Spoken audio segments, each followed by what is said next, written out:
Hi, and welcome to the Ada K Show. I am Ada K. Brown, and am currently a criminal justice major, and I'm a deaf courtroom commentator. Grab a cup of Java, and let's dive in.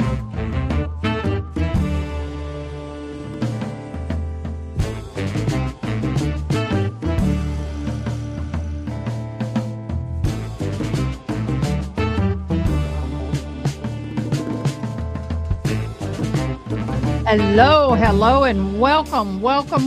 We are now back on another trial, and it is the Monica Sementilli trial. So I look forward to getting into that.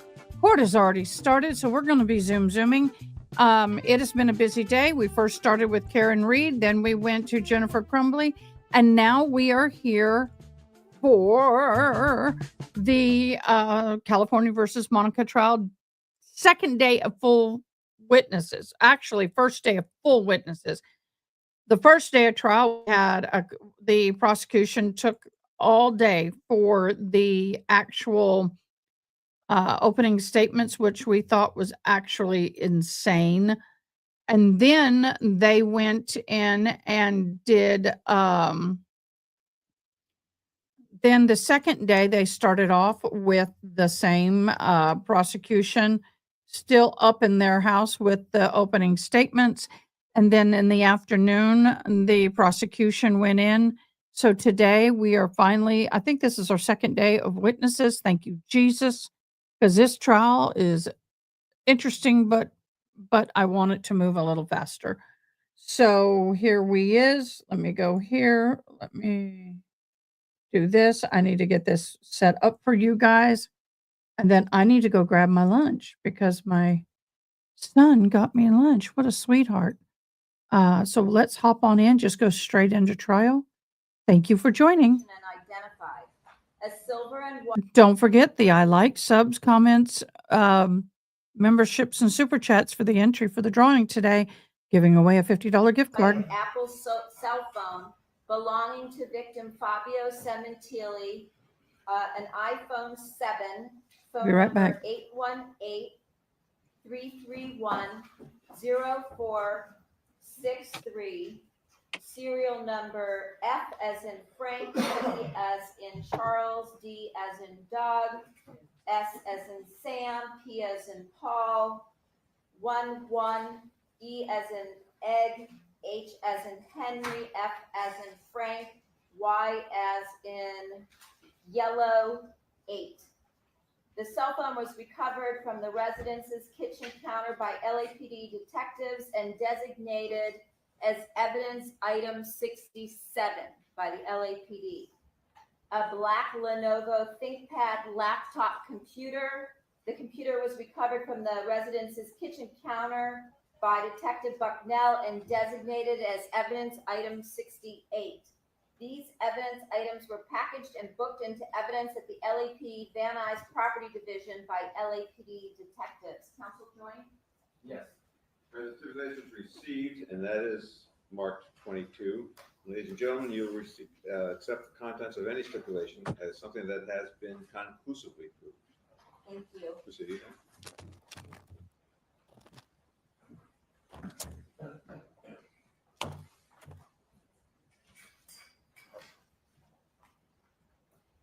Now, did you at some point that evening on January 23rd of 2017 interview the defendant? Yes. And did that take place at approximately 9:15 that night? I believe so. And I think you told us yesterday that this took Hello, place Tash. across the street. Yes, at a residence across the street. Okay.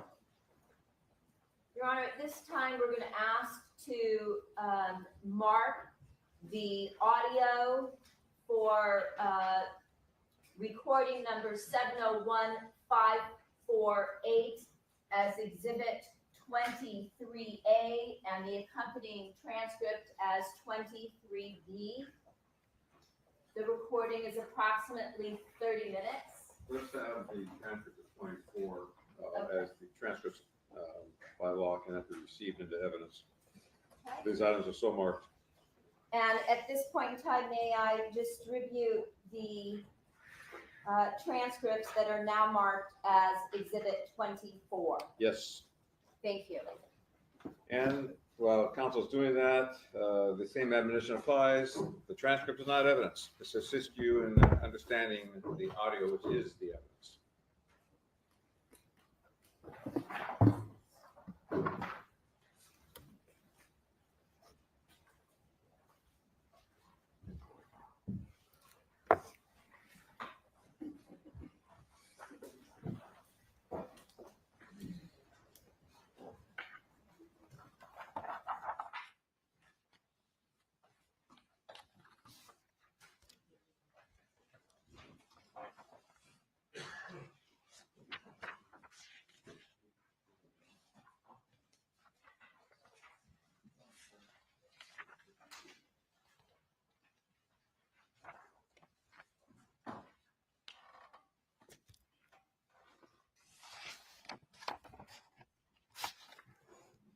Thank you guys for joining me.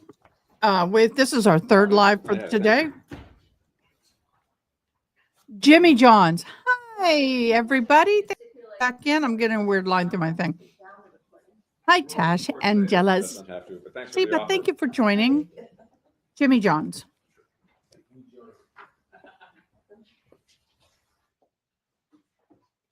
And unsweet tea. And as I said, Your Honor, this recording is approximately 30 minutes in length. Thank you. Bless you. Bless you.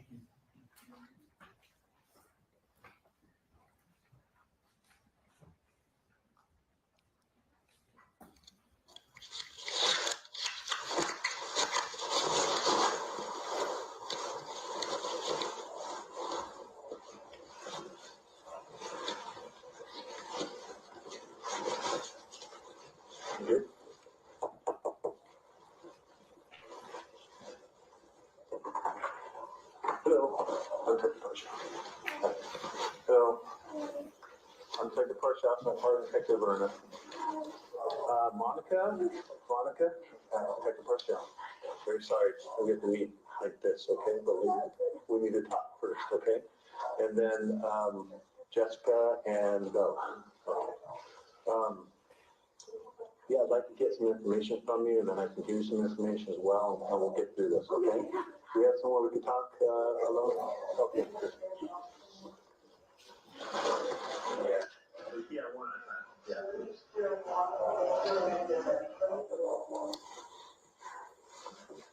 I don't have captioning. Hold on, guys.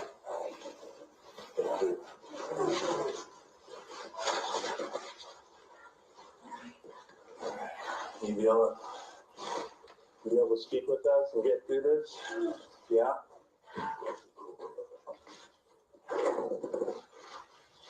I just know there's media down the street. I don't want them.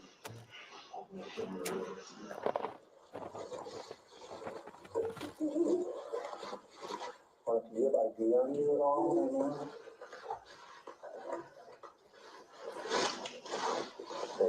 Is everything on here correct? Okay, let's do a real quick road thus far. Monica Sementilli is accused of unaliving her husband. But this has everything in a case that you probably would want. I'm exaggerating a little, but it's got a lot. Number one,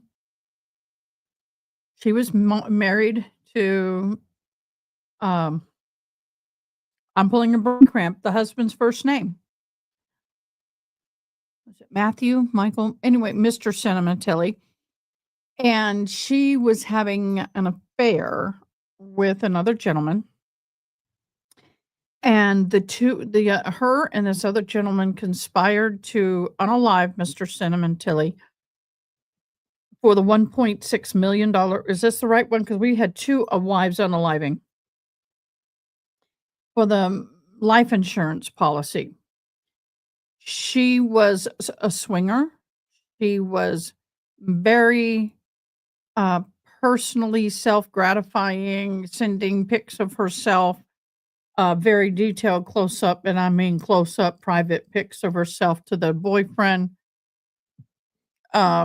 She um, was all over the place with her intimate escapades, and right after the unaliving of the husband, before and after the unaliving of the husband, even the day of his funeral, she shot vajayjay pics to the boyfriend on her phone.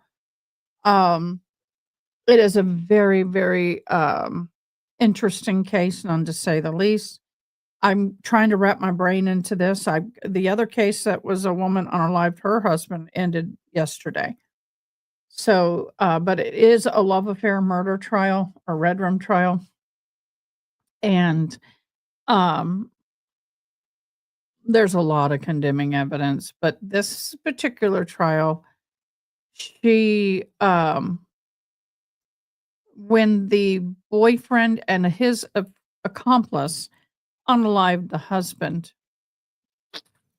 and stabbed outside the house, sitting on the porch enjoying a cigar, which is where she knew he would be. She laid in wait for her 16-year-old daughter to come home and find the father of the 16-year-old and her husband deceased. This woman is a diabolical, crazy lunatic, in my humble opinion. For anybody to sit there and wait for your child to come home to find the deceased husband and dad that you helped off is crazy. This got more twists and turns than Karen Reed. This is correct. Really does. And I will give you my business card and all that. She acts like the grieving widow that she is not. Martha, what's your cell phone number?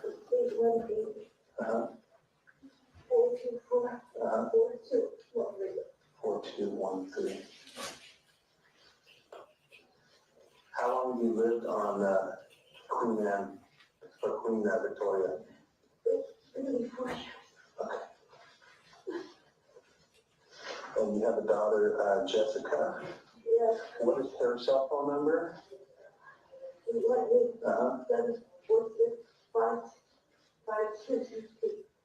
Okay, and then Bella, her cell phone?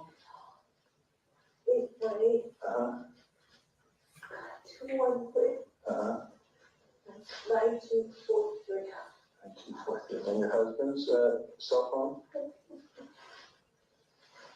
818. 331 0463. 818 310 631 331 304.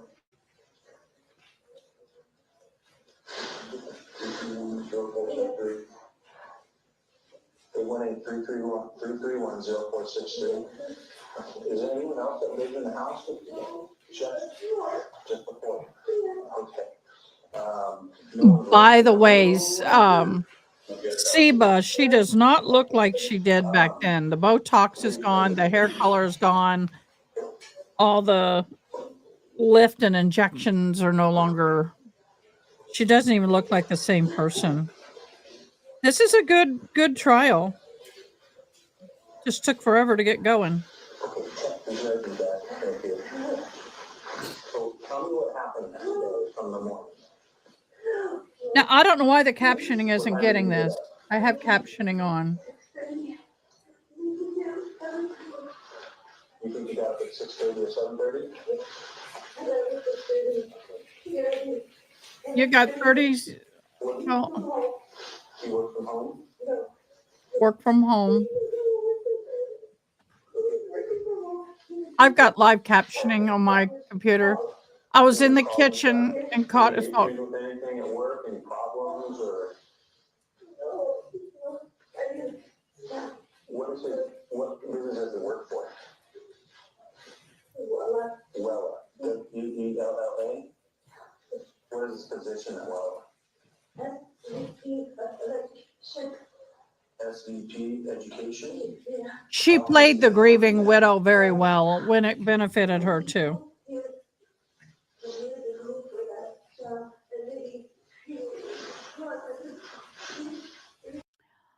You can assume they are pointing at each other.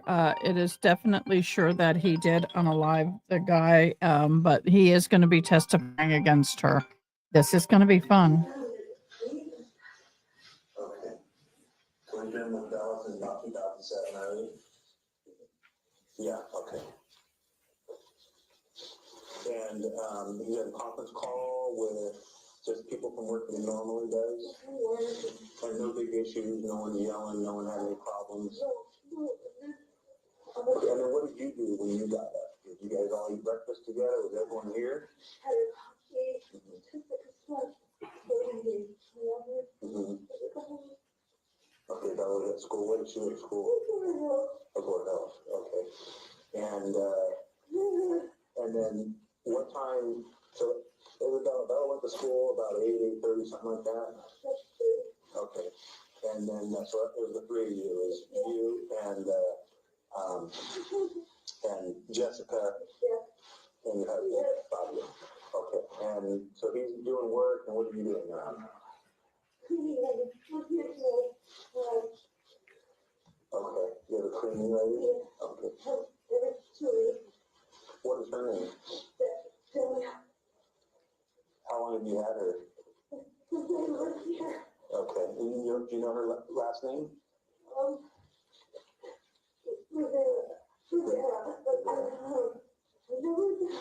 Okay, it's okay. So she came, what time did she show up? Okay. And how long did she stay?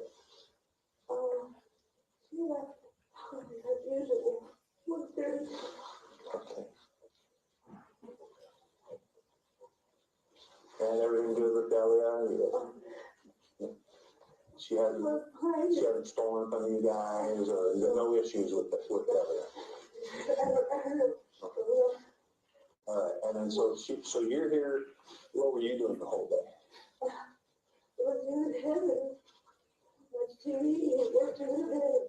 You watch TV in the house or outside, inside? In your bedroom or? Family room, okay. What time do you guys go to the gym?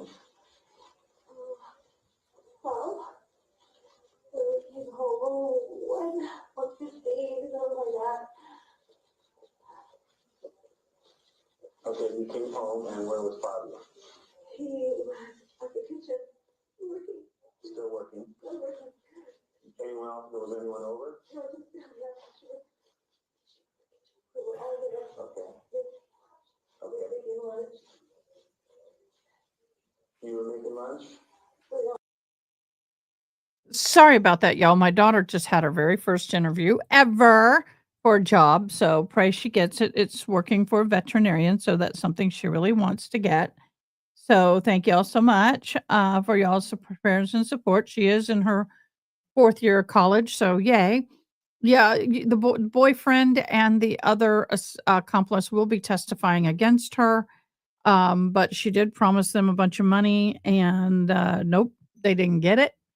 There are 2 children between the deceased and Monica, and then the deceased had a boy. So there are 3 kids in total, but the 16-year-old is the one that found the father at home. The mother was sitting there watching the security feed that she had made sure was set up and running and installed, set up and running prior to committing this act. So, yeah, this is going to be interesting. What were you guys having?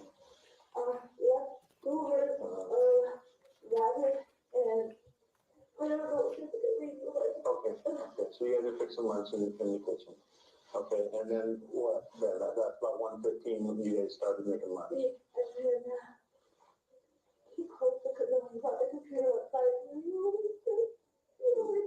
Where does he always sit? The same chair that you saw him? Okay. And does he have the computers on his lap, just working on it?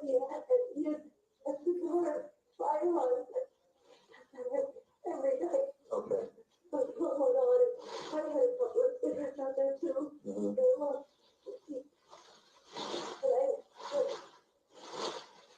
I'm sorry, it's a bad recording. Okay.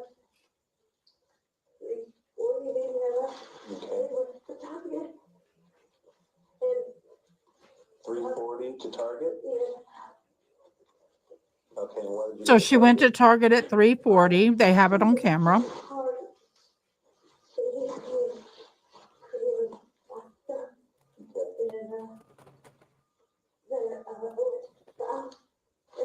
Okay.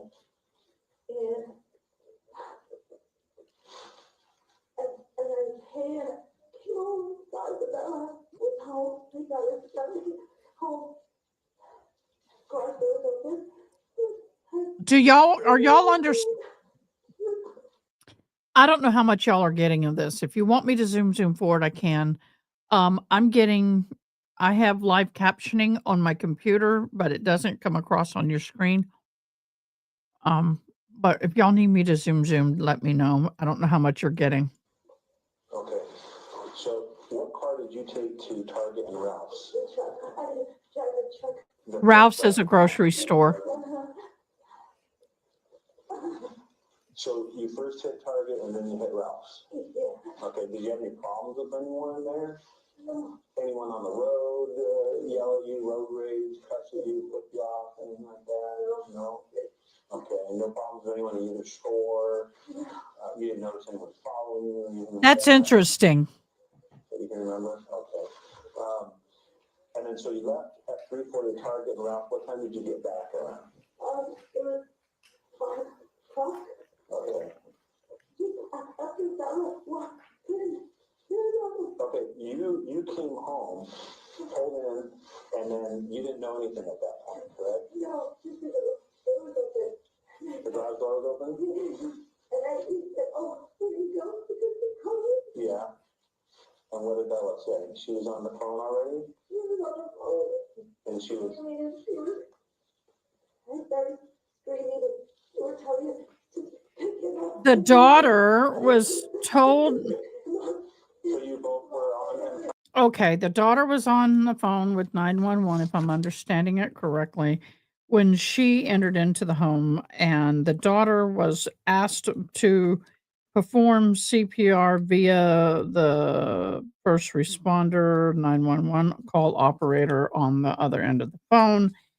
I will tell you, he was bludgeoned to death, and so there was no hope of reviving, but once again, I explained the other day why they may do that. And then the mother comes home and finds this scene. So that is where she's at right now. Trying to move them? Were you wearing the little brown boots? There were shoe marks in the red liquid.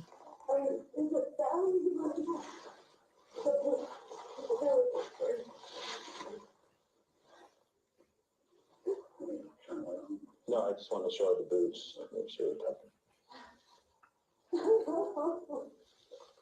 These the boots that Bella was wearing? Okay. She's hysterical. Blood on yourselves when you were trying to. Did anyone rinse off in the pool? Get the blood off rinse off in the pool? In the sink, in the kitchen sink? No, because we still have to. Fabio, who is the person, the lover, Fabio, the lover. Is Fabio the lover? I think Fabio's the lover. My brain is not working. He cut his hand while he was unaliving the ex-husband. Yep. And he tried to clean it off in the sink.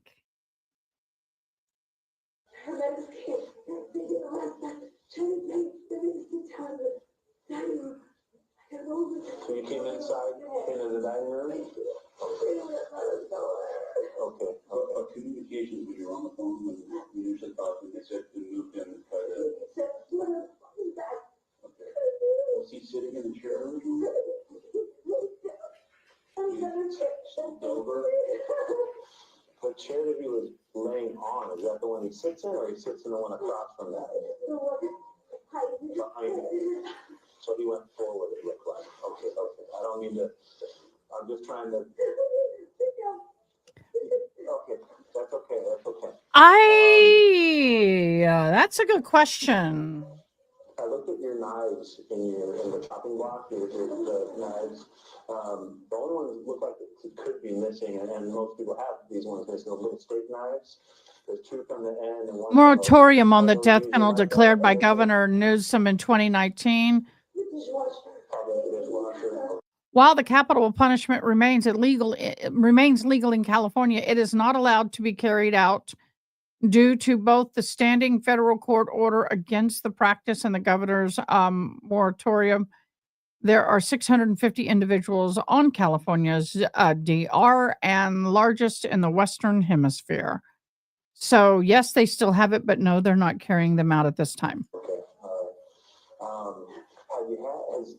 Have you guys have a camera system already? Yeah. Okay. Good, okay. What kind of camera system do you have? Her maid testified yesterday. Don't know, okay. Is it hooked up to a computer? Outside the assailants, she was the last one to see him alive. Okay, so the screen for the. I think.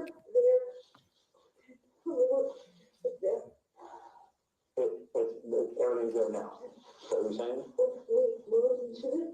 They had a system already. Okay.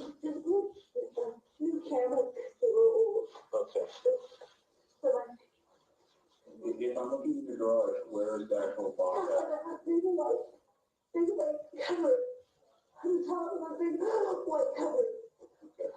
Is it visible if you're just looking at it, or do you see it, or is it?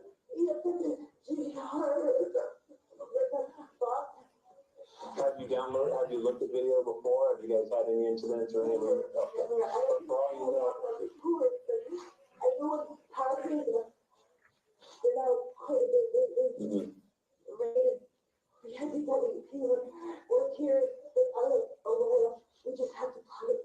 Oh, I just remembered I need to catch all up. I'm sorry. It's all coming back. All coming back to me now. Okay. So one of the things that was very important is after the actual act of unaliving, the two gentlemen tossed the house and tried to make it look like a burglary gone bad.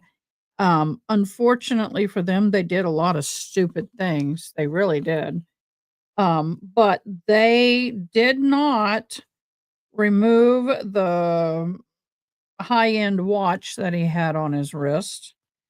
They did not try to break into the safe. There's a lot of things that a burglar would have done that were not done. And thus has created so that's one of the things that got them looking at this as not a burglary gone wrong. Okay. So unfortunately for them, they didn't plan this well. And and once again, I don't, they deserve to go to hell. But there's a lot of things that should have been taken that weren't taken, and a lot of things that should have been done would have been done had it been an actual real burglary gone bad. There we go. We think it was plugged in though? We think it was plugged in tonight? Oh, that's it. No, there was no power. So you don't think the cameras were on today? Yeah, they were. They were on. They did take the camera surveillance system out of the garage, which they knew where it was, which is unusual. Was that always on? Okay. And you saw it on when you came home, or was it off?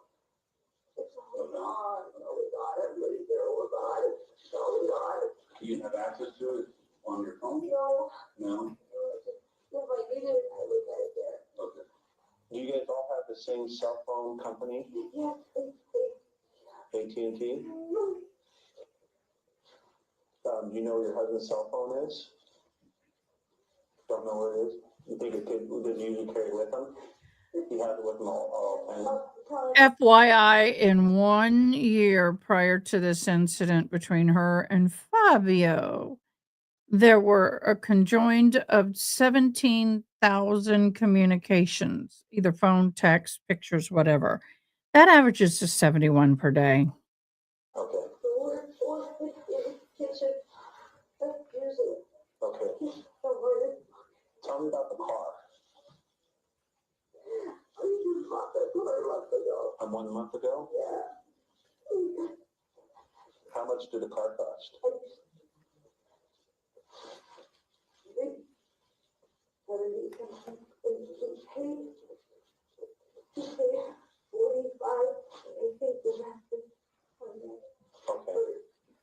So I'm sorry, car was 70? They immediately, after the death of her husband, she immediately was trying to get the life insurance policy, even before the death certificate was signed. Okay.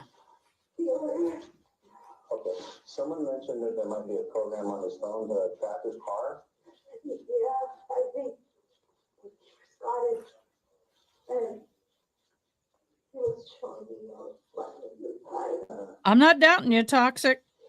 he said, look, I could see where the car was parked. But it was his phone. That's all I know, but I don't know if it's the car. Was it an application on his phone, or was it a website? He's really on his phone. Did it also show you anything else about the car, like in the details, or just simply where it was located? Yeah, I remember seeing a dot, flashing or something, but I didn't. It's a Porsche, right? Yes. Okay. Was the application through Porsche, or was it through some other third party? You don't know? I don't know. Okay. Did someone have a passcode on it?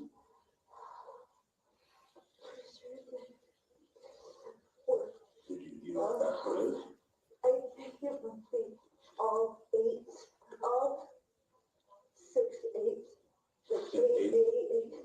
I remember, I think that's on his phone? Yeah. Does he have the, is it like a thumbprint reader too? Is that hooked up?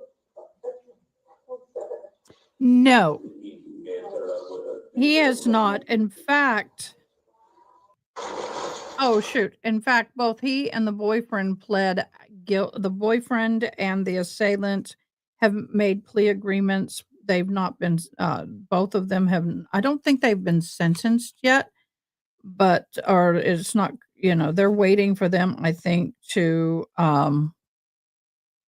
go to court and testify on her behalf. I think April is one of their sentencing dates. But to that end, it's going to be fun watching them on the stand with her.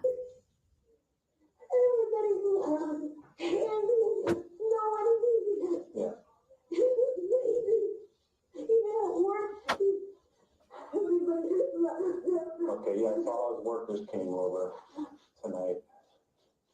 I want to see the camera. Can I see the camera? Well, we've got to look at them first. I don't even know. Is there a passcode on the camera system? Admin. ADFIS. Okay. Is that the password? Yeah. Or is that the user? No, it's the system. Admin. Admin. Use the mouse to do it. One admin? Just admin. And where's the mouse at? Is that in the kitchen, or is that in the screen? In the kitchen? Yeah. Okay. Yeah. The car, was the transaction, did that go smoothly? Was there any feeling with anybody? Oh, no. Everything was fine? Where did you know what he was parked at? In the kitchen, on the kitchen counter, right on the counter. Right on the counter?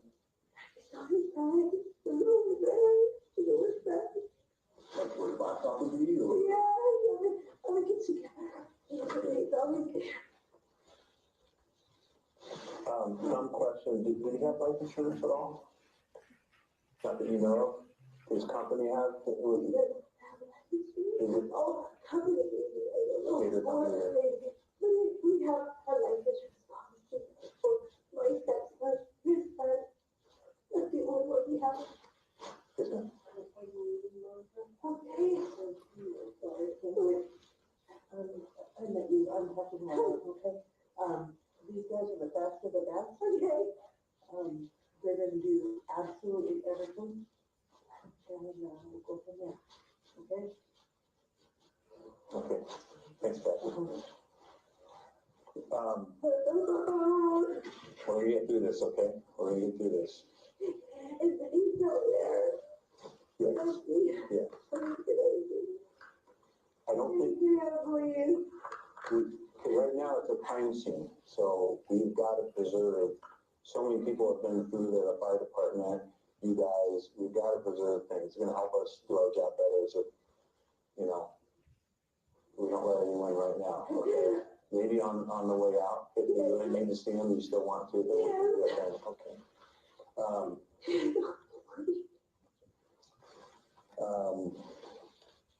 Got the video of that. Anything else right now? Yeah, any kind of enemies that you know?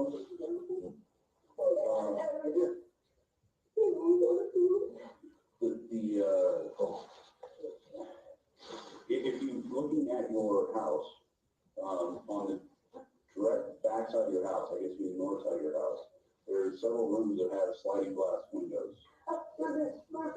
Okay. Are those normally locked, the sliders? I think so, but we go in and out of the stores all the time. Okay.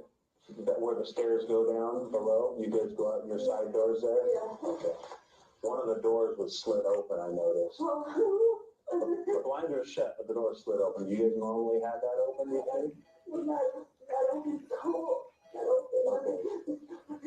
Okay. And was any of the power out tonight at all? The last 3 days, Everything's been on? Okay, all right. I didn't see the condition of the room, I think you did, but Did you have anything valuable in your room? It looks like drawers were pulled out.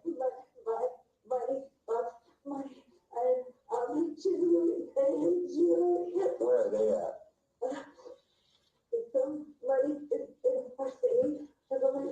Where's the safe located? Master bedroom? Walk-in closet behind mirror?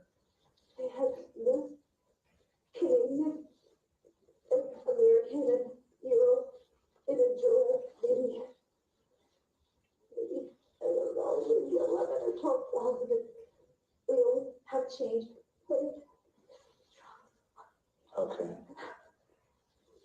So they had Canadian money and euros in one of the drawers or something? Okay. Any real expensive jewelry?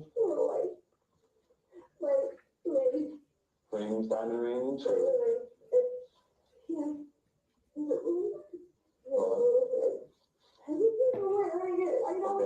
Okay. And then what do you have in your safe? His gun, he has a gun. And few gold coins. Okay. And is it a small safe that someone could pick up and run out with? They're small. Okay. Is it hidden? Behind the mirror? In your walk-in closet? so it's a small wall safe.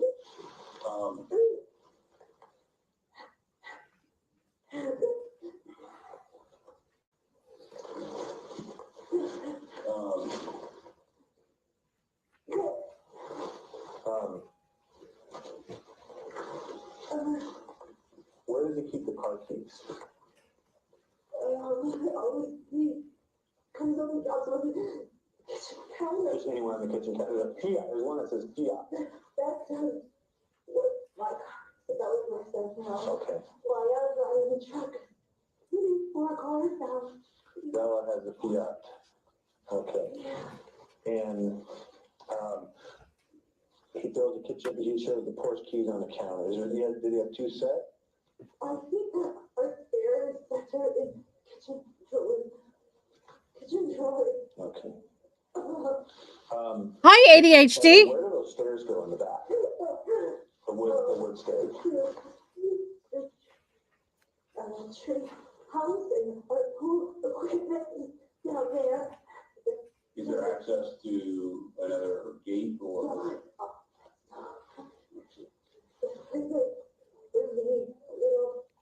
Event like those city. A wash? Yeah, behind there. So if someone was walking in a wash, could they gain access to your property through the wash? If they climb the fence? Is it a tall fence or?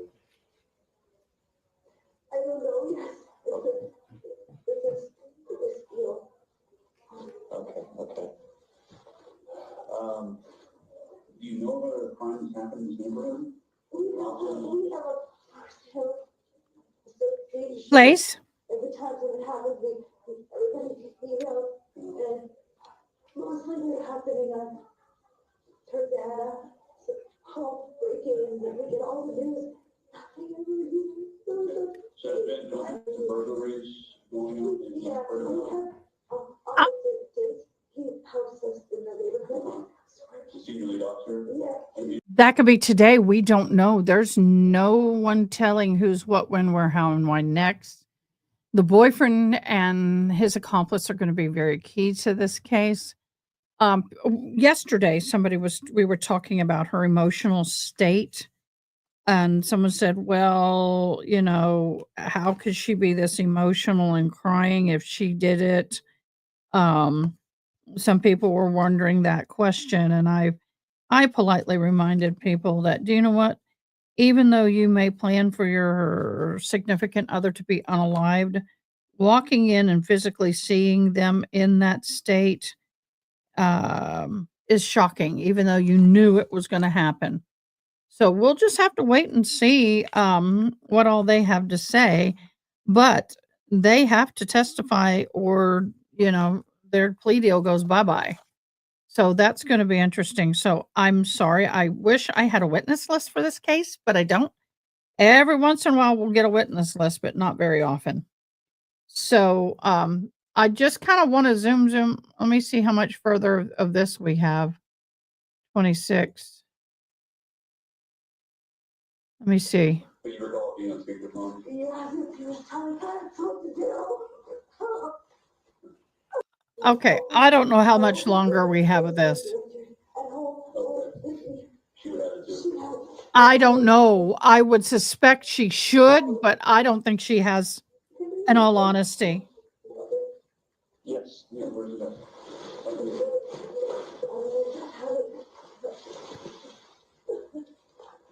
How long has the halfway house been there? Do you know how many people stay there?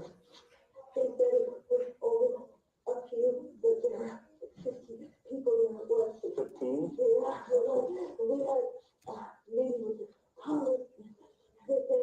I'm struggling to hear this. Thank God I have my captioning people on this, but ever since then, it was getting to be a problem. People walked it out. Okay. That's interesting captioning. You have your daughters and you guys are gonna be able to get through this okay, right?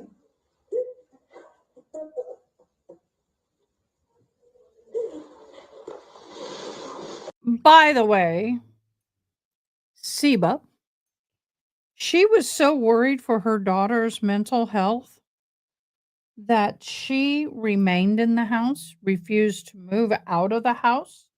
The daughter didn't want to be left alone in the house, and mommy would leave her alone in the house and go off and swing and do crazy stuff with the boyfriend. And she would beg her mom and text to come home. She didn't like being alone in the house, and the mother never came home.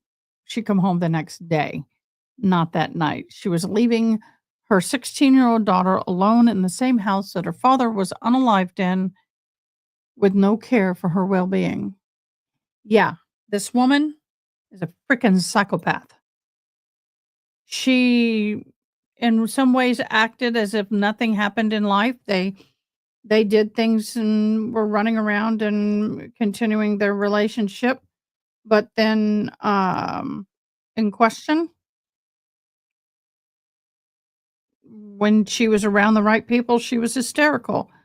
When she was around other people, she was perfectly fine, like nothing happened. So she is a psychopath. You know, you can come back in. I don't have anything else for you right now.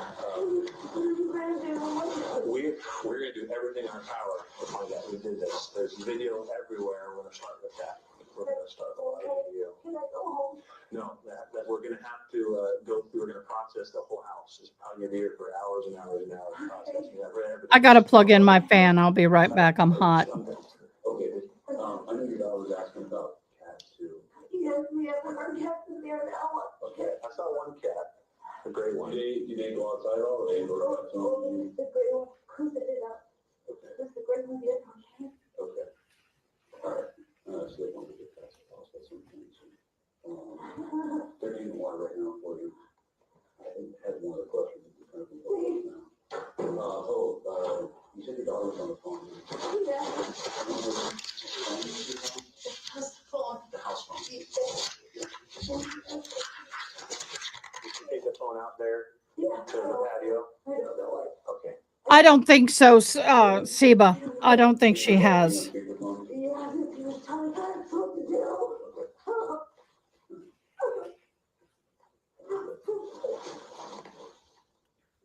She gets emotional here, and I'm all like, oh, bitch, please. And then we'll talk to Bella or one of your daughters. That's okay. Is that okay if we talk to Bella? Yeah. Okay. Just like we hear you. Bella? If can someone else be here, a neighbor or something? Because I don't want to get crisis. Yeah. Okay, we can have one of the crisis response. Is that okay? Yeah. Okay. Wow, he's reading this transcript.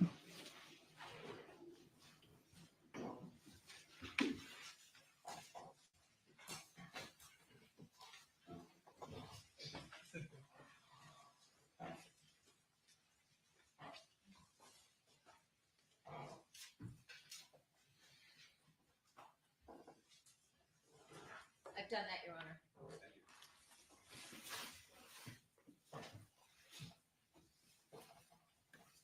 So, Detective, do you have a recollection of that interview that we just heard? Yes. And did you recognize the voices on that recording? Yes, And whose voices were on that recording? primarily it was Detective Parshell and Monica Sementilli, and I was also in the interview as well. Okay. During the course of the interview, we could hear the defendant crying. Did you notice anything unusual during the interview with respect to that? I did. And what was that? There was sobbing, there was visual, accused of her being upset, but I did notice there were no tears.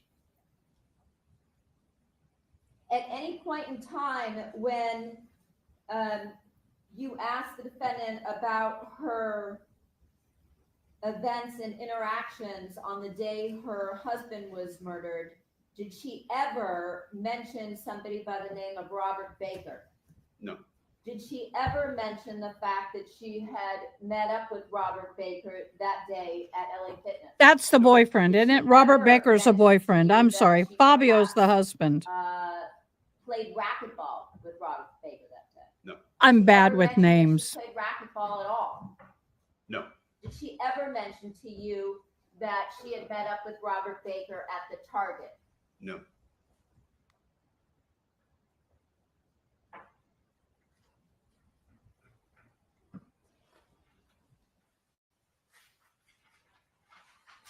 And when you asked her about the surveillance camera system, did she ever change her answer when she said that she didn't know anything about the surveillance camera system? No.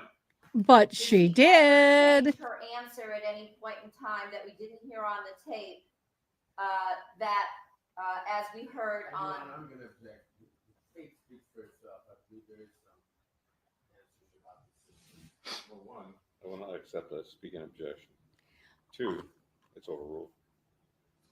Did she ever change her answer at any point off tape when she claimed she had no access on her phone to view the cameras. Did she ever change that answer? No. But she did have full access. Did she ever We have off proof of tape that. change her answer when she told you that Fabio did not have a life insurance policy? Fabio's a Did husband. she ever change her answer that the only policy she knew of was the one she had for her son? No.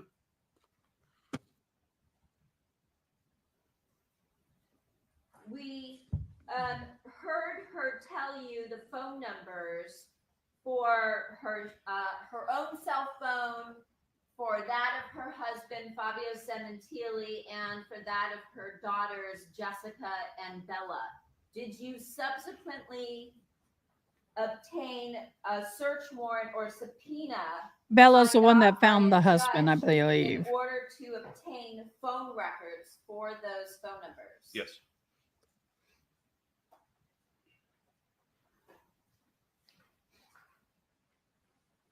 Your Honor, I have another stipulation. May it be marked as People's 25? Yes.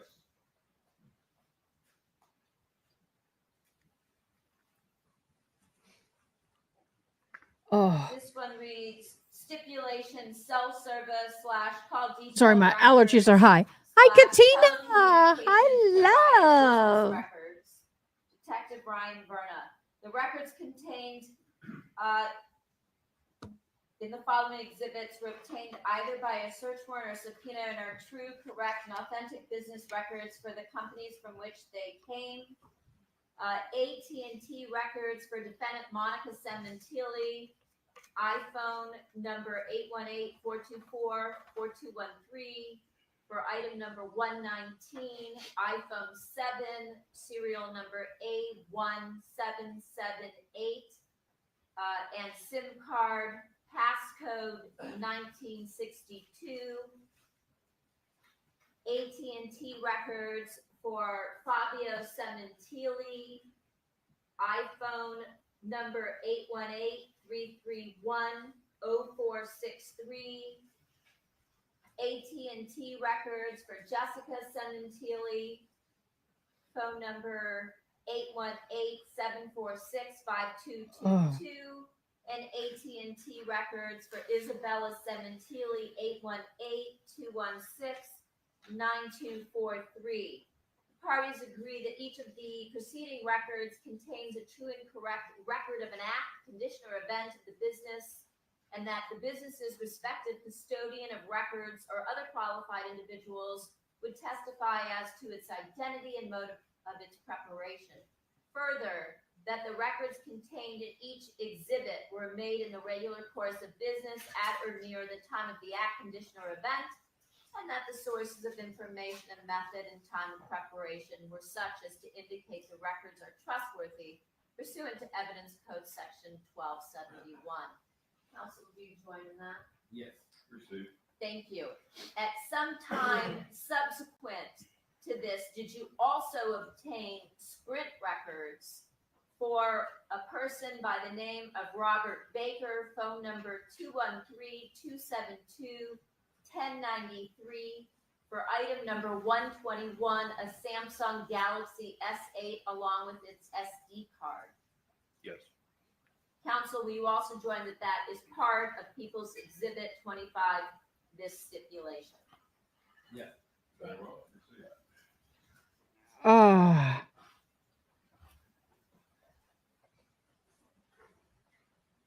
Who did I win a membership of? Oh, thank you, Siba. You just got 10 entries. Katina, what do you mean? Who did I get a membership? We heard at the end of the interview With the who? defendant that you asked Where did I win a to membership? interview the daughters. At that point, did you and your partner also interview separately both Jessica and Bella Sementilli? Yes.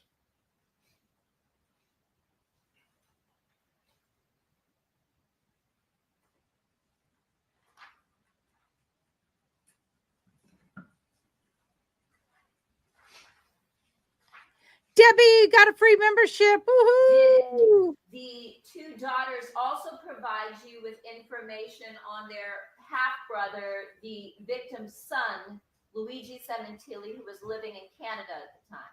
Yes. And at some point, did you Oh. and or your partner also have contact with Luigi Sementilli by phone? I am having some Yes. bad allergies, man. Congrats, Debbie. Thank you so much. Thank you so much. We appreciate those. We are a very young channel, very new Now, channel, so Did we're you greatly also appreciative conduct of any your and all own memberships. crime scene investigation? Yes. And did you go through the residence with the criminalists on scene that we spoke about the other day, Corey Hawk and Matt Saucedo? Yes.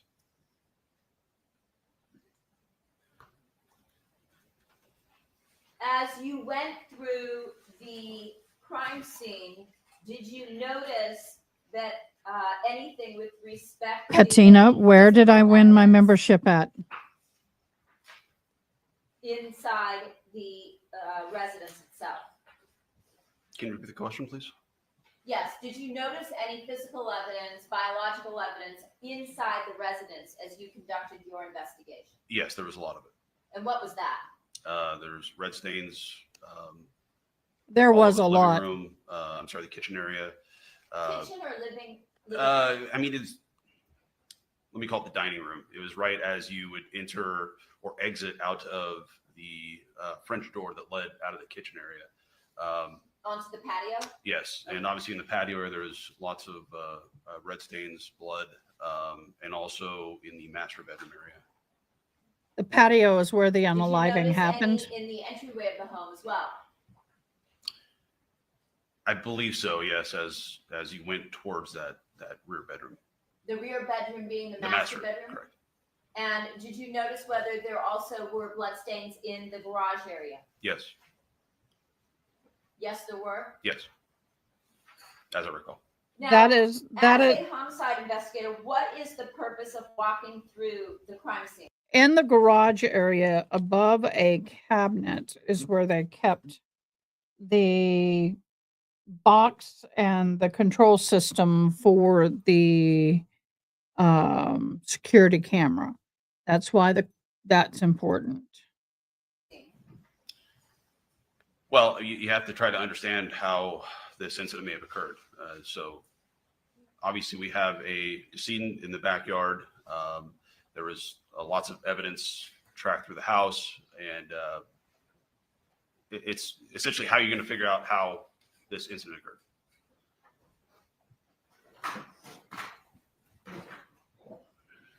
I'm going to show you some photographs.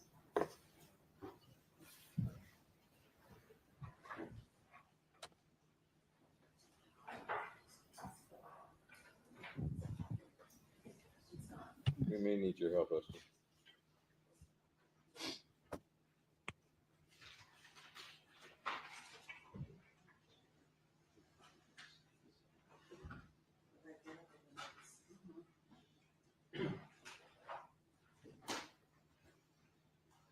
Well, thank you. I'll have to Did go you and say thank also, you. I want to thank you. Thank Conduct you. an examination of the exterior of the residence. Yes, And did you notice that there were cameras on the exterior of the residence? yes, And were some of those cameras located at the front of the home facing Well, thank you very onto much, whoever did that. I the, appreciate you. Queen Victoria, the street where the home sat? yes. Hi, Miss Riley. Every time I see the name Riley, I can't help but get my southern drawl going.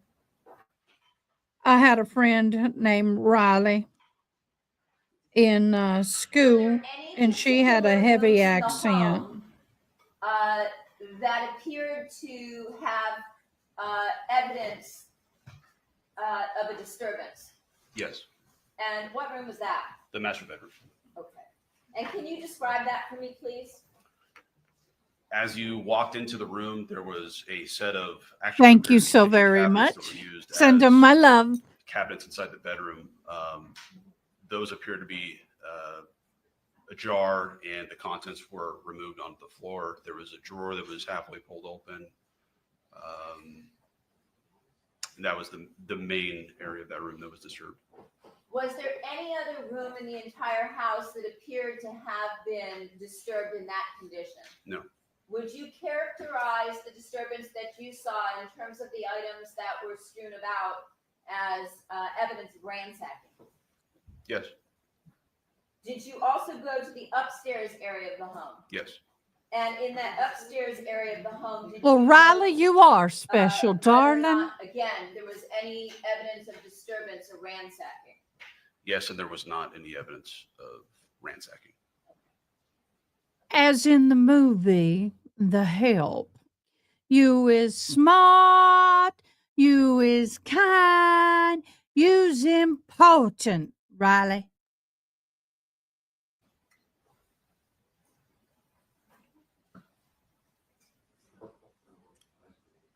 For those of you who don't know, I was born in the northern eastern part of Tennessee, Virginia border in a town called Bristol.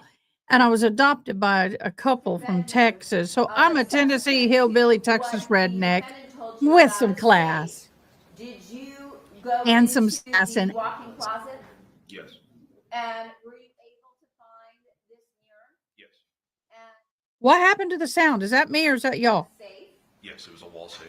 Okay. And did that appear to have been disturbed in any manner, or did it appear to have been untouched? It appeared to be undisturbed.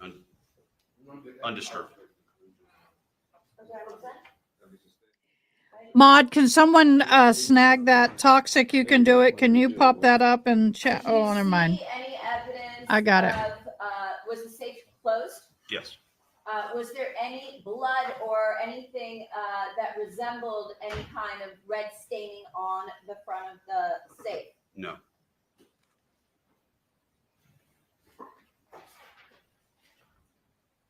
You mentioned in your interview that there were some plantation shutters in the master bedroom that were closed. but Love yet the plantation sliding shutters. door behind was ajar. Yes. That sliding door, did that lead onto a patio that ran along the side of the home, parallel to a wash? Yeah, it was a little bit wider than your typical walkway would be, and that was behind that patio to the north of it. And did that particular patio also run along the other two bedrooms on the first level? It did. It was a decent And in house. noting It was that a decent house. sliding door Nice. was ajar, did you look at that as a potential either point of entry or exit? Yes.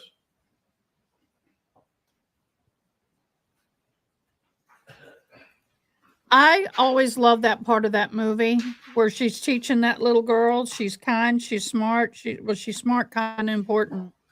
I think every one of us need to grow up knowing that we're smart, we're kind, and we are as important. Reviewed the first day that you You's testified. kind, you's People's smart, Exhibit 7, you's page 5. important. It is. That's okay. Do you recognize what you see here? Yes. What is that?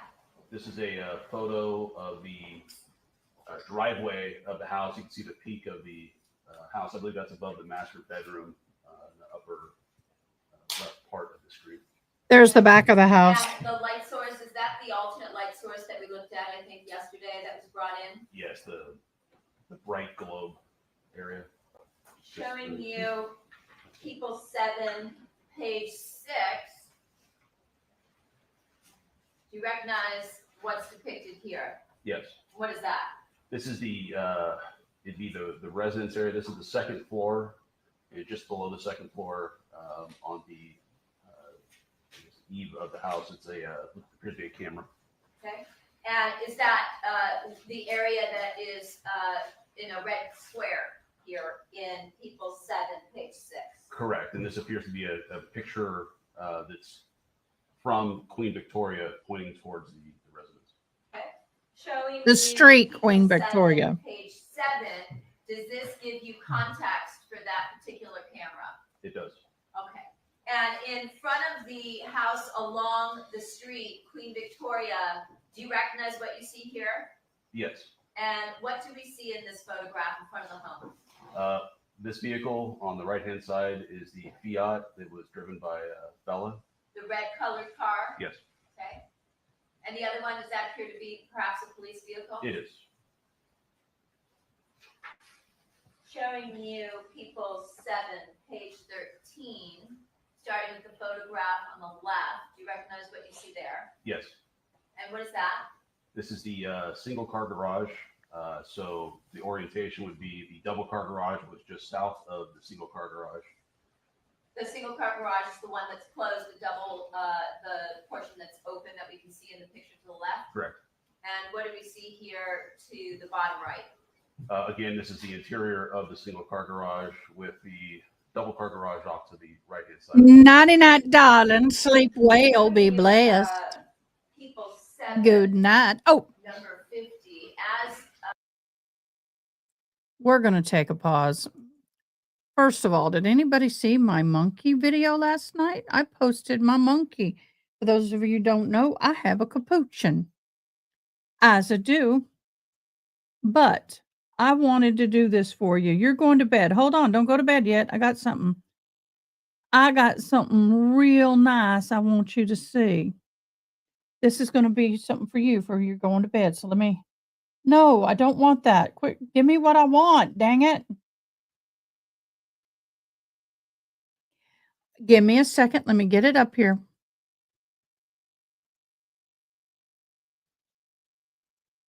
Let me get it up here. Give me a minute. It's important. You're going to like this.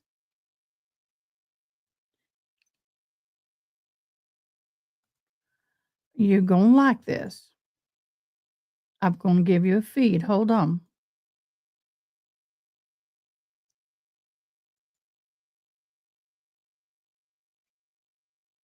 Give me a second.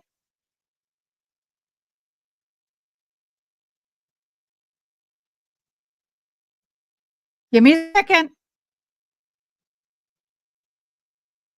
Wait, that's the wrong one. I need a night. Oh, here it is. Okay, now, darling, this is what I wanted to show y'all yesterday and couldn't. Do y'all know this guy? Listen. Now, by the way, look at the necklace. Remember when I did the Odinism video about the religion Odin? He is an Odin. But watch. This is for you, Katina. This is for you, darling. Wait. Good morning, beautiful. I want you to have a great day. Wrong one. I thought it was a night one. Maybe this is night. Oh, this is a night.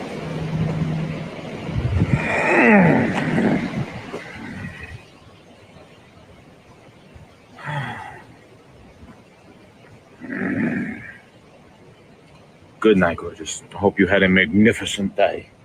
Sweet dreams. There you go. What'd you think about that? What did you think about that? Katina or anybody, can you imagine going to sleep to that every night? Just that video, just the video, or waking up every morning with just the video. It's not the visual for me. It's that low voice. Oh, and a deaf girl can't hear, but I know that vibration all too well. Anyway, we needed a little mental break. There we go. Oh, yeah, I forgot. Here's my monkey. Hey, everybody. I have a troublemaker here. She broke out of her cage. So we're at Walmart. Well, I know, my son is buying some more padlocks. And we got to padlock the cage differently. She's not feeling very well, but y'all wanted me to bring the monkey on. So here's Monkey Butt. She's not in a good mood because she broke into the refrigerator. Am I telling on you? She broke into the refrigerator and ate a ton of stuff. So her stomach is big. So I suspect she might get sick. Hopefully she'll wait to get sick until she gets home and in her cage. But this is Nala.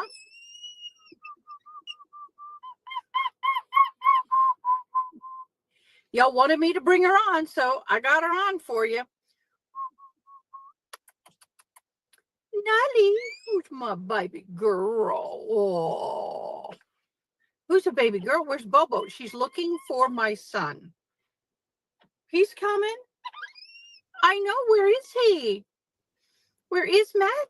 Where's Matt? There's Nala. Yeah, there's Sensei. Where's Matt? Who's a good girl? That's my monkey butt. She's a little agitated. I'm going to turn this light off so we'll do that. For y'all who are just hopping on, she broke out of her cage, which monkeys can do. And so we're buying new padlocks, bigger padlocks, so she can't get her fingers up in them. Or we can't get the combination because she figures it out. So we have to get a different padlock for her cage. And then she's going to not be able to break out. But when she broke out, she freaking got into the refrigerator and gorged herself. Her stomach is normally that big. Like this. It's like this right now. Okay, guys, we'll see you later. Bye. My son showed up and she got so happy. But y'all, the house was a mess. A freaking mess. She had stuff all over my bed. They're scavengers.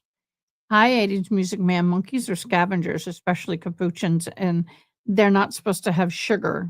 They can become diabetic. Unlike gorillas and apes, they eat a lot of fruit.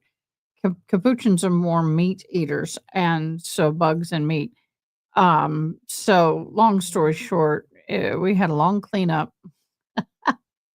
Okay, brain break is over. You walk into the home. If you were to go slightly to the right, what is this area here? Right here, the blue chair. I believe it's a half bath powder room. And does that also show us the stairs that lead to the second floor when you come into the entryway? Yes. Looking at the photograph to the bottom right, can you describe what we see here? Yes, so it's the same blue chair. This is basically taken from the orientation as if you were standing near the staircase. Hello, 80s Music Man. Hello, Dave. And looking at the photograph in the bottom right, does this area where the floor changes from this tile or marble, thank you, love, wood, does that hallway lead you? Thank you again so much for the membership. We'll see you soon, Seba. So I believe if you went, made a quick Welcome left, to the family, my down dear. to the two bedrooms that were connected via the Jack and Jill bathroom, and if you went straight down the hallway, it took you to the master bedroom. Okay. Showing you people 7, page 51. Do you recognize what you see here? Yes. And what is this? So this is looking down the hallway from where the master bedroom would be, looking back towards that powder room, half bath area. Okay. And to the bottom right, is that the cabinet area that you were talking about that was similar to a kitchen cabinet Yes. area? Yes. Sort of a dressing area in the master bedroom? Yes. Showing you people 7, number 57. What does this depict? This depicts the master bedroom area. Their colors are horrible. In my humble opinion. You can see some clothing on the floor. That green. Ugh. Showing you people 7. Can't do that 61. shade of green. You recognize what you see here. Let's have a photograph. I like color, but not that Yes, color on a wall. In the upper left-hand corner, that's the main entry door that comes into the master bedroom. These are the cabinets I was speaking about earlier. You have the flooring here with some items on the ground, and then the master bed. Okay. And shifting over to the photograph in the bottom right of exhibit 7, page 61. What do we see here? Again, this is the cabinet we spoke about. Off the right is the bed, and here are dresser cabinet area as well. So, is this the evidence of ransacking that you were describing? Yes. Within the master bedroom? Yes. Showing you people 7, number 62. Hey, ADHD. Are these also photographs taken of the master bedroom? I don't mind the shade. And It's if just you so look in the strong. photograph It's to like the top left where I'm pointing. Does that a lead big you wall to like that. I the think, yeah, I walk-in can't do closet that. area? Yes. Each to his own. Showing you I can two respect photographs everybody's in taste, people just it 7, ain't mine. number 63. Again, are these photographs of a cabinet in the master bedroom that is adjacent to the shutters that cover the sliding door to the patio? Yes. Your Honor, what's the next in order? Is it 26? Thank you, Your Honor. Showing you exhibit 26. There is no 26. Oh, I'm sorry. Your Honor, I have a set of 2 photos. It's labeled search warrant 5012 Queen Victoria Road, master bedroom safe. It has it looks like 3 photos actually. If I can have this marked please as people's 26, and it has a 5 in the bottom left corner. Yes. Thank you.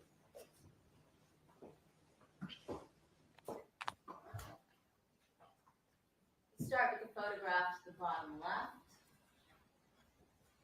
What do we see here? On the left-hand side of the image is the master bedroom closet door. Behind the door is this mirror, and if you were to pull the mirror from the right-hand side, it was hinged. Behind the mirror is the wall safe. And is that what we see in the center photo and then a close-up of that safe in the photograph to the far right? Yes.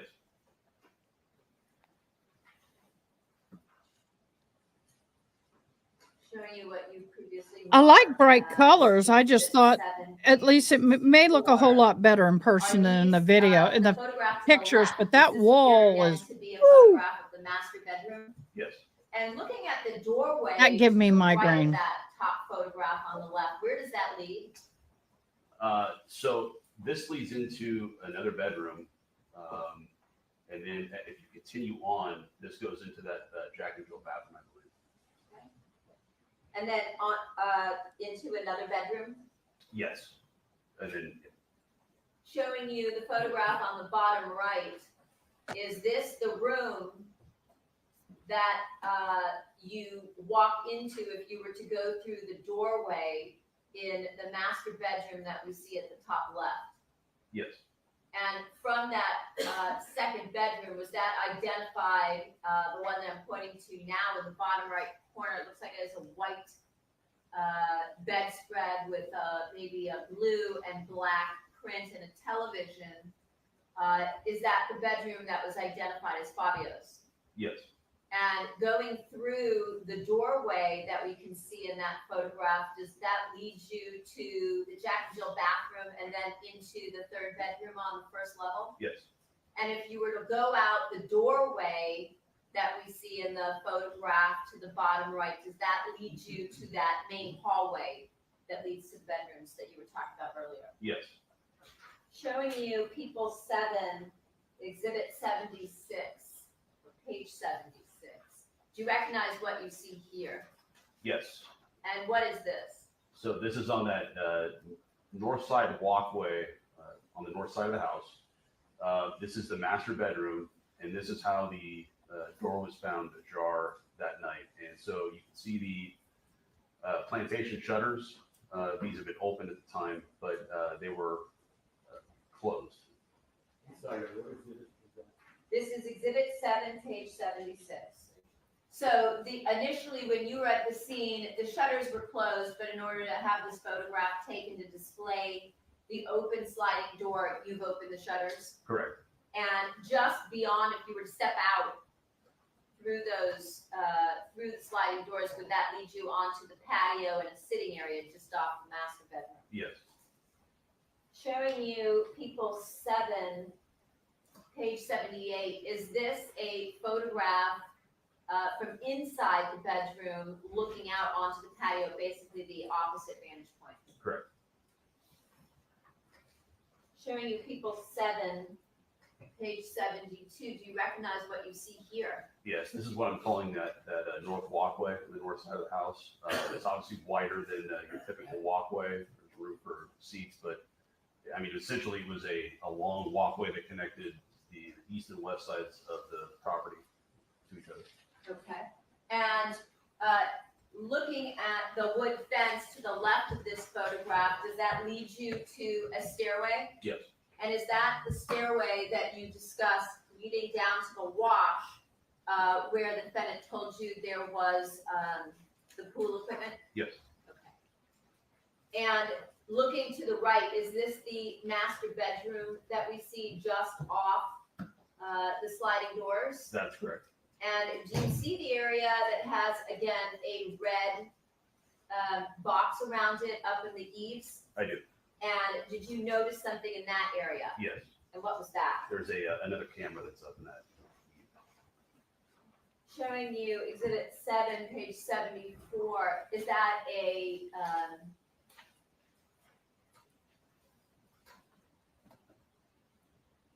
close-up of that same area with that camera where it's circled again and there's a red square? It is. And if you were to go through the white wood gate that we see here to just beyond the bedroom where I'm pointing to the left of this, looks like a wood chest, where does that lead you to? First off, I'm not sure if that's wood or metal, but it would lead down the east side property to the driveway. Okay. To the front of the home? Yes. Showing you people 7, page 75. Is this a photograph looking towards, if you were to, towards the master bedroom, and if you were to walk along this path eventually to the back of the pool? Correct. It's taken in a westerly direction. If you continue to go west, it would take you to the pool area. Okay. Showing you people 7, page 70. Is this the other side, if you were to walk through, like you said, that either wood or metal gate that would lead you back towards the front of the home? Yes. Showing you people 770, page 71. Once you go through those gates, does that lead you to this area here where it looks like there is an outdoor sink maybe and some garbage cans? Yes.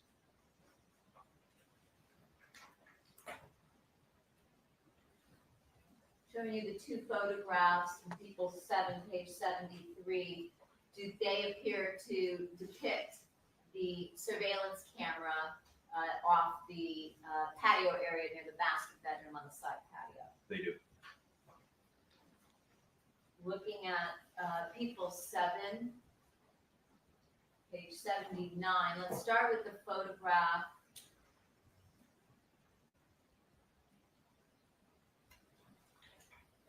to the left.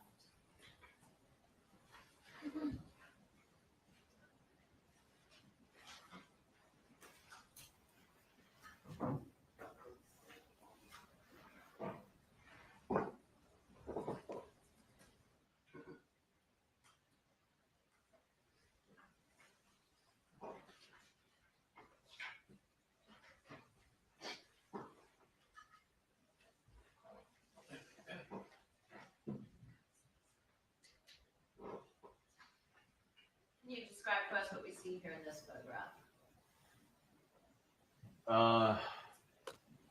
It appears to be part of the walkway. I'm not totally sure where this is actually at in the house, though. Okay, and on the right side, does that appear to be the part of the wood fence Yes. It's just it's so grainy right here. It's hard to tell what that part is. So pointing to the left area yes. of the photograph where it's dark? Right. Let's see if this orients you. Look at the photograph to the bottom right. Yes, that's the staircase we were discussing. Okay. So again, looking to the left of that staircase going down, again, this would be the walkway that goes along the first level bedrooms towards the pool. Correct. Now, Nice did you house. also, prior to the coroner's personnel moving the body in any manner, did you also examine the area where Fabio Sementilli was on the back patio. Yes. Showing you People's 8, page 13. Do you recognize what you see here? Yes. And what is this? This is the back covered patio area of the house. In the upper right-hand corner, you can see the doorway that leads into the kitchen area of the house. Obviously, there's the decedent in the center of the image, along with lots of blood and a knocked over fire pit. That's the image they showed And us did on it the appear day that one. This area here had been disturbed based on the fact that you have something that's knocked over and the location of the decedent. Correct. Showing you People's 8, page 14. Is that a close-up of Fabio Sementilli? Yes. Now, when you were inspecting this area of the crime scene, was there something that stood out to you given the disturbance of ransacking or the evidence of ransacking that you saw in the master bedroom? Yes. And what was that? Fabio appeared to have a very nice watch on his left wrist. Rolex? Yes. And why did that stand out to you? Well, if you're in a house looking for expensive property to take, That would be it. expensive watch would be An easy grab. important thing to take, I would imagine. It would be an easy grab. How many residential burglaries or robberies have you investigated in your career prior to retirement? I mean, going back to patrol, I would say hundreds. I've been out to numerous calls of alarms going off, of actual verified burglaries, you name it. Showing you People's 8, page 15, 2 photographs. Is this, do these photographs depict a close-up of his left wrist along with the watch? Yes. Showing you People's 8, page 16. Do you recognize what you see here? Yes. And does this appear to depict the head, the torso area of the victim as he slumped over the chair? Yes. And That's what we just saw. above his right hand, did that appear to be a handset that was had a base inside the residence? Yes. Showing you People's 8, page 17. Is this a close-up of the right side of the decedent's face on that chair? Yes. And just to the bottom, you can just make out a portion of that handset from the phone. Yes. If you were to come around the back of the patio area that we discussed that runs along the 3 bedrooms on the first level, would that lead you to what you see in photograph or People's 8, page 2? Yes. And what do we see here? So this is an orientation of this would be the west side of the property. You're looking from north to south, and this is the covered patio area where Fabio Sementilli was found.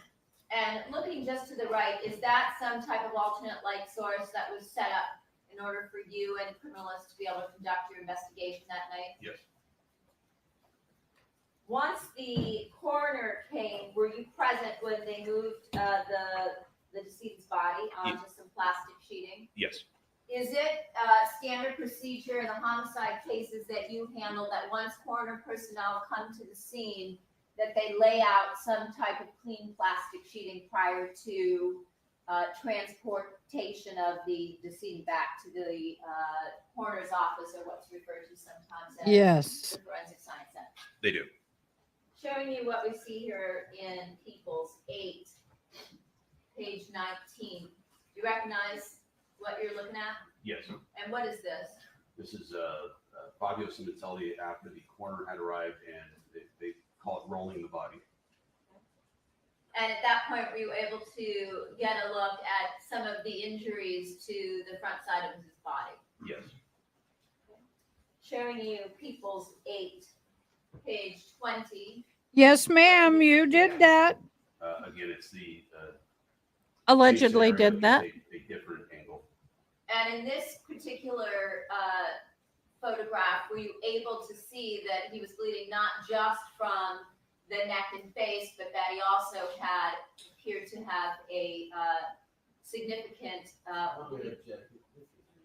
I have not heard the question, so we're not ruling the objection quite yet. a significant wound to his right leg? Overruled. Yeah, at this point, we weren't sure about an injury to the right leg. We weren't sure if that was just from him lying in the pool of blood. Okay. At some point, were you able to make that determination? Yes. Showing you People's 8, number 21, what do we see here? Again, same scenario, just different orientation. This showing the face, the right arm, and what appears to be the right leg. Yes. Showing you People's 8, page 22. Do you recognize what you see here? Yes, this is a close-up of the face and upper body. Of the decedent? Yes. Showing you People's 8, page 23. Does this photograph depict the right face and neck of the decedent Fabio Sementilli? Yes. Showing you People's 8, 2 photographs, page 24. Does this appear to depict the abdomen area and chest of the decedent at the scene? Yes. And the individual that we see that appears to be wearing blue gloves, do you know who those gloves belong to? That'd be the coroner's personnel. Okay. Showing you People's 8, page 25. Does that appear to be a close-up of the right side and neck area of Fabio Sementilli? Yes. And what did you notice here that was significant to your investigation? Well, you had multiple sharp force injuries on the neck, and they're appear to be targeted right towards where you have significant arteries and the areas where you bleed out from.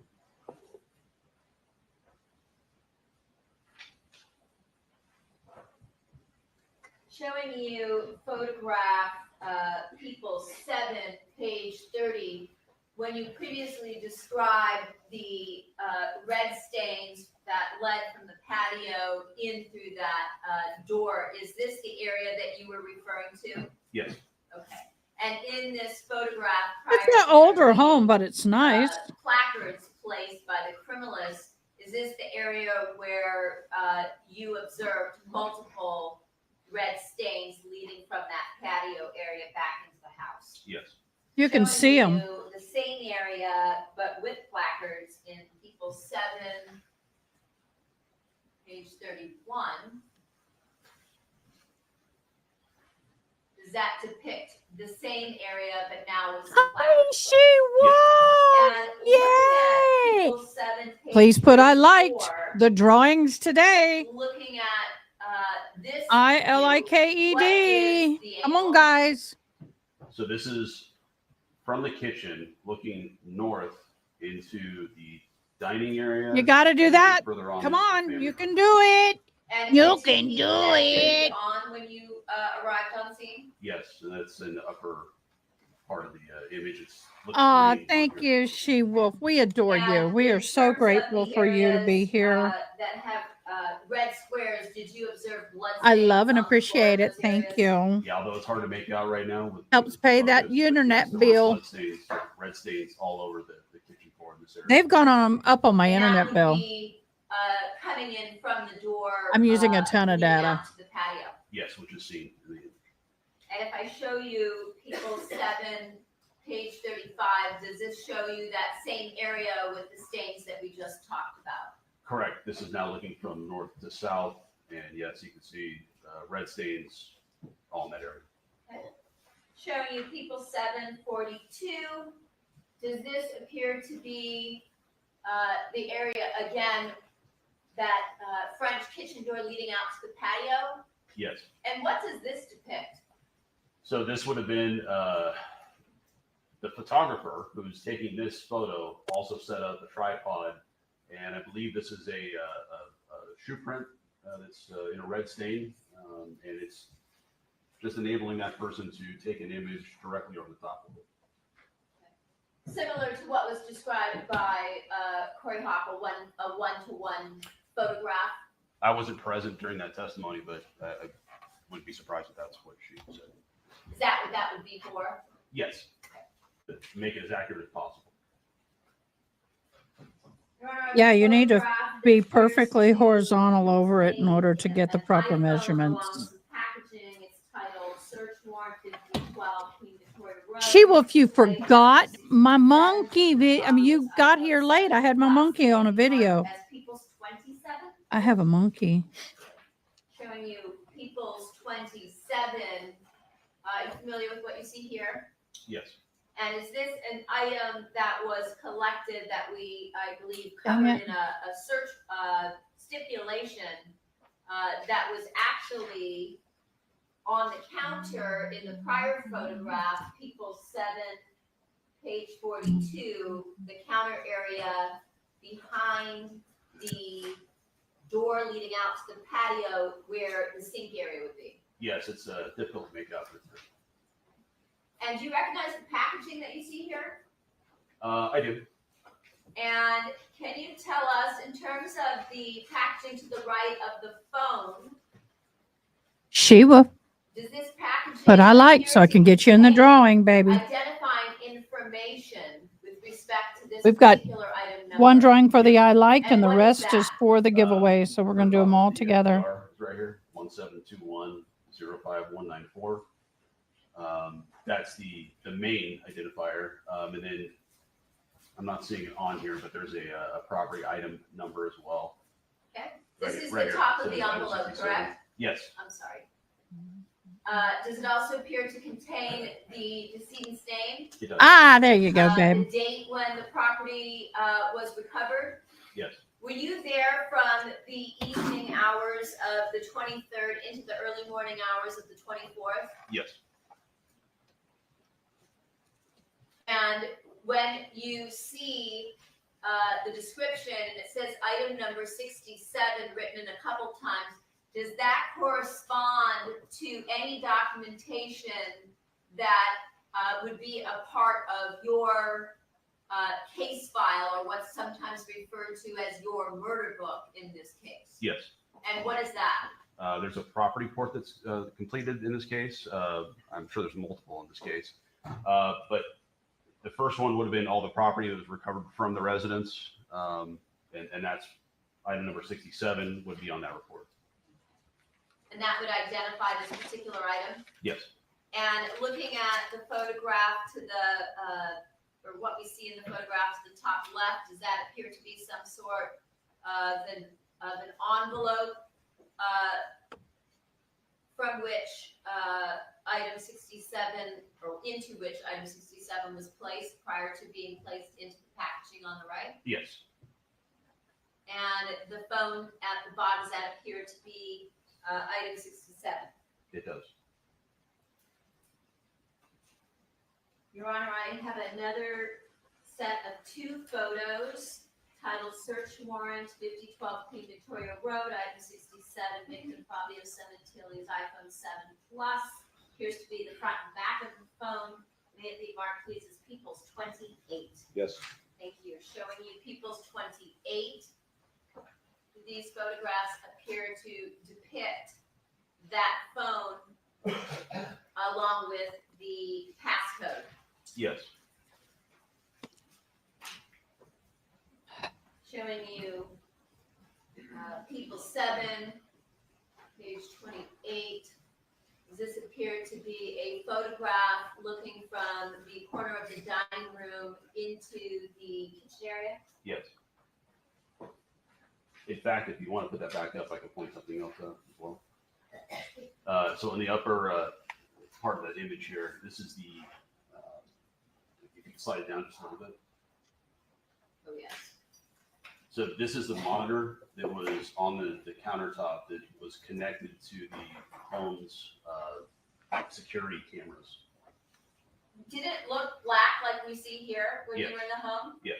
And why was that? It appeared not to have any power. And the box that the defendant described to you as being on top of the cabinet in the garage, I think we talked about that. Did we talk about that yesterday when you testified? I think briefly. And that DVR box, did that appear to have been taken? Yes, and if I can add also, that box would have been virtually right behind this monitor, this wall. Let me object, no foundation. That's a rule. The wall where these cabinets are up against, the backside of that wall leads into the garage. So you were there. You saw the location of the cabinet in relation to where the monitor was. Yes.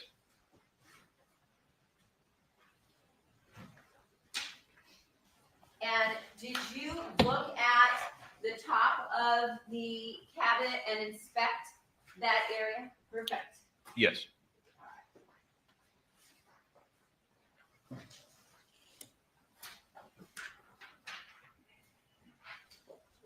Showing you people 7, page 20, 2 photographs. Do you recognize what you're looking at here? Yes. And what is that?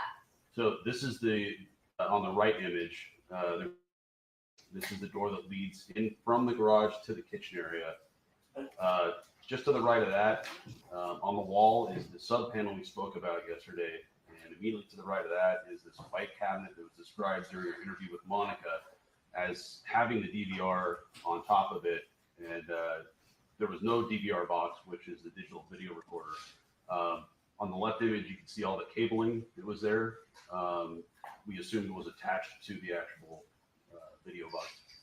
And this, the top of this cabinet area, again, was that just on the other side of that wall where the monitor was? Correct. And were those cables basically hooked up to nothing when you got to the scene? Correct. Council, I'm going to interrupt and take our morning recess for 15 minutes. The admission applies. See you back here in 15 minutes. All righty, y'all. What y'all thinking?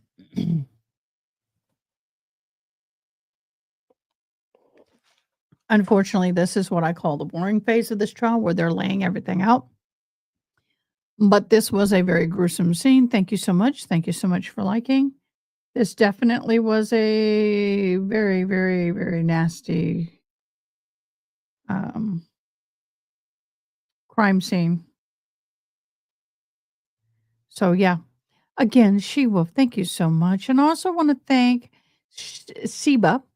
Seba, thank you so much for the super chat. I greatly appreciate it. And, Seba, excuse me, gifted membership. She-Wolf, thank you so much for the super chat. You were amazing. We love and appreciate you. Thank you so, so very much. Yeah, that camera, that's a telltale sign to me that the conspiracy is a surveillance camera. Yeah, and the way they did everything in general is just so wrong. Just absolutely against the grain of everything that you should have done or shouldn't have done. So anyway.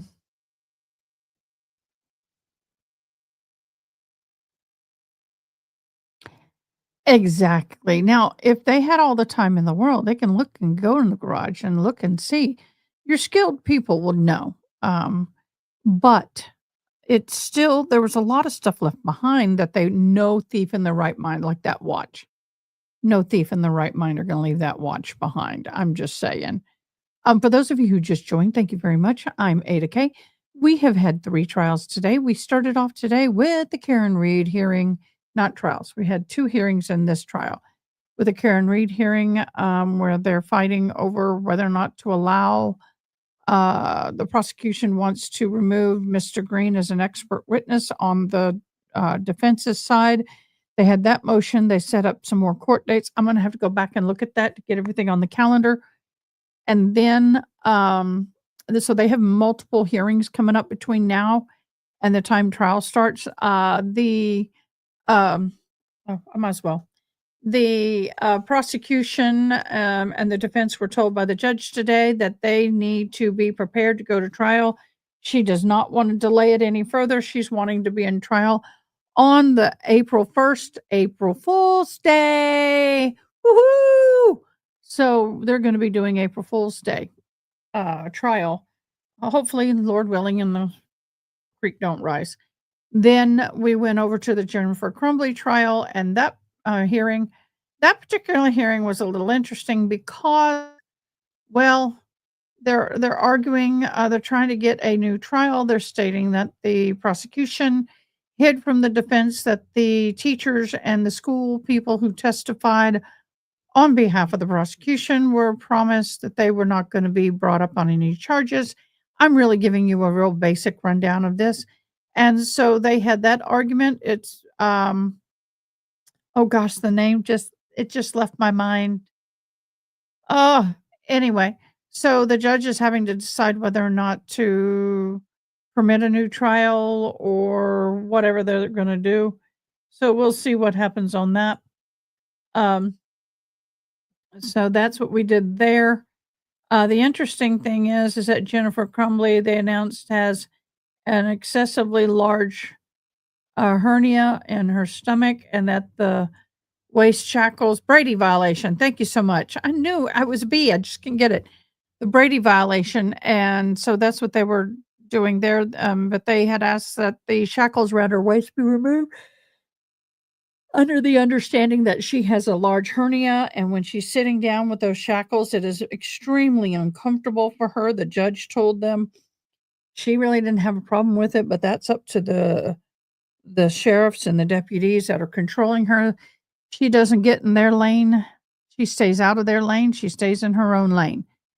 They permitted them to be off. They were on before they left. So, yeah. So now we're here on this trial. We've been with this witness all day. They have not even gone to lunch yet. So we're zooming. To the left of the residence, is this, does this show you that patio from the opposite vantage point that we looked at earlier, which were the photographs taken from the master bedroom looking towards where what would lead you to the pool? Yes. Showing you people 7, page 80. Looking at the location where there is a red indicator with the address of 5012 Queen Victoria Road, is that is this an aerial that depicts the residence? Yes. And the location where you interviewed the defendant along with her daughters on the night of January 23rd, where would that be? I believe it was right here at 5009 Queen Victoria. Okay.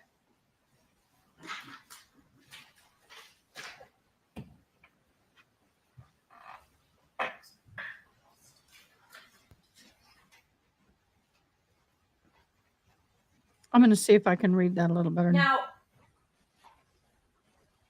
when you were finished that night, did you leave the defendant?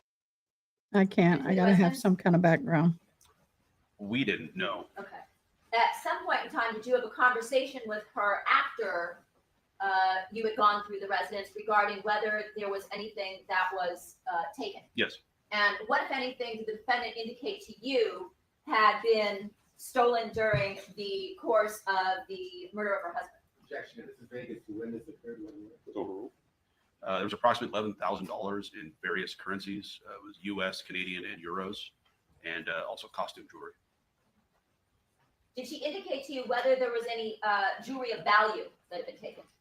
Yes, and there was not. There was none. Yes.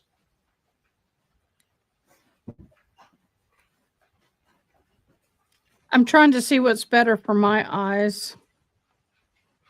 Did the defendant ever provide any specifics for any particular items of costume jewelry that she claimed had been taken? I don't recall there being anything identifiable.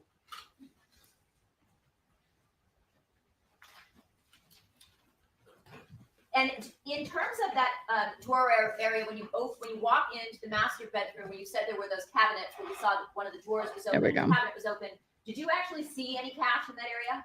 There were some loose bills in the drawer that was partially open.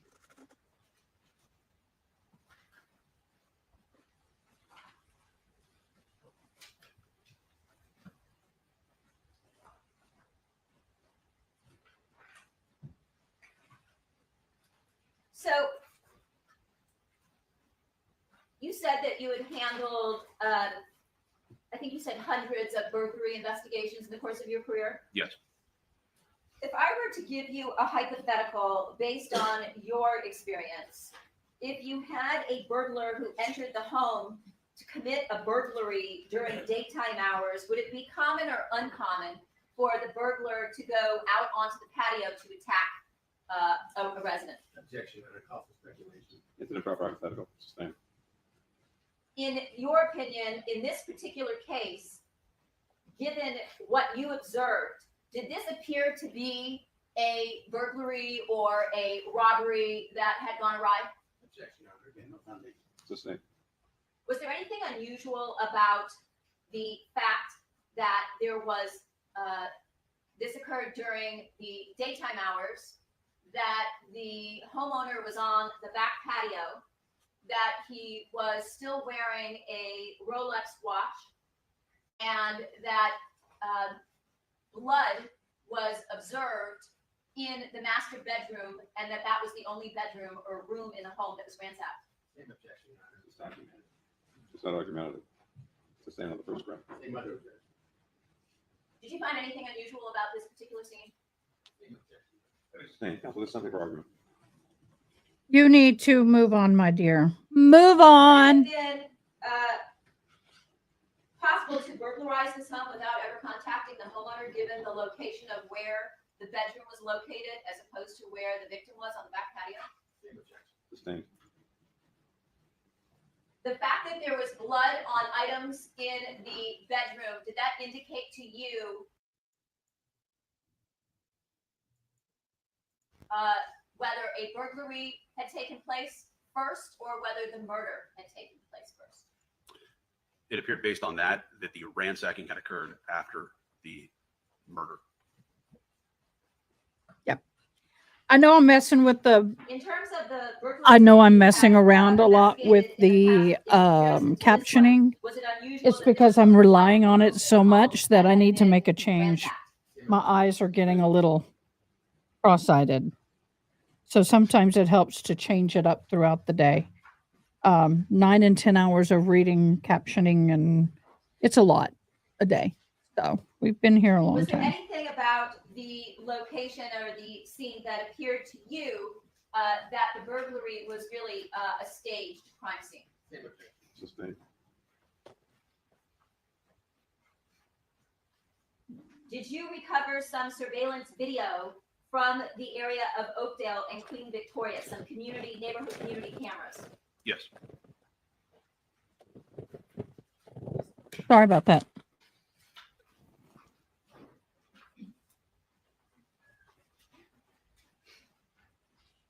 And did you view the neighborhood surveillance video yourself? Yes. Did you view it along with other individuals, including your supervisor, Detective Castro? Yes. Your Honor, what's the people's next in order? 29. Thank you. Your Honor, I have a stipulation, if it could be marked, please, as people's 29. The stipulation reads as follows: neighborhood surveillance video from Oakdale Avenue and Queen Victoria Road on January 27th of 2017. Sean Kacharian of the Los Angeles Police Department's Technical Investigation Division accompanied LAPD detectives Parshall and Verna to the location of Oakdale Avenue and Queen Victoria Road in Woodland Hills. They acquired the neighborhood surveillance video contained in People's Exhibit. I believe it's already been marked as number 19, which is a true and correct copy of the video captured by the video surveillance system for the date of January 23rd of 2017.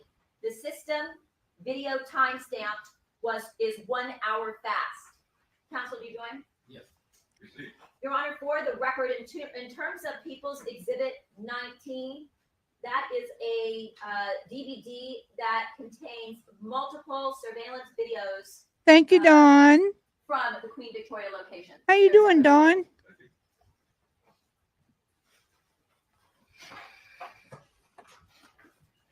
Mhm.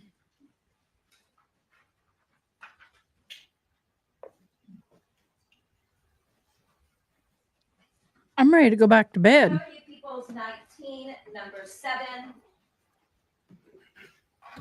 Do you recognize what you see here? I do. And what is this? This is a still image from the video recovered at Queen Victoria in Oakdale. Again, the timestamp is 1 hour fast. It's actually 4:18 p.m. 2 more hours. Shows Where are two you going, individuals, babe? Running at a decent pace, coming southbound on Oakdale and then running onto Queen Victoria. You can see that in the close-up here, the individuals have their hoodies on and they're cinched tight amongst their face. They also have the sleeves of their long sleeve sweatshirts pulled over their hands. Covering And any This tattoos. particular screenshot, is this what you also Pretty good observed on the coverage. video itself? Yes. Where are you headed, Miss Dawn? Now I've got the song, I'm leaving on a jet plane. Don't know when I'll get back again. Y'all, speaking of planes, please keep everybody in your prayers about that plane crash. There's so many grieving people, including the helicopter's families, pilot and crew. Right, this Their time we are going to families ask to are play, grieving as well. Various surveillance videos Horrible that are contained accident. in Peoples 19, the surveillance video from the neighborhood surveillance camera from the date of January 23rd, 2017. Showing you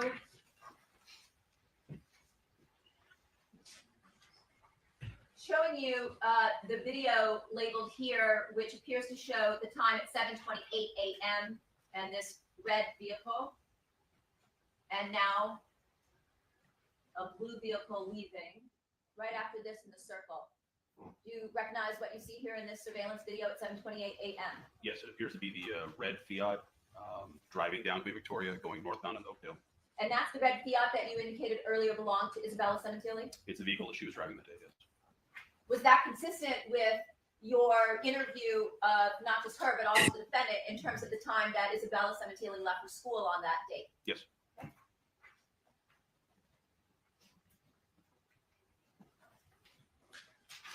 Showing you now video for 2:15 in the afternoon. Okay, we just saw a vehicle leaving the location. Yes, do you know what that I've video watched. shows? I don't. Was the I have watched. I have cried. I remember the coaches that got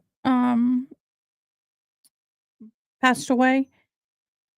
I remember watching them grow up because that was my generation. I was into gymnastics and I loved skating. And I watched them grow up going through the circuits and going to the world's nationals and Olympics and all that kind of stuff. So, yes, I'm very grieved. I've shed a few tears. So I'm not wanting to go there now. Shedding tears is easy for me.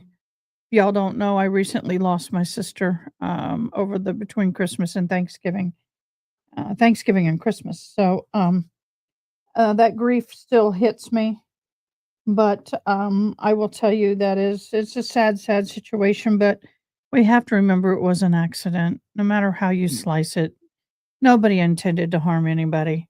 So we are in the process. They are in the process of trying to figure it all out, and we just need to keep everybody in our prayers.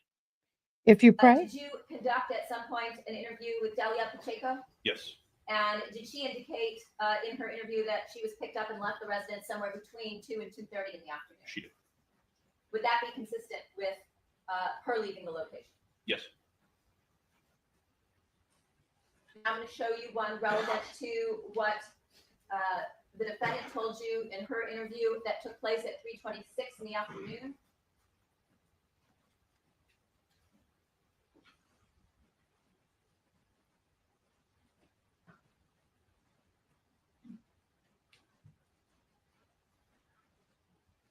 Do you recognize what you see here? Yes, it appears to be the black F-150 pickup truck going down Queen Victoria and then driving northbound in Oakdale. And again, would that be consistent with the defendant's description as we heard in her interview from the night of January 23rd of the time that she left to go to Target? Yes. She passed away from triple negative metastatic breast cancer. I do good and pretty much, but when anything is grief related, it kind of hits. Mustang, do you recognize what you just saw there? Yes, that appears to be Jessica's vehicle leaving, going northbound Oakdale from Queen Victoria. And was that consistent with your interview of her? Yes.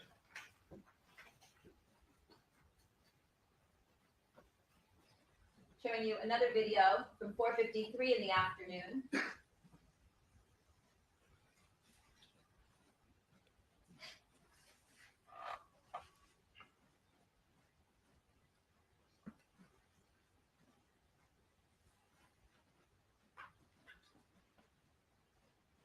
you recognize what you see here? Yes. And what is that? It appears to be the vehicle that belonged to Fabio Sementilli, leaving Queen Victoria, going northbound to Oakdale. And that would be after the time of the murder? Yes.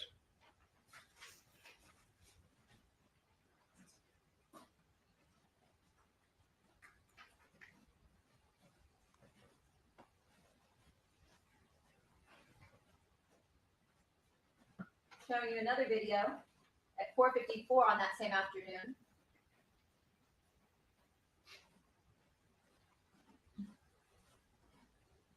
Do you recognize the vehicle that you just saw turning from Oakdale onto Queen Victoria? Yes. And whose vehicle was that? That was that red Fiat driven by Isabella. Okay. And was that consistent with your interview of her regarding what time she returned home? Yes.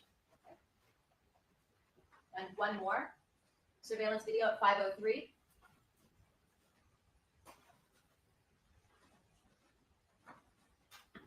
Do you recognize what you just saw in that video? Yes. And what was that? That was the black F-150 pickup truck driven by Monica returning home.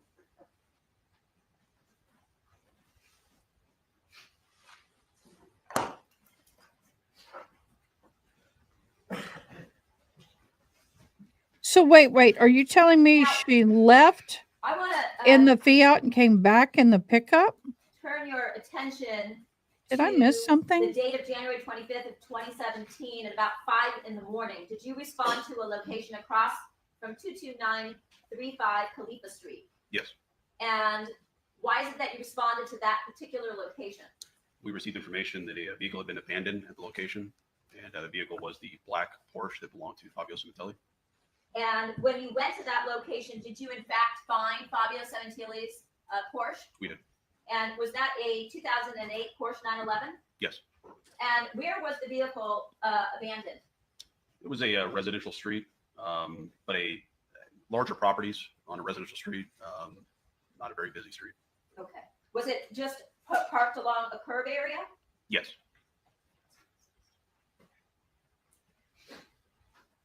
All right, a photograph of a street that is labeled Porsche Recovery Location on January 25th of 2017, 22933 Khalifa Street, Woodland Hills. May it be marked, please, as People's 30? Yes.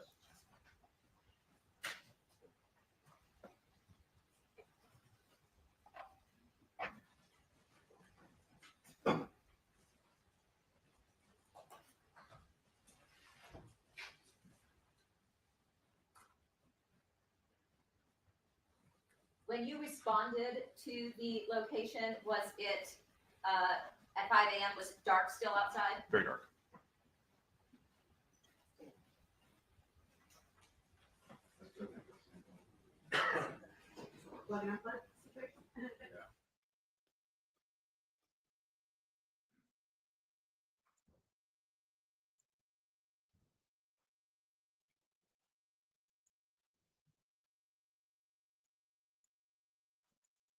Toxic, you freaking rock.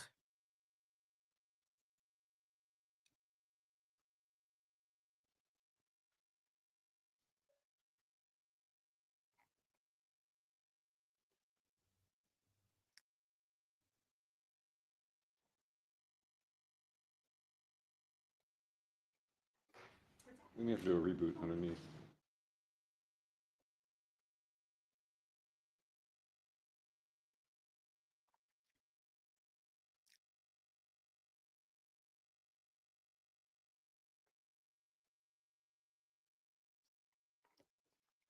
Oh my God, you're so cool, darling.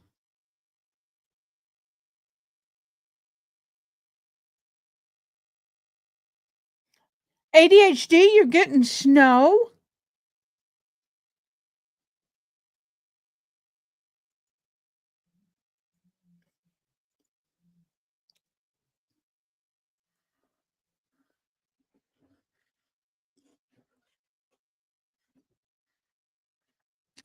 Got something for y'all. Give me a second.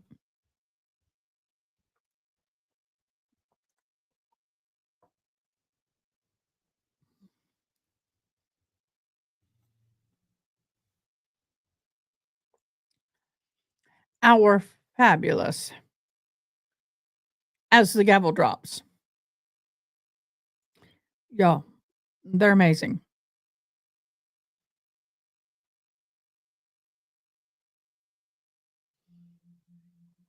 Give me a second. I want to give As the Gavel Drops a real big, huge thank you so much for all that you do. If you love to read and dive into court documents, go to Discord, go to As the Gavel Drops, register, and validate your account so you too can get access to the same documents that we use during trial. They are also opening up. They are now on X and YouTube. We'll be posting mods. If you could please post those links, that would be great. Because now I'm going to share something with y'all. Yay! Thank you as the gavel drops. They drop this quickly. Let's read through it. Here it comes, the Commonwealth versus Karen Reed. Commonwealth motion for clarification of privilege filtration protocols pertaining to the defendant's cell phone. Yeah, this is going to be interesting, y'all. Now comes the Commonwealth and moves for clarification relative to the Commonwealth lawful access to the defendant's cell phone. The Commonwealth has authority pursuant to February 2nd of 22 search warrant to examine the contents, including forensic data, within the defendant's cell phone. So the prosecution wants Karen's cell phone. But which one? If they were smart, they would have gotten her a new one. You don't want them having access to what you're doing now. See Exhibit A. Because of privileged communications contained within a defendant's cell phone, by order of this court agreement of the defendant, I need to get my cursor over here. The Digital Evidence Laboratories of the Attorney General's Office was appointed as forensic examiners to review the defendant's cell phone pursuant to search warrant and excise any privileged communication to Exhibit EB. What does this mean? That means that they were to go through it and make sure that if there was any communication between her and her attorney, which is considered privileged, would be censored out, and then the rest of the information could be examined.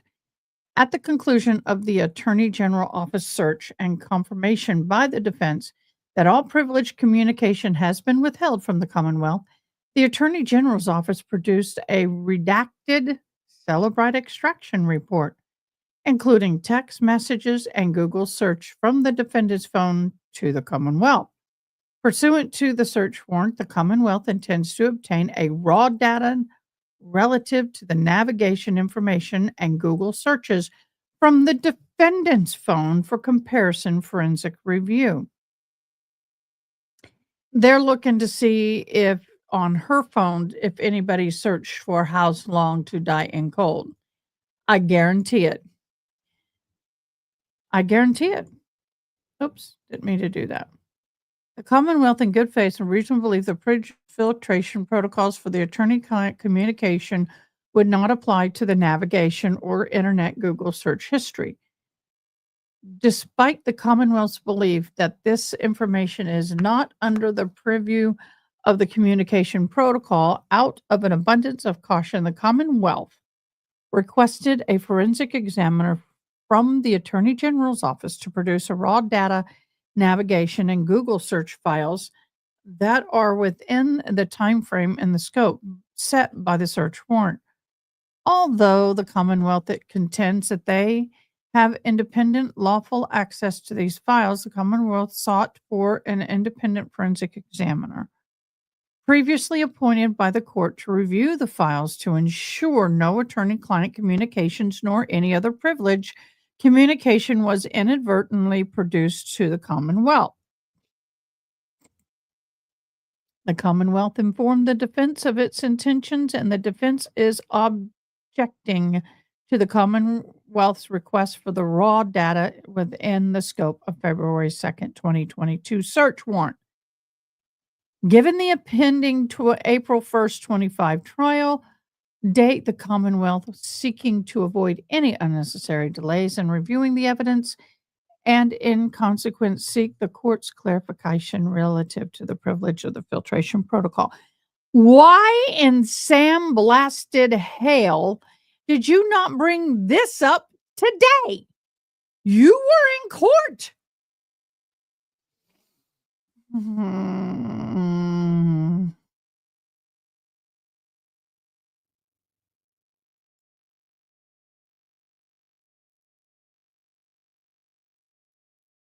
What?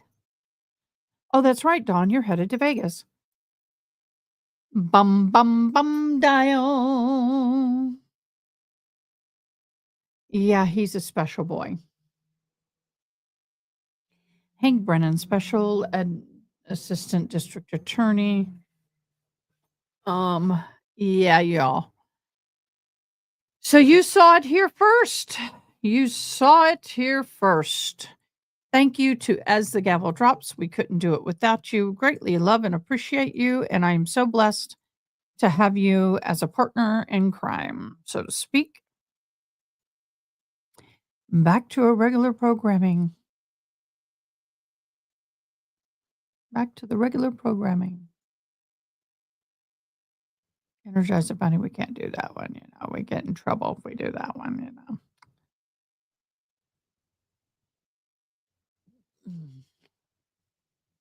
Okay. And if I was to, I ate too much too fast. Now I'm Hand you. hurting severely. If I have to run, don't get offended. this photograph, can you place an X approximately where the Porsche was? I don't know if I could based on this. Okay. Yeah, no, sorry. Is that the street that you, where you found the Porsche? Yes.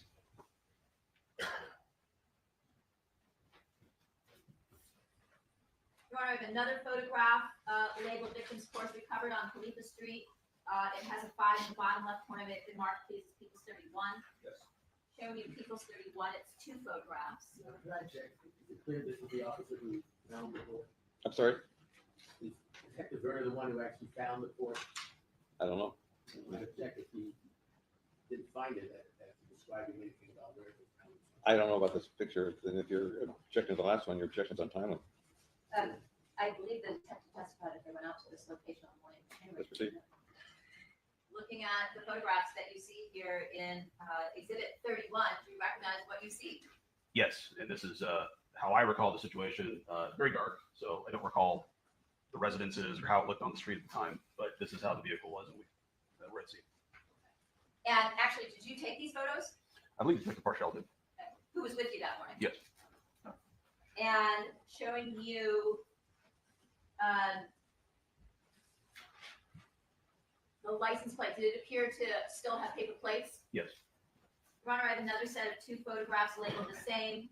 May it be marked, please. People's Oh, that's right. She went and Thank you. It has a 6 in the bottom. didn't she go get a car Showing you after what we see this? Here in People's 32, do you recognize these 2 photographs? Yes. And what do you recognize here? Again, this is the 2008 Porsche. Both images.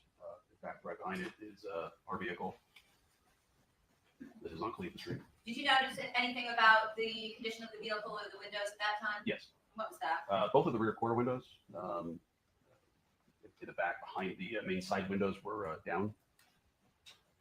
Did you and your partner have this vehicle towed to a police impound or tow yard? Yes. For processing? Yes. Subsequent to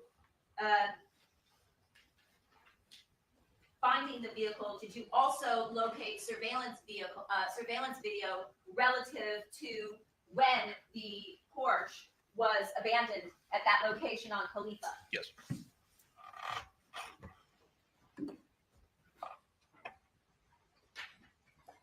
Your Honor, I have another stipulation. May it be marked, please, as People's 33. Toxic. Do we have a time for that hearing? Because I didn't hear a time and I'm trying to put it This on one my is titled calendar. Stipulation Khalifa Street video. On January 25th of 2017, LAPD detectives. I punched thought out we and had reviewed fifth, and downloaded video the surveillance 6th from and cameras 7th. located at 22906 Khalifa Street. The recorded video depicted events that occurred at that location between 9 p.m. and 9:30 p.m. on January 23rd of 2017. A true and correct copy of that video is contained in People's. May it be marked as 34. That video. Video? Yes. The video somewhere. Thank you. Counsel, you join? Received.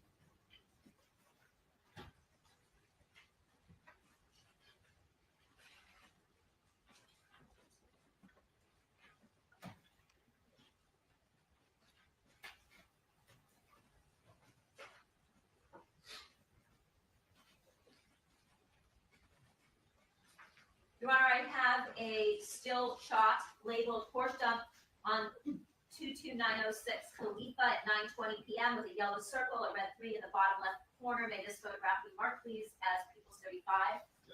Showing you People's 35. Is this a screenshot taken from the surveillance video that we just discussed? Yes.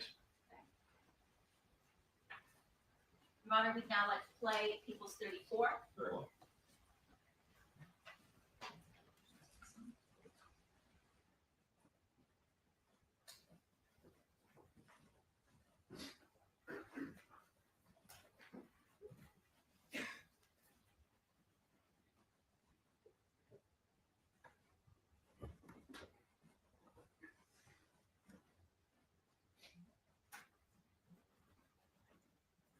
Now, within this yellow circle, is that the Porsche being left, abandoned at the location? Yes. And what, if anything, did you note with respect to this video? There appears to be a single person that gets out of the vehicle and walks away from the vehicle.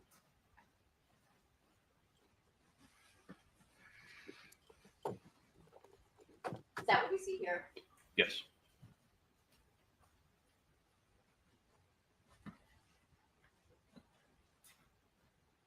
And Your Honor, for the record, this video, I believe, is 2 minutes long.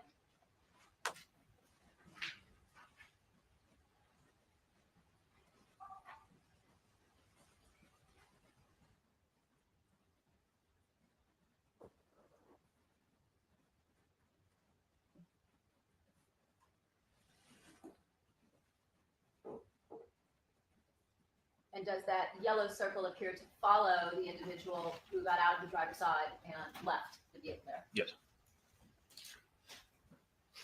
A couple days after the recovery of the Porsche, did you respond to Howard Summers' tow yard on January 27th, Yes.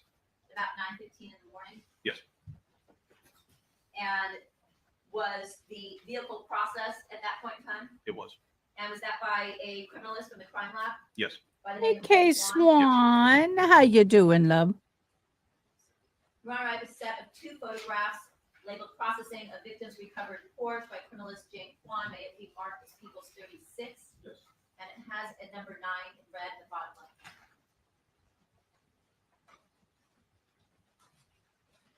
I picked something and it won't stop bleeding. Showing you the 2 photos that you see here. Do you recognize what is depicted in these photos? Yes. This is the vehicle once it had been impounded. I believe it's Howard Summers Tow in the Valley Code Park. It's parked inside. And were you present for the processing? Yes. And did you notice anything in or around the vehicle in the driver's compartment area? Yes. And what was that? There were some red stains in the driver's compartment area. And did you watch as Ms. Kwan collected various samples from those areas of the driver's compartment? Yes.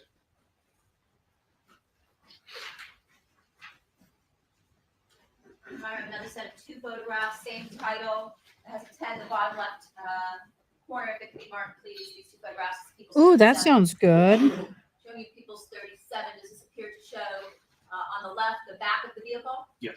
And what do we see here on the photograph to the right? The temporary registration, which I believe was in the windshield area of the vehicle. You're going to have another set of two photographs with the same title. They may be marked, please, as People's 38 with number 11 in the bottom left corner. Yes. Showing you People's 11.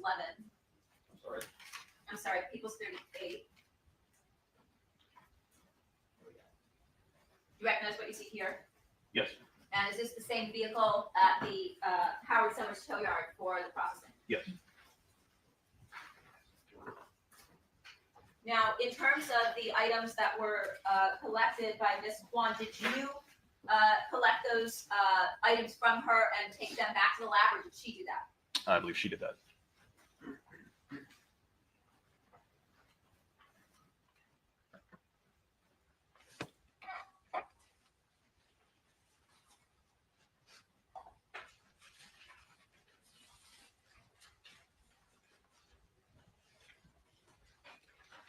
Chai coffee does sound good.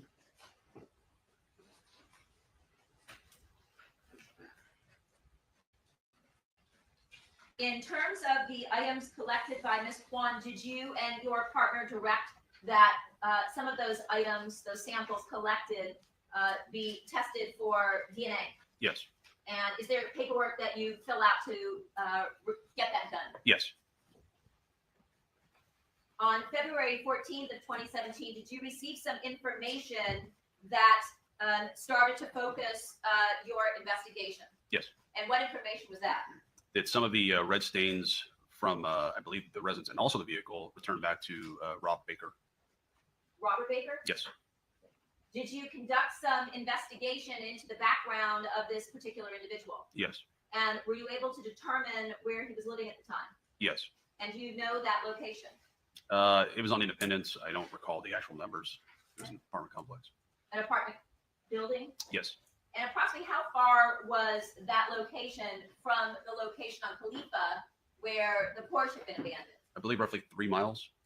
And approximately how many miles was that residence, that apartment building, from the Sementilli residence? Roughly the same, around 4 miles, if I'm not mistaken. Were you also able to determine through department resources a cell phone number for this individual? Yes. And was that cell phone number a Chai number with, latte. you or your partner or someone who Yum. was working with you wrote search warrant for cell phone records? Yes. And relative to the stipulation that I read earlier, was that carrier through Sprint? I believe so. And was that for a phone number 213-272-1093? I believe so. If you'd like me to, I can refresh my recollection with my notes. Would you please? Sure. Your Honor, may he review documents in his murder book?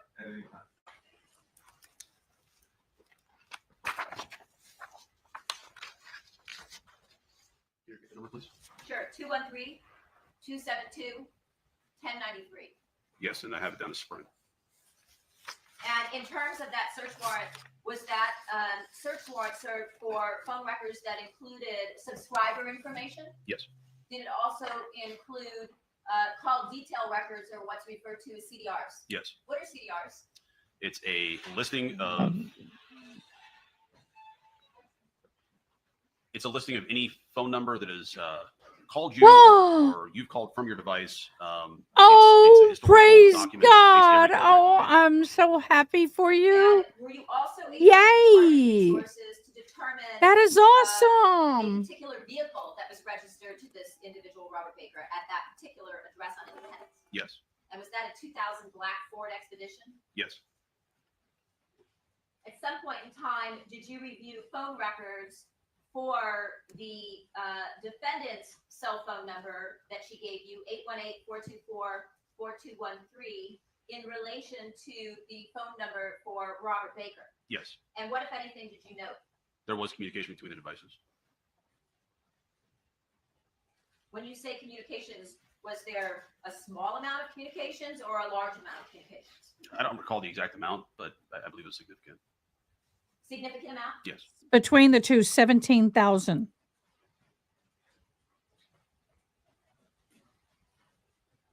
Or somewhere thereabouts.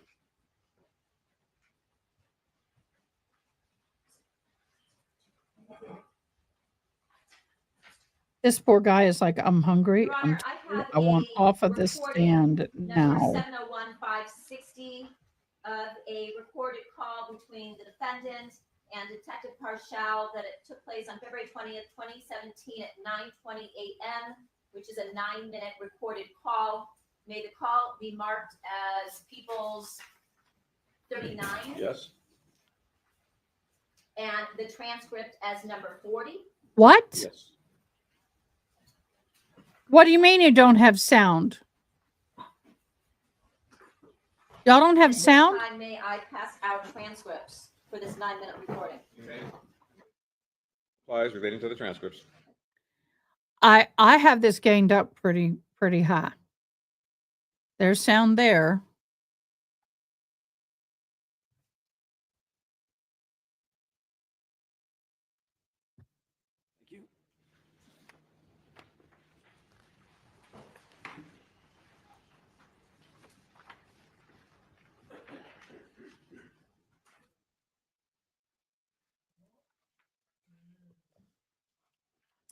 I sorry it glitching.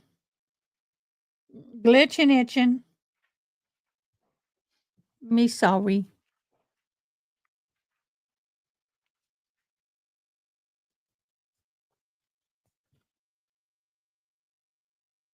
Well, that was dumb. I did a whole stitch and didn't even grab a bead.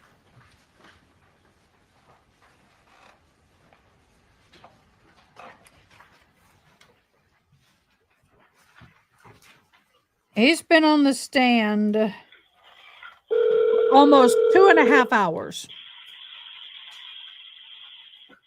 Hello? Hi, Monica, this is Detective Parshall. Hi, Detective. How you doing? Terrible. How's it going? Oh, it's going. Yeah, I got no bombshell news to give you or anything like that. That area over there has been hit by a lot of burglary crews, so we got. Yeah, but not murders. No, but if someone interrupts someone during a burglary, and they feel like they're in danger. I have someone in family I'm telling them that they're crime detectives. Should I? No, we'll be able to get this, I think. So we got an angle on a couple different crews that are working burglaries in the area that we're trying to get into. Keep that in your hat, though, of course. I don't think it's anybody, but Oh my God. so you weren't followed home from anywhere, from shopping, or I think you said you went to the gym that day. Yeah, me and my daughter went to the gym. I don't think I'm being followed. Then I went shopping late in the afternoon, but when I came home, that's what we found. Right. From your shopping. Yeah. So you and Jessica went to the gym? Yes, me and Jesse. What gym did you go to? Other fitness. And where's that located? Canoga and Victory. Oh, Canoga and Victory. Okay. And you guys went in the red Mustang? Yes.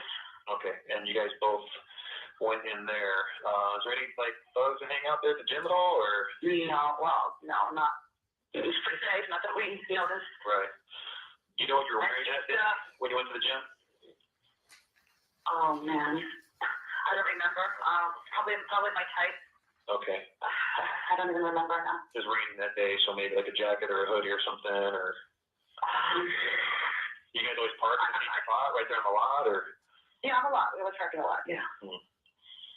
I could ask my daughter if she remembers, but I doubt it. Okay. We're You guys went there in the Mustang, and I got your times here. I looked at the times from the camera down the street. It looks like you guys leave about 11:42 to go to the gym, and you get back about 1 o'clock. Does that sound about right? Yeah. Okay. Did you guys stop anywhere between there and? No. You went straight to the gym, and after the gym, you came straight home. Exactly. Okay. And then when you left to go Target and Ralph's, you were in the Ford again, the truck. I was in the truck, yes, because Jessica went babysitting and she used the Mustang. Okay. But she usually drives a Mustang, right? Yes, she does. That's usually her car, yeah. And then I got you leaving at 3, it looks like 3:26, you leave to go shopping. And Yeah. you get back about 5 o'clock or so. Yeah, I think I came in right after Isabella. Okay, and you didn't see any people hanging around the corner or around the corner at all when you drove away? Just like watching the place or anything? No? No, why would I even think that? Yeah. I'm just trying to go over kind of.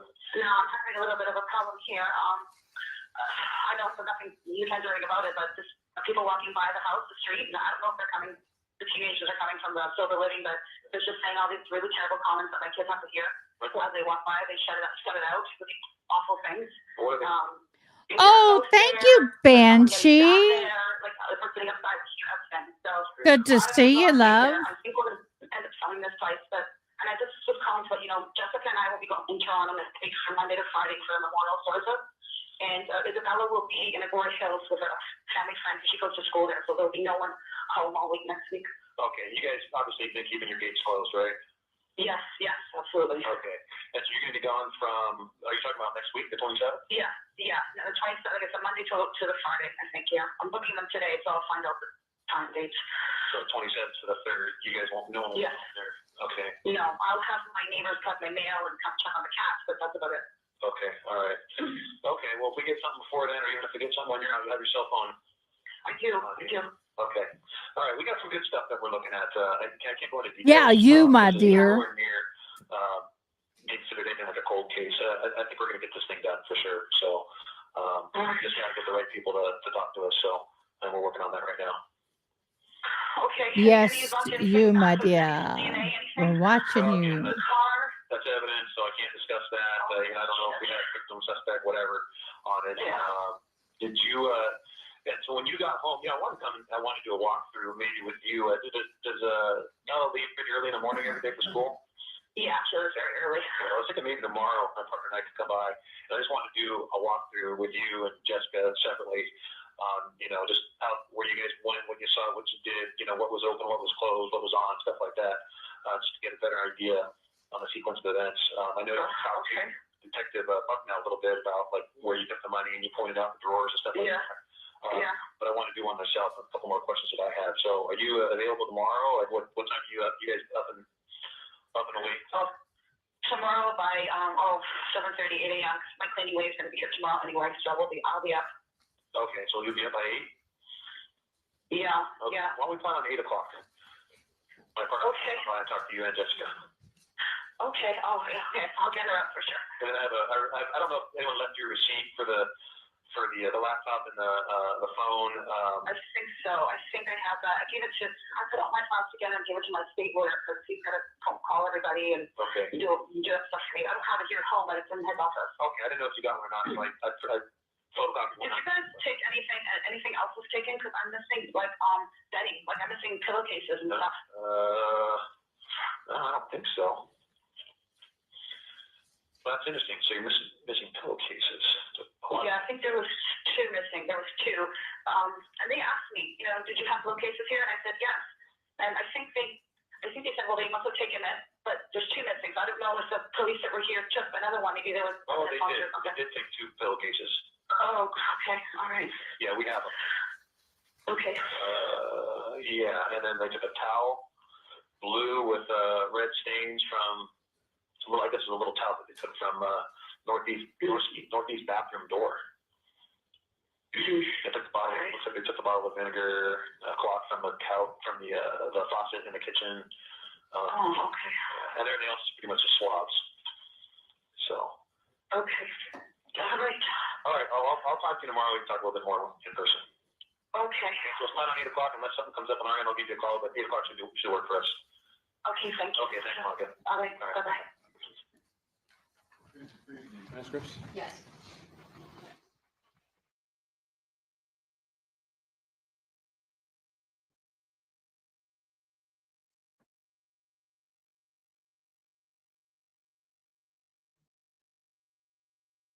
Oh, what do y'all think?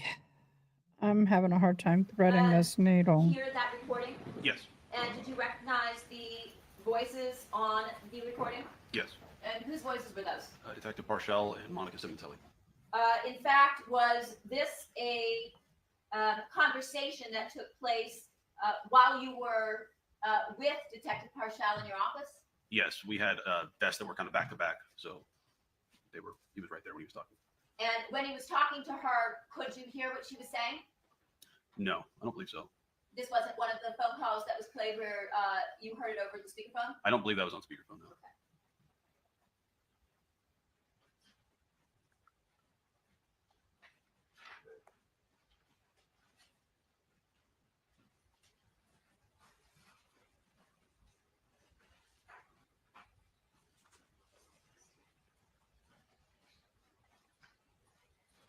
Your Honor, I have another stipulation.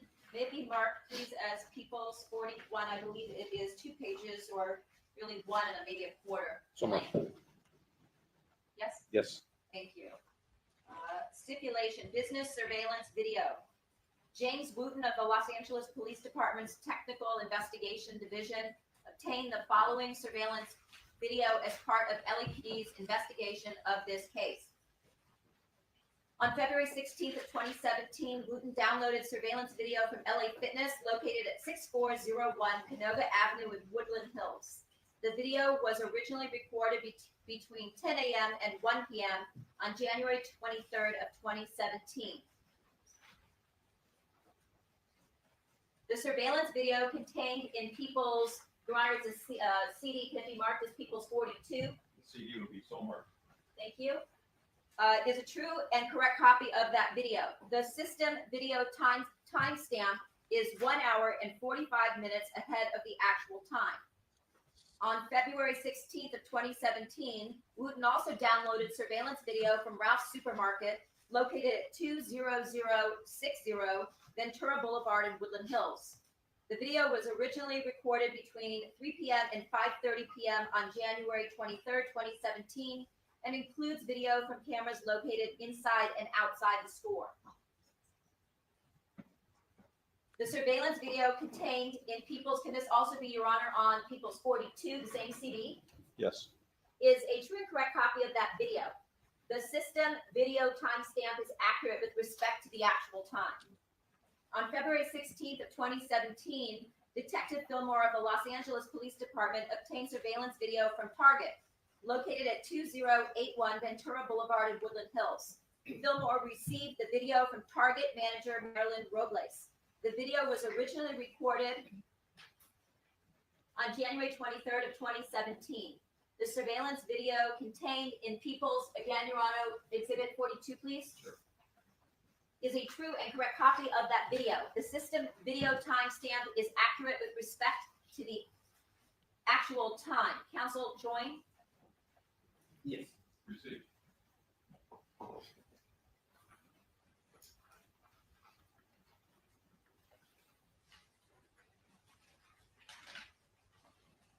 Now, did you and your partner go to the defendant's residence in consistent with what we just heard of the February 20th, 2017 recorded call between your partner and the defendant? Yes.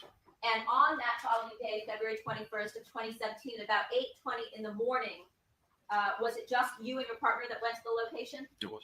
Do you recall who was home that day besides the defendant? It was Monica. I believe Jessica was there, and also a family friend. And was that individual Ernie Valorano? I believe so.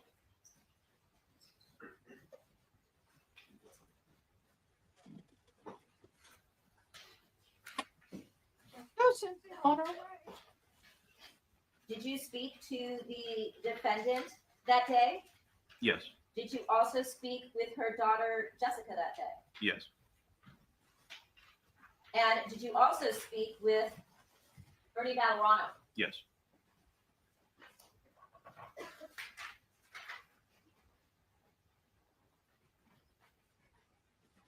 And when you spoke with each of these individuals, did you speak with them in separately in a different room? If I recall correctly, it was kind of a rolling conversation. There was, it was all recorded. If I recall correctly, it was just one file, so we were kind of just a moving conversation with different individuals throughout the recorded file.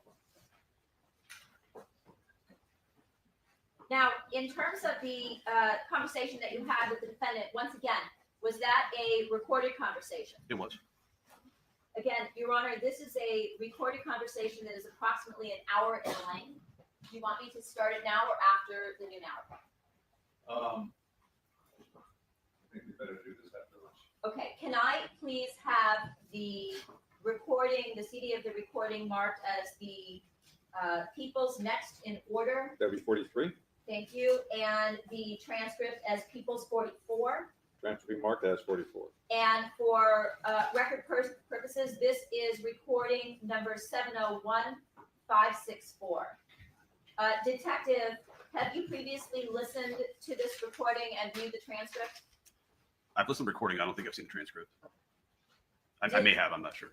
Did the recording appear to you to be an accurate recording of the interview that you had with the defendant on February 21st, 2017? Yes. During this interview or any other time, did you advise the defendant of the DNA results that implicated Robert Baker in the murder? No. And why not? It was an ongoing investigation. If we were to explain what we actually had in this case, we were concerned that we would have a destruction of evidence. And so for that reason, it was kept close to the vest. It might be that a good place to stop, Your Honor.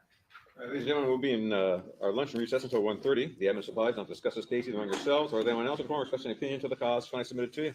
See you at 1:30.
Sorry about that, people. We had someone come in the office and I didn't hear the doorbell.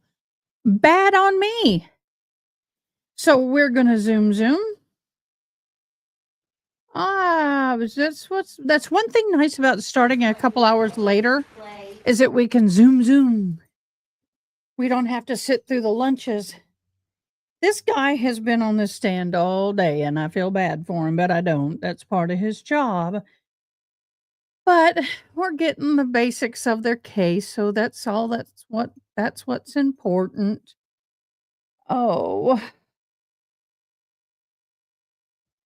it's important. So anyway, thank you guys for staying with me all day. We're going to go back live. They're coming back from lunch. A recording of the defendant's interview from February 21st. I believe that we marked the audio as People's 43 and the transcript is 44. That's correct. And at this time, let me just ask a couple of questions before. Prior to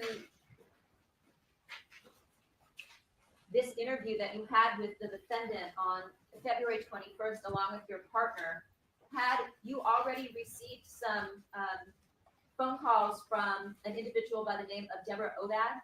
Yes. And prior to prior to this interview, had Miss Obad already sent you some photographs from a wake that took place at the Sementilli home on the date of Jan. I haven't heard the question. I'll take your objection. Finish your question. I actually sent you some photographs prior to the time of this interview. Yes.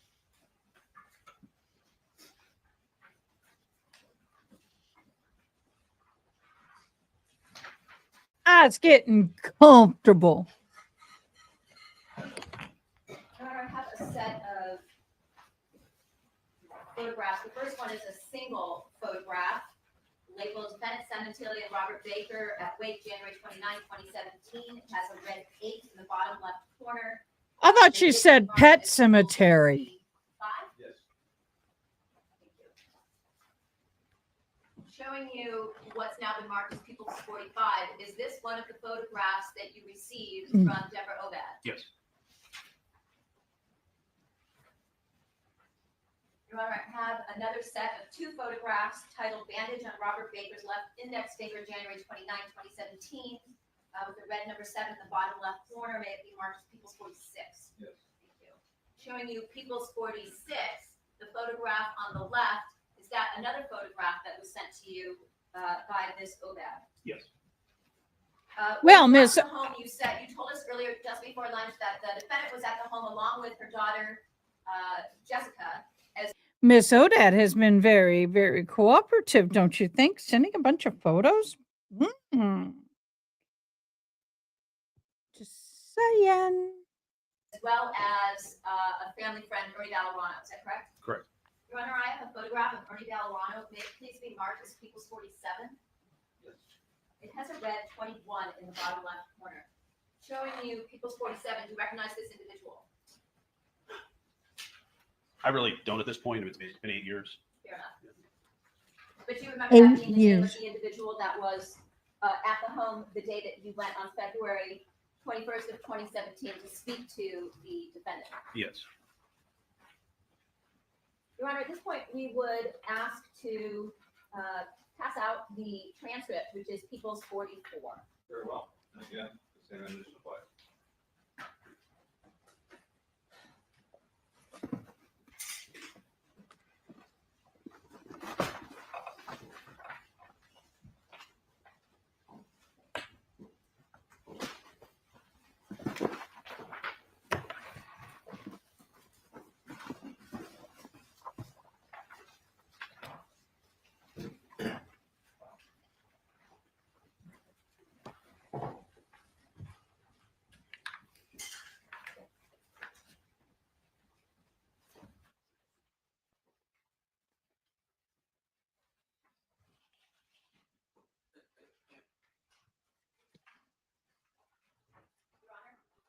Yes, please.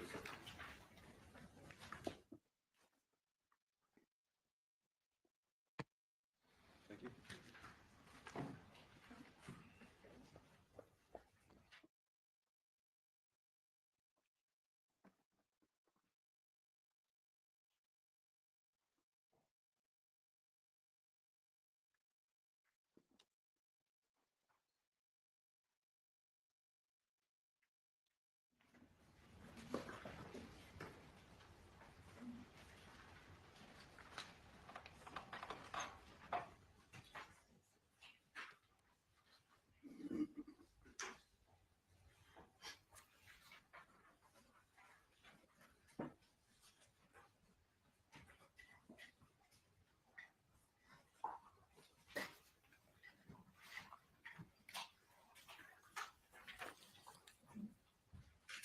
Now, again, the 48 the evidence not I already admonished him again. You weren't listening? You were, Your Honor, I believe you just said same admonition. That's exactly what I said. Wow, snippy much? Oh, yes, I'll tell them.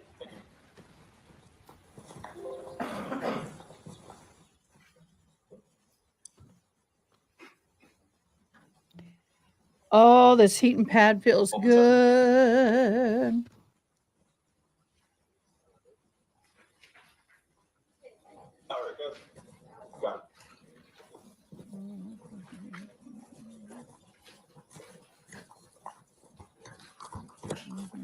Good morning.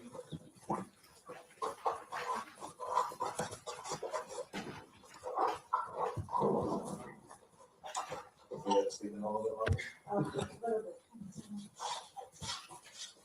Okay, I guess.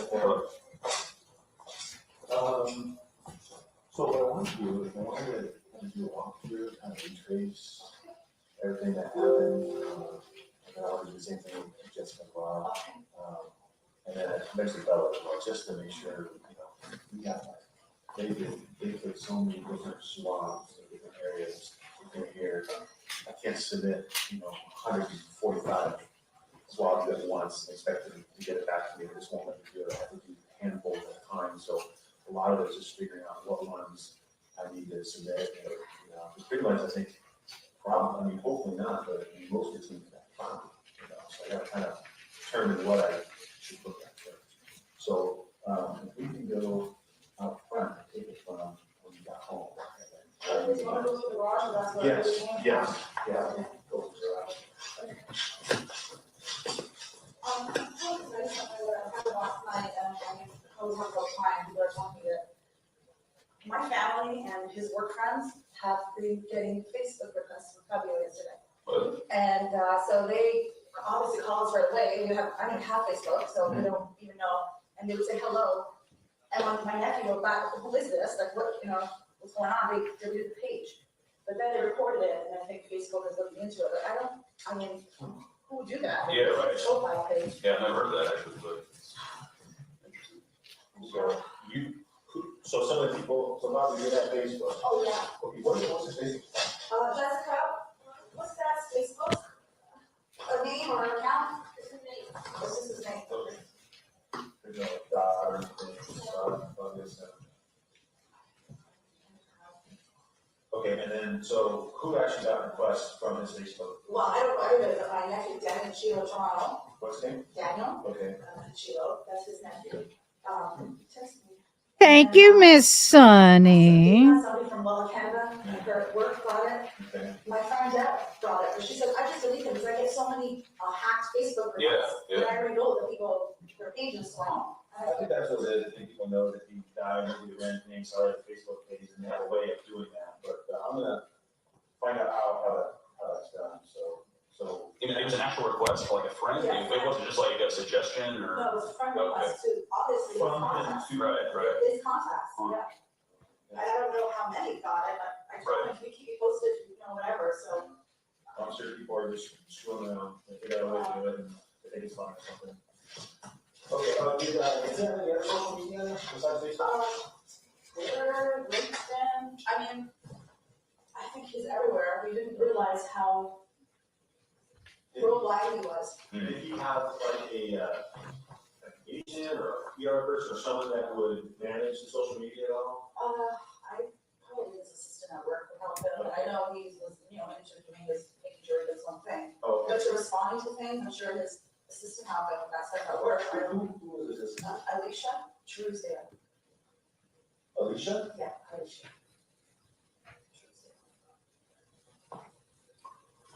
And was she just his assistant, his personal assistant, or was she? His executive assistant. Okay, so she didn't work for anyone else, just. Oh, I'm sure she worked with people there in the office. Okay, okay, she took care of a lot All of that things. is, there's salary with everything.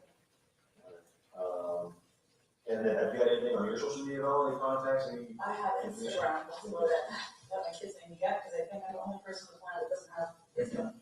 What's your Instagram thing? Monica _Sementilli. And you haven't got anything weird on that? No, it's just family. Right,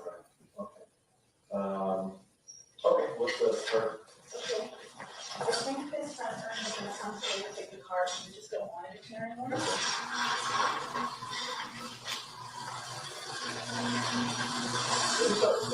I can't. Oh, no, it's always inside the door. Always inside this one. Oh, yeah, I want to get into the car. Did he always park it right in the middle too, or was it? Yeah, like here. Okay. Was not the It's side. always a pathway here too. Okay. We always come in through here, always. I checked everywhere, there is no papers of that stupid DVR thing, I checked every cupboard, I checked all these little areas, there's nothing. Did you guys do the DVR yet, or? No, but State Farm's gonna come in, they're gonna replace all these things. Okay. I think you can just plug it in. I would think so. I mean, unless they requires that or something like that.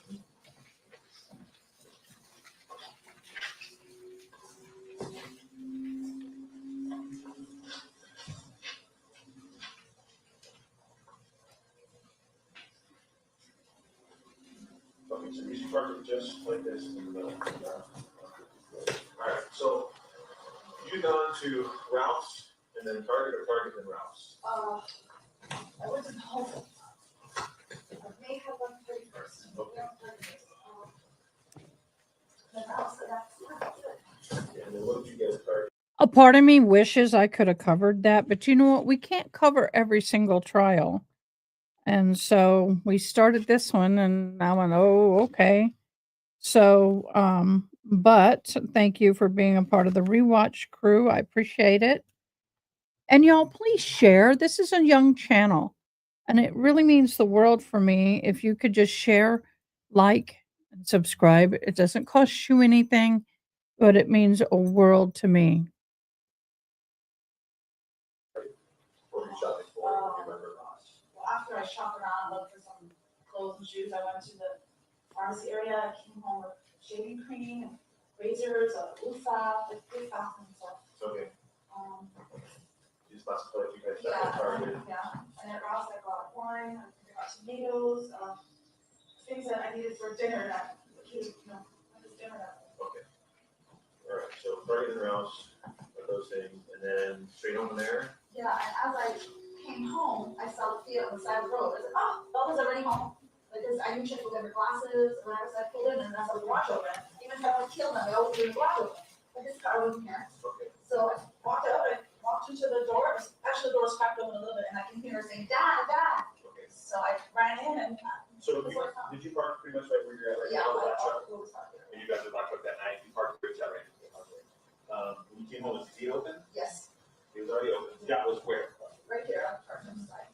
Okay. Where left handed, that's what she parked. Okay, so just to look out or right or driveway. Okay. And we talked about what gates usually open during the day? They were, we don't have to close them now, but whatever.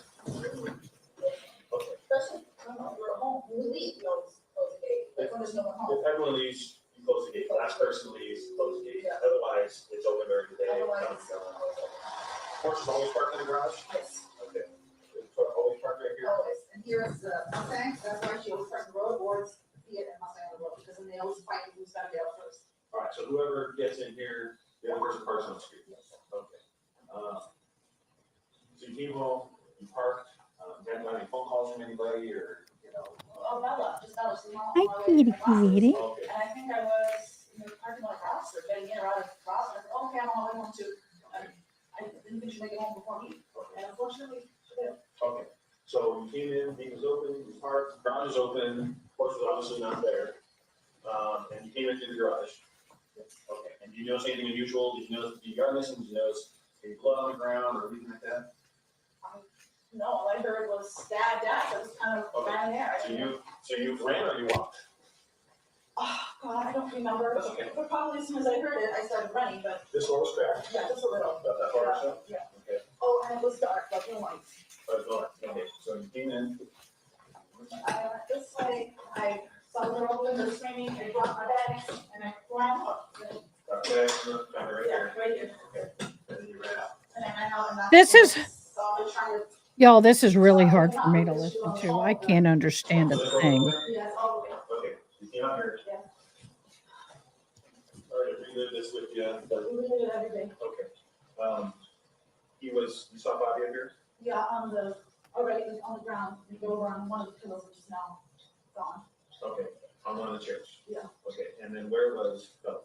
Bella was, What day are they on, Tash? You know, I can always do a nighttime. I can always do a couple hours every night.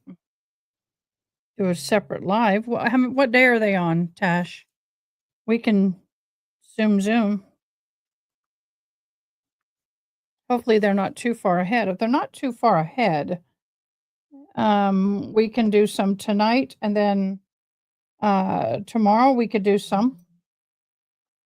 Oh, okay. So why don't we do this? Why don't we start it tomorrow and then or tonight? Let's see how I'm doing. Um, ah, let's see how I'm doing.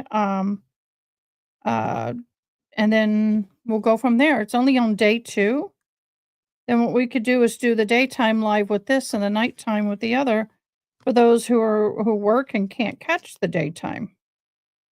But just know I'll be tired, but I might be up to it. We'll see. Here. This here.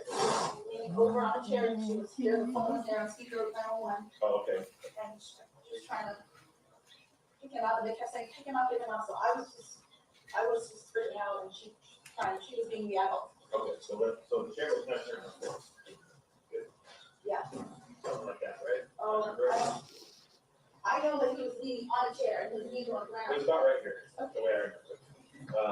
When he was here, was she on the left side or the right side? No, I was there, I ran this way, she was You here, ran through here, you ran around. I ran that way. Okay, so you came around the full side Yeah, and you saw it in there, you saw the blood. yeah. Is she actually trying to grab him and pick him up? We did together, because they said, turn him over, and we couldn't. When we picked him up, smoke came up, and I think it was the car. Oh, The smoke coming up, the fire was on, and uh, I think the TV was on. okay. And so well, when we found that he was still down, did you like partly lift up and couldn't get him? We could not pick him up, Okay. and then I guess it was just everywhere, So you got blood on you? Yeah. On your hands? yes. I imagine Bella did as well. Bella had a lot more than me. Okay, all over. And then, did you guys at some point say, you know what, he's dead and No, nothing to do? because Or they ran in the door, I was paramedics or the police or the firemen got here first? yeah, and they just pulled us off and made us leave. Okay, so they were saying, so you guys came back around here. Did you know what way you came through? I don't know what way I came back, but I know we were like this. Right, so Pretty both sure. of you came back through here. Yeah. Right? And you were wearing the shoes that you're wearing. Shoes. You're wearing shoes, Yeah. same ones that we talked to you in the room, Yes. right? And then we get a picture of the shoes. I think someone looked at under my shoes. Yeah, we saw the shoes. Bella, A pair of boots missing, those are Bella's. those are Bella's. Yeah. Okay, those are right shoes. Yeah.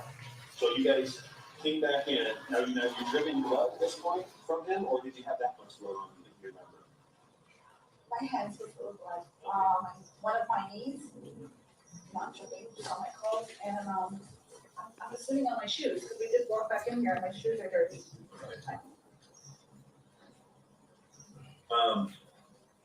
And then so you guys both came in. How many times did you stay here and walk? Well, they pushed us in and made us sit right there Okay, and not so leave. just you and Bella still, right? Yeah. And then where did you guys? Oh. Where did you guys? Right there, close to.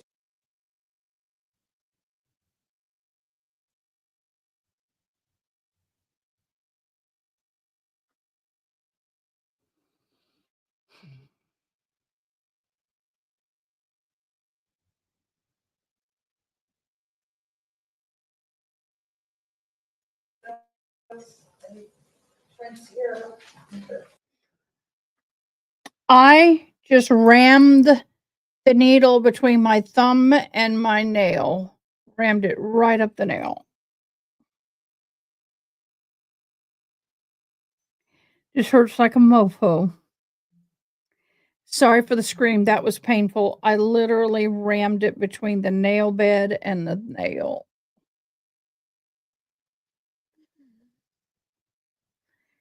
I don't have my leather thimbles that I made. I don't know where they are to protect my thumb from that. Oh, that's smarted.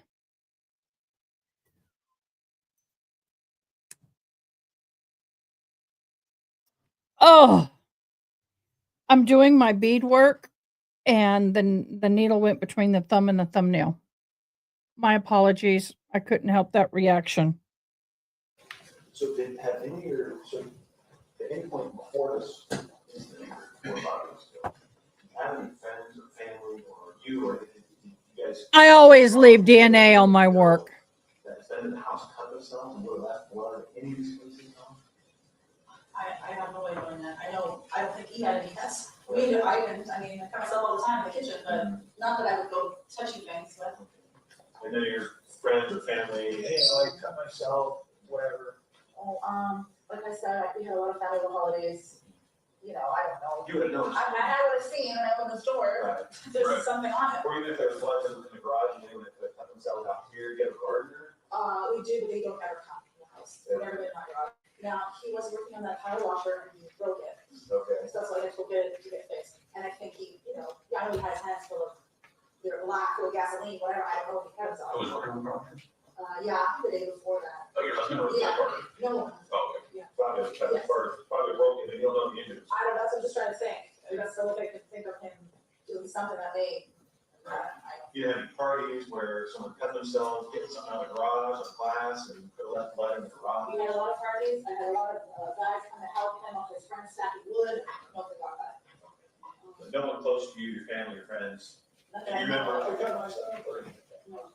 did any of Fabio's friends or family drive, were they anyone allowed to drive the Porsche? Drive it, I don't know, my brother-in-law was here, and they went, you know, cruising around, so I don't know who drove, but they don't, they've been in it, his friends have been in it. I think I've been in it once, maybe the girls once. As passengers, or not? Have you ever? Oh, I drove it when he brought it home, he was trying to teach me. When did he exactly bring it? For Christmas, maybe 2 weeks before, I don't know the date of the purchase. So the day you signed. Oh, I think I have it on my text messages, I didn't delete it, I had the date. It was a pretty good price possession for him, though. I mean, he's Yeah. pretty proud of it, I'm not He sure. waited a long time for that. We looked at both questions. Yeah. Picture.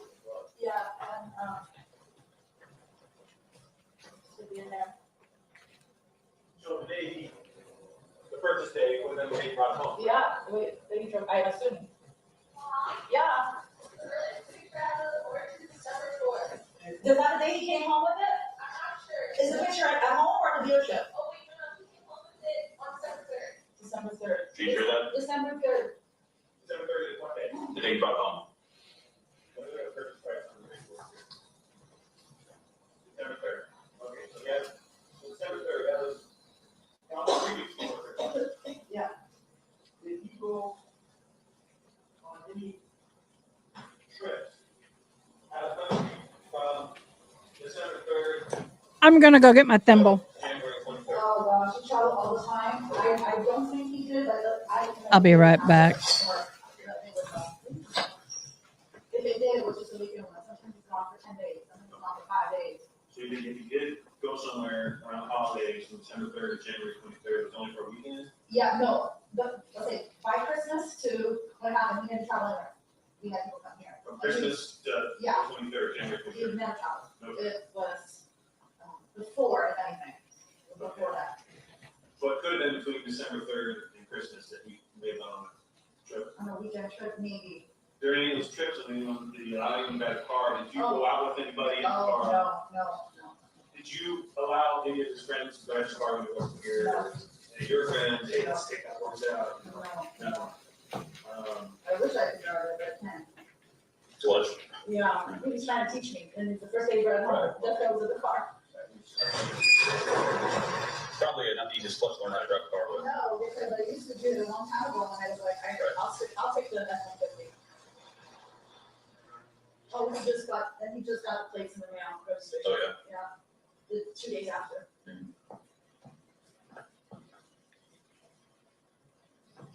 How long you guys been in the house for? May will be 4 years. Yeah. Okay.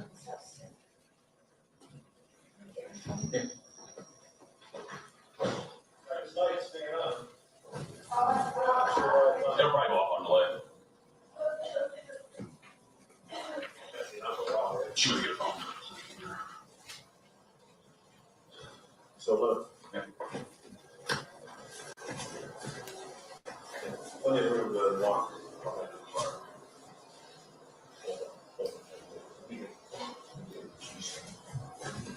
Just to show that you can get a person here.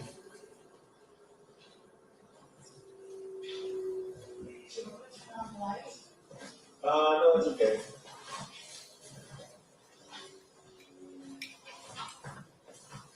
You said you have electrical problems a little bit, but not that day, like you had power that day, right? Oh, yes, yeah. It was only this kitchen that was dark. Everything else over there was working. And then the next morning, Mike came to look at the boxes, these boxes, and turned it back on. Okay.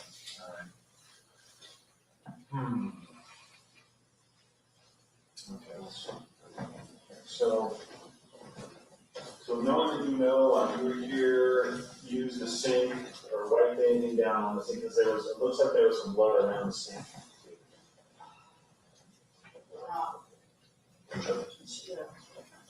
I mean, he was home, so I don't know what happened. I don't know what he did. I'm pretty sure it wasn't him. So And we talked about knives before. Yeah. All the knives here, obviously with stabbing and check Yeah. knives, so. there is only one missing from this set. Okay, From when we first got it, I think he had brought it to the garage one day and I never saw it again. okay, so that's a missing piece. It says sharp object, so it's a knife, obviously. Probably. I mean, it could be any kind of sharp. Can I ask you if you think, or if you know, do you think he fought back? Do you think there was a struggle? Again, I can't discuss details. Just know that we got things under control, that we are making progress, and that's gonna be nice to be able to sit down and tell you everything, but now's not the time to discuss, stuff like that. And if I gave you an opinion on something and it ended up being wrong, then, I made it myself. that also, so just because things get discussed and talked about and shared, and I don't want stuff out there. I don't want theories floating around that aren't substantiated, or anything like that. So, and then,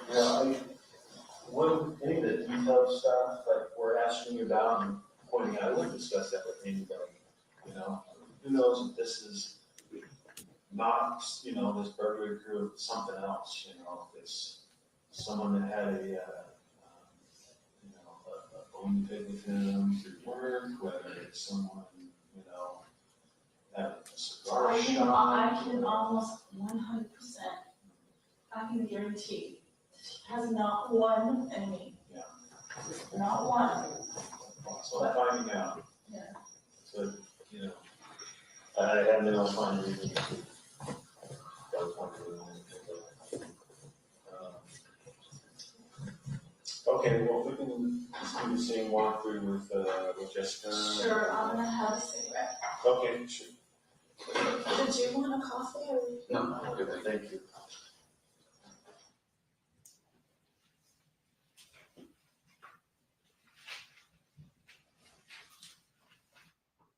It's hard to work with this on, but it is fabulous. I custom made it out of just a scrap piece of leather.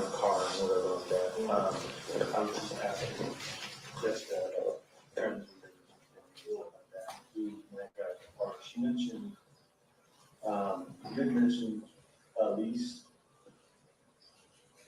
You mentioned Elise? Elise is my friend. That called and came? Yes. Okay. And then who else is part of that group? Gym friends? Oh my gosh, yeah, all my gym friends. So Elise is your best? Well, she's one of the leads. There's Faye. Okay. I'm just thinking of people, gym friends that actually, been to the house. The girls, they're the only ones who really have been to the house.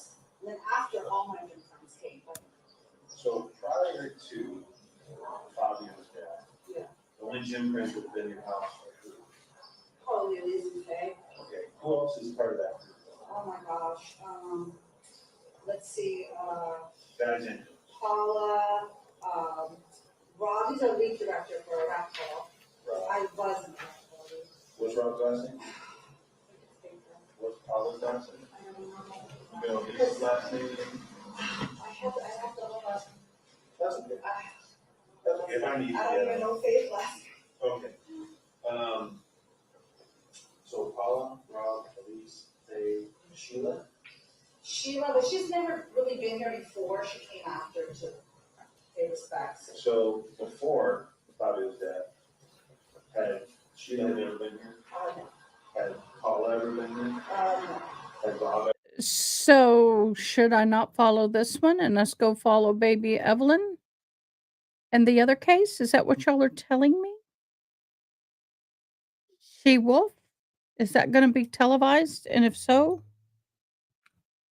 I will do whatever you want. If you want to drop this case after today and follow the other one and then the rest of the baby Evelyn, it depends on what happened to baby Evelyn. I have to be careful because a lot of people and a lot of advertisers and all of that stuff, they do not. I just stabbed myself again. Thank God I had my thing on. They do not sponsor when there's a lot of children situations on. If you're following my meaning, we kind of have to be careful with that. So that's why I'm asking let me research the baby Evelyn. But until then, let's go ahead and continue with this. Ever been here? Never been here before. Um, Faye been here before? Yeah.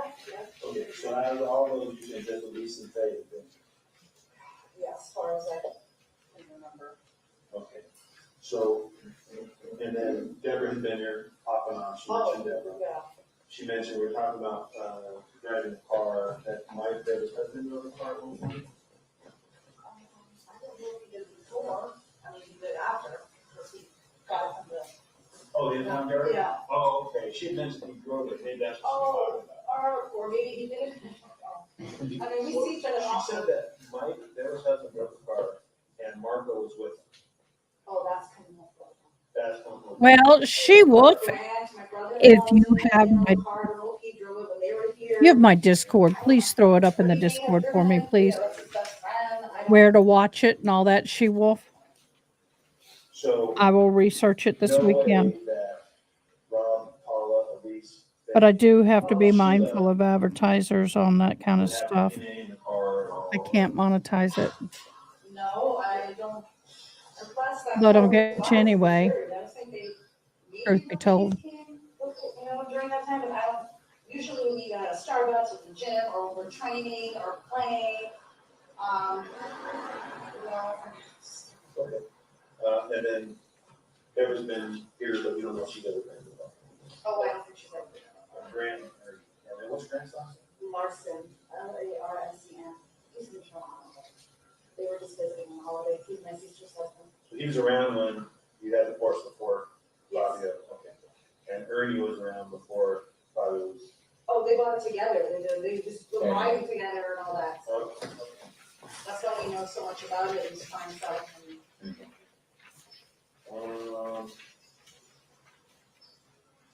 Okay, that's all I wanted to clear up.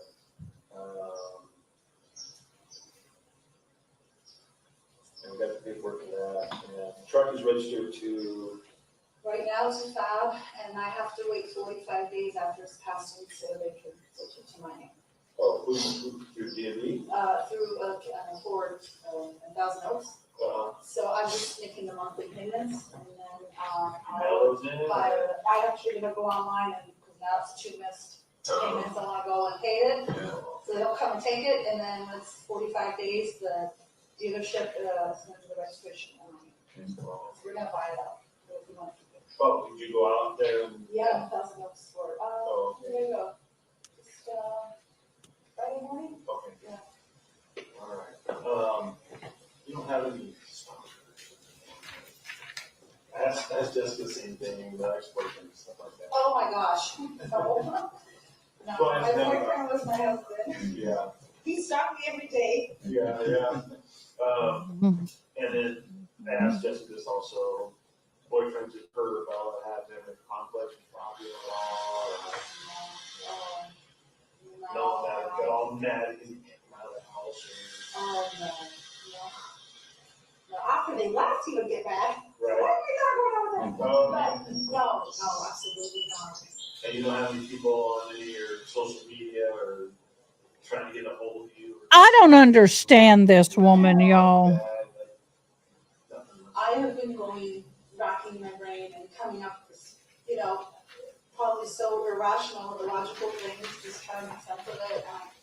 Nothing that Nothing, worth telling me about or that sticks out in your head at all? you know, I just want to cut down, we think we're heading in the right direction. with Come the on.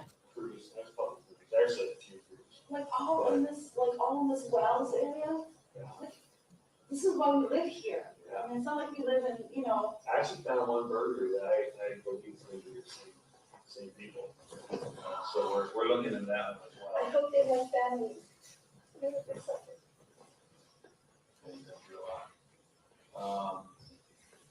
Does this, I mean, I know you sound hopeful, but it seems like it doesn't take All forever. right, this time, yeah, it seems like forever to you, it hasn't even been a month yet. These things can take a long time. Sometimes they're done right away the same day, sometimes they take months, you know, to happen. And the thing with DNA, and I don't even know if DNA is gonna be so far, it looks like everything's gonna be positive, but like, we only test a certain amount of stuff, you know?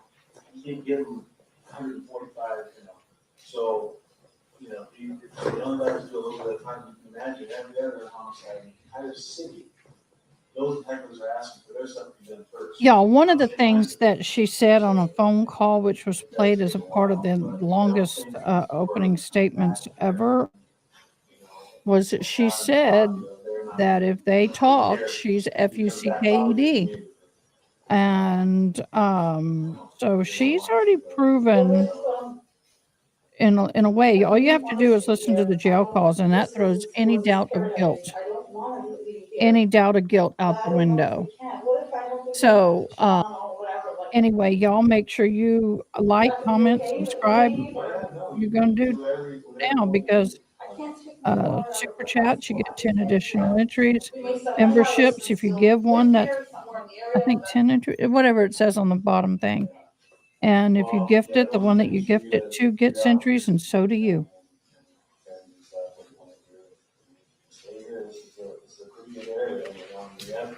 Security here, you know, we got the days, I know you said the system is old and you really couldn't see anything, but like backtracking mode had a good camera. You this corner house had. you can like on each one of the lives I had today. So if you're live with me for free, you got 3 entries. Yeah, we spent. Hi, Angela. Considerable amount of time finding I believe she is by the phone calls, but we'll see what else comes out in court. They're on the angle, you know, so. It had to come from somewhere, Ventura, somewhere. That's exactly what I'm thinking too, but there's all kinds of different ways in there. You can right on wells, left on wells, you go straight on okay, and then just kind of spiral down to the first boulevard. And so, we've done a lot of work, we have some stuff that we still need to look through. But again, it sounds like these people were new, knew their security. Yeah, like if they're just dogging out, why did they pick this house? Right. Because they didn't see that truck in the driveway, and They're baiting her. She's under investigation. They're baiting her. If you are ever talked to, if you ever have something happen and you're talked to as much as she's been talked to, honey boo, you the suspect. Shut up. 3 matches? We text him from inside, can you lower the television so we can hear it? I mean, that's another thing to think about, you know. Normally these burglars, they don't want to go to a house where. Ooh, enjoy, my dear. Do what cars you guys are driving, and none of them were here. And they figured maybe some. Was this door locked? You don't know, right? I don't know if the store locked. The weekend here was open, we came in and out of here a lot. So, but it almost seems that because these guys were hooded up, as they made the corner on the Florida, they knew that this guy's got video cameras right here. Why would you? Yeah, or you can see all of mine too. You can see there's a camera right there. Yeah, well, they prepared that. They took all the machine. And you never been able to find a manual for it. No, it's just on the garage. Well, I Were you getting searched to look all through of the credit card areas. receipts? Let's find out the brand maybe of that. This is going back a while, so I'm going on to that. Knowing him, I'm gonna look, but knowing him, and this is another thing, he always walked around with thousands of dollars in his pocket. For 20 years, I've been giving it shit, don't do that. So I know he pays everybody cash. So I don't know the name of this person, but it knew the name of the company, maybe who came. He didn't sell himself, Right. someone came to put it all together, so. Maybe I- there's something in your Yeah, credit I'm card gonna- receipt or I'm something. gonna look. Have to do stuff, and just get the make and model, because, just in case we end up, tying on somebody, it's just one here, so you can't just, take that, no, so we still have that. So, okay, that's all, I just wanted to verify that. Oh, yeah, okay. All right, we'll go back to Ernie, and then we'll Yeah. get it alone.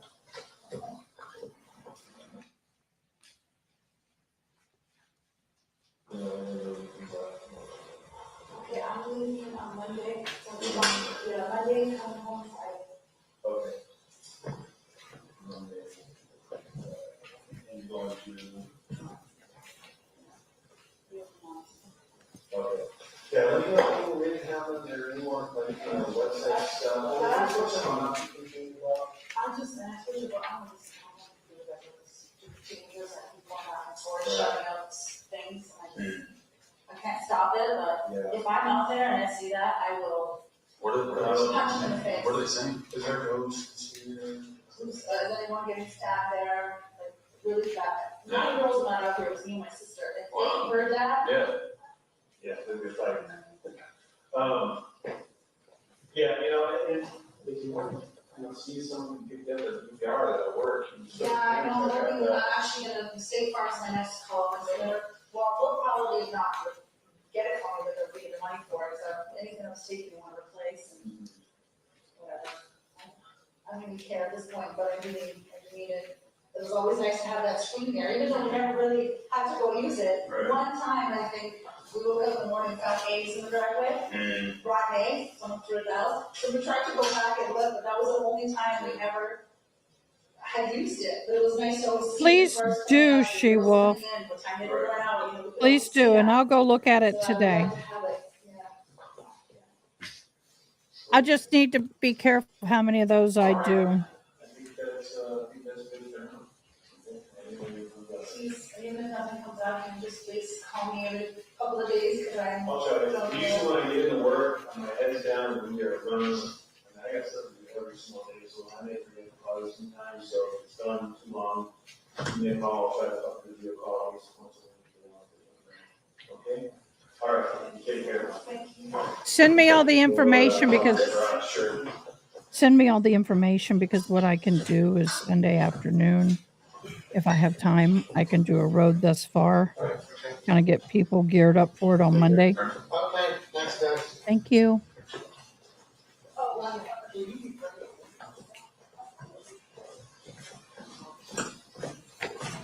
You can instant message me, dear.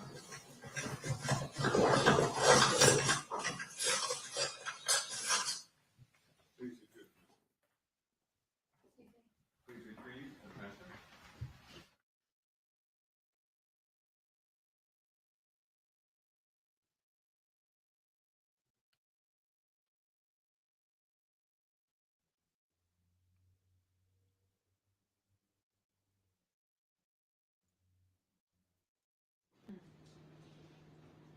Come on, maybe we need a stretch.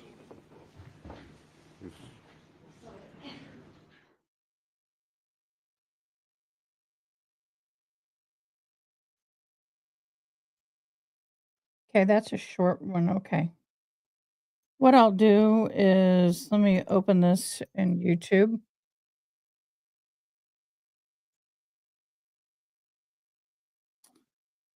Thank you kindly, love. We'll look up in Discord for the case information.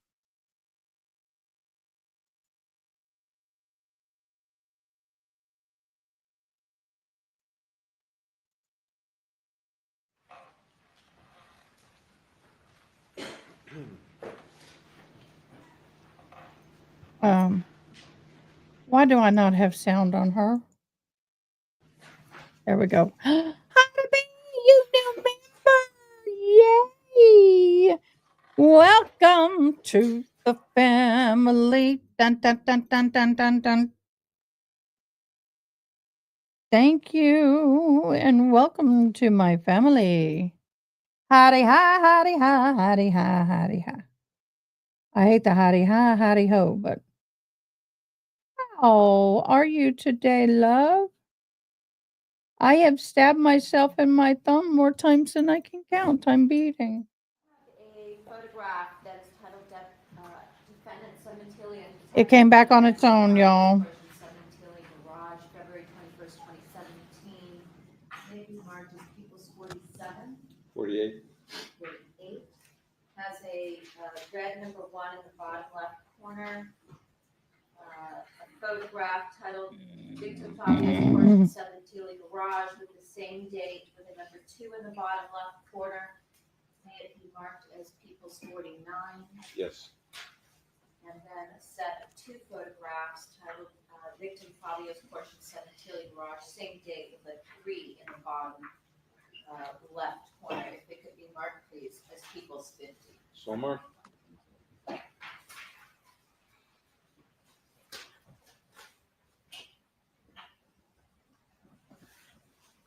During the course of that interview, we heard the garage door open, and did you and the defendant go into the garage to look at the victim's Porsche that had been brought back from the impound? Yes. Showing you People's 48. Do you recognize what you see here? Yes. What is that? It's the victim's Porsche, Monica Sementilli and myself. And you can see the cabinet where the DVR was, and the door leading to the kitchen. Okay. Showing you People's 49. Do you recognize what you see here? It's a similar image, just showing the other side of the vehicle.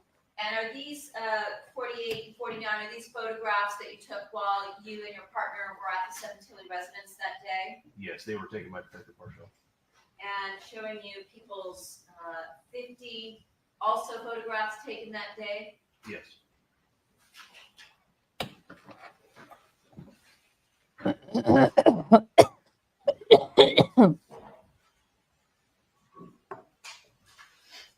In terms of the questioning where you and your partner were asking the defendant if any of her friends had ever slept over at the location, and she indicated that none of her friends ever had, did she ever change that story off tape that day? No. How about on any other day? So argumentative. It is not. I don't believe so. Did we Might object to. I don't think so. So ruled. during the recording, we heard that there were parts where it appeared that the tape was cut, and then we heard more recording. Yes. During those portions, was that when you spoke to both Jessica and Ernie Valorano that day? Correct. And when you spoke to Jessica, did she give you information that caused you to go back to the defendant, as we heard, and re-ask the question as to whether or not anyone had ever slept over of her friends at the home? Yes. Should I call for hearsay based on hearsay? It is not explained, so you wouldn't say subsequent conduct. Overruled. Yes. And was that because Jessica had told you that Rob had slept over on an occasion when her father was out of town?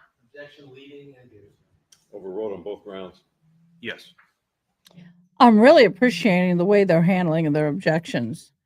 Okay, Haley Mouse, I have one, but not for the thumb. I can't do this with 2 of them. And I ran the needle between the thumb and the nail bed. But I went and just picked up this one. Why is my camera giving me hell? There. I made this. I make all my thimbles. This is easier than the metal ones. It's leather. It's more comfortable. You don't sweat. It stretches very well if you need it to stretch, and If you need it to shrink, you just heat it up. It works great. It's the Native American in me. And when you confronted the defendant specifically with that, did she once again indicate to you that no, none of her friends had ever slept over? Yes. Well, this is what I did the other day. When you spoke to the defendant, you and your partner, about the DVR, and she's told you that there's no papers, there's nothing relating to this stupid DVR, did the defendant ever change that portion of her story? Nope. No. Did she ever mention to you at any point in time on February 21st that she was the one who was actually home when the DVR system was installed, as opposed to what she told you that day? Objection, meeting facts not in evidence. Overruled. No. I'm really liking their way of handling objections. Did the defendant ever mention to you that she had remote access to the home surveillance system cameras through her cell phone? No. In fact, did she deny that to you? Yes. That's not I smart. want to draw your attention to page 68. There's a portion in the recording that you pointed out to me where it looks like on page 68, lines 23 through 24, there's some portion of the recording where the transcriber has indicated the recording was unintelligible. Did you hear something or recall something that was said at that point in time by your partner to the defendant relating to the DVR system? I heard it in the audio. And what was that? Objection on that based on hearsay. So overruled. Can I read the sentence so it Yes. makes sense in context? So the sentence on line 23, continuing through 25, it says, yeah, you know, it, I said it twice. It's page 68, lines 23 through 25. Go ahead. it says, yeah, you know, it, if you want, you know, see if someone can pick you up. And then the unintelligible part is a DVR that'll work. You just need things like that, referring to the camera system that had been taken. So instead, it's unintelligible there, and after that, it says you just don't need things like that. Oh, correct. Yeah. Yes, you just don't need things like that. So, in your presence, your partner recommended to the defendant that she replace the DVR system. Yes.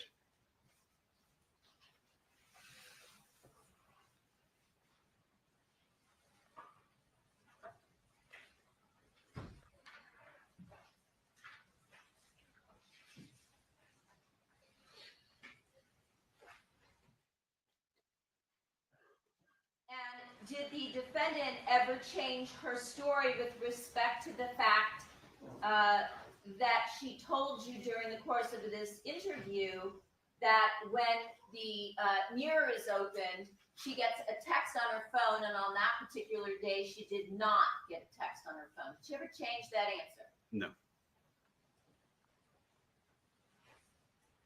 Did she ever change her answer when she told you that of all of her friends, the only ones that had been to the home were Elise and Faye from her racquetball group? Objection, that was asked and answered. No.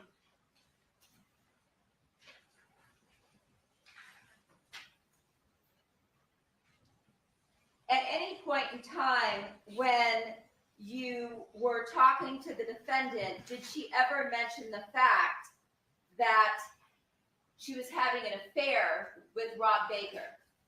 No.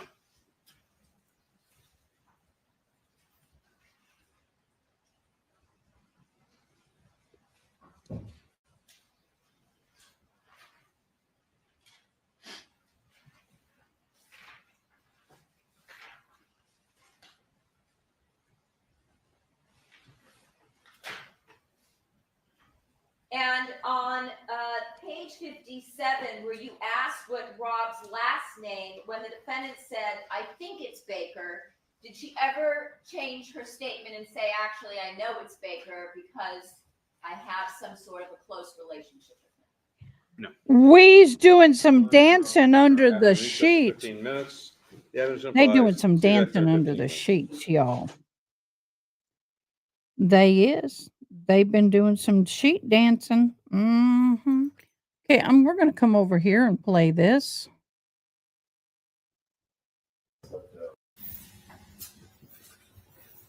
Hopefully it has some sound. The purpose for today's setting was to finalize the jury questionnaire. And I had previously sent that out to the attorneys, a draft of it anyway. General, have you all had a chance to? I don't see any sound yet. We have, Judge, we are fine with what we had used before, and in addition, I had submitted. Okay, let me rewind it and do a glitch check. There we go. Sometimes if you rewind it, it helps. All right. The purpose for today's setting was to finalize the jury questionnaire. And I had previously sent that out to the attorneys, a draft of it anyway. General, have you all had a chance to look at it? This is the one that, this is a case that She-Wolf wants us to watch. Submitted a question, sequestration of jurors, that's it to you, as well as Mr. Scott. I think that's the only other thing the state has in regards to the question.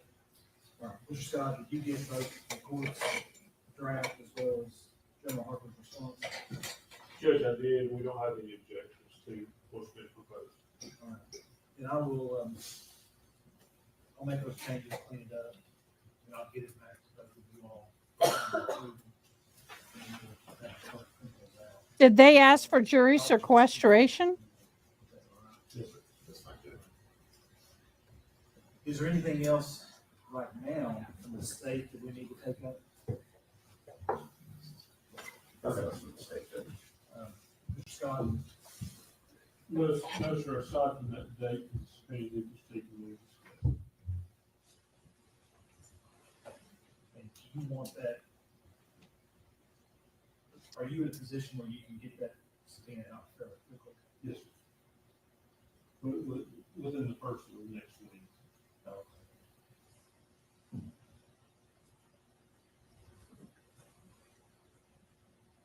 We're not going to set the full-blown status for the case, but why don't you use the November 22nd court date as the date for the production? This is old, isn't it?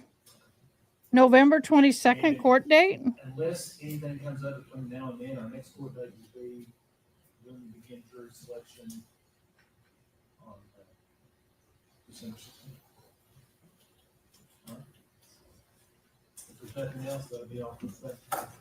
Okay, did this happen already? I'm confused. She-Wolf. What? Did this happen already? She is not shackled by her hands. I am shocked. I'm shocked they didn't have her shackled. Why did they not have her shackled? Okay, but what I'm asking She-Wolf is he's talking about trial in December. So do they have a delay of trial? She's been indicted on 19 charges. Can you expand on that a little bit while we zoom, get back on our regular trial? Let me reset the page to get a cleaner feed. Do this. Get it back up. We are caught up. Okay. So we're caught up. For those of you who are just joining, thank you so much for joining us. Appreciate having you.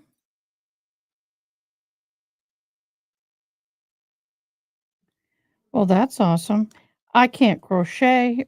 I just don't No crochet for me, and no crochet or anything like that for me. That's not my cup of tea. If I have to sit there and count all my stitches and stuff, I'd rather not do it. Beading is about as detailed as I mean, it's very detailed, as you can tell. This is the work in progress. And this is the final. Come on, focus. And yeah, I have to focus. I'll pull it away. So this is repetitive. I've got 12 of these I'm doing. I got 4 more of these to finish.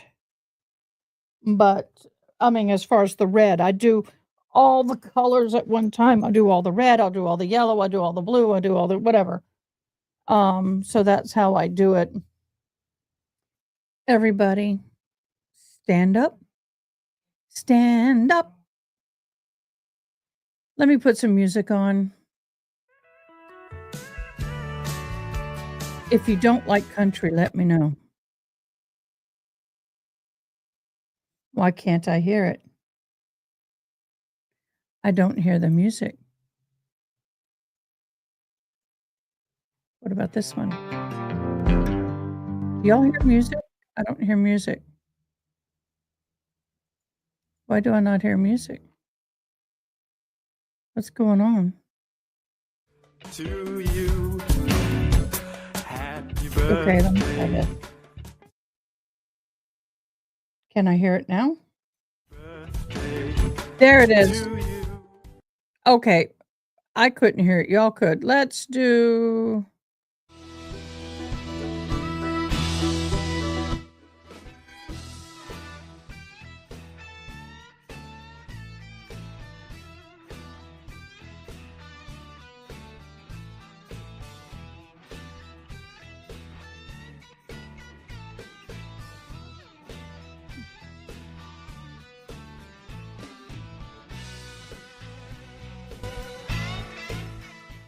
By the way, I have a very special birthday today. It's my sister's daughter's, my niece's birthday. Bria, happy birthday, blessed birthday. And I love you. And then it's also Tracy's husband's daughter's birthday. I forgot her name. Happy birthday. Happy birthday to anybody. It's your birthday today.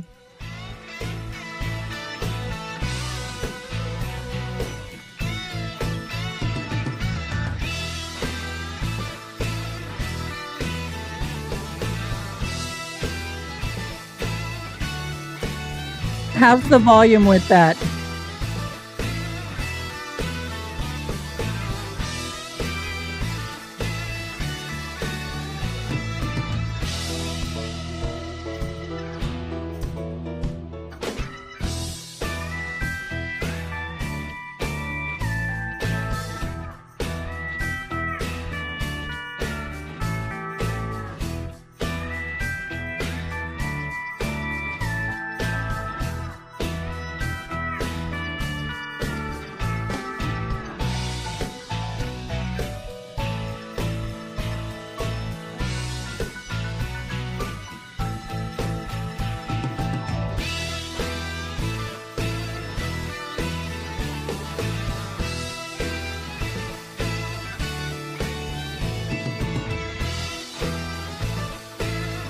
Is it too loud? Let me know.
All right, let's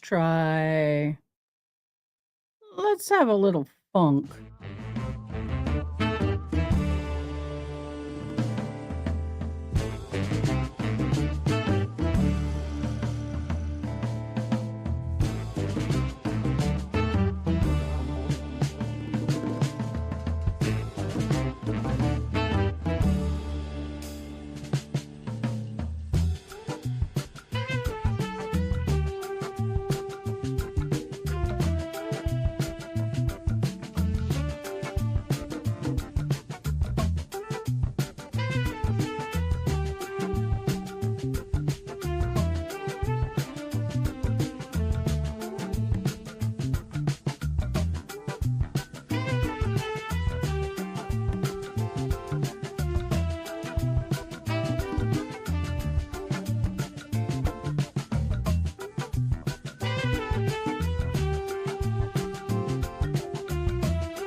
I don't remember who it was, and forgive me, a lot's happened in the last month or couple months. Who was it that was going to crochet me a pink octopus like the one in Animal Crossing? Somebody was going to crochet, knit, whatever you do. I forgot who that blessed person was. I wanted to give him a heartfelt thank you for thinking about me. I can't remember. I know it's one of y'all. Forgive me. I can't remember.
I think it was Hello It Brit. I don't know. I don't remember.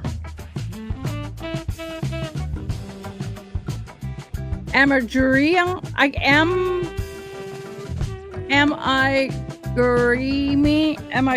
I have no idea how to say it.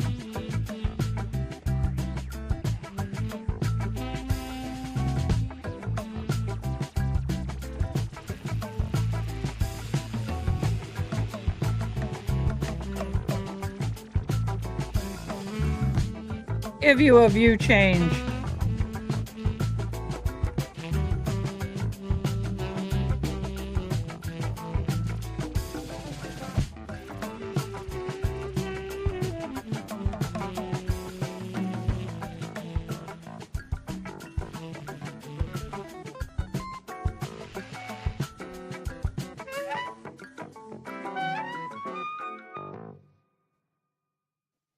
That kind of worked, didn't it?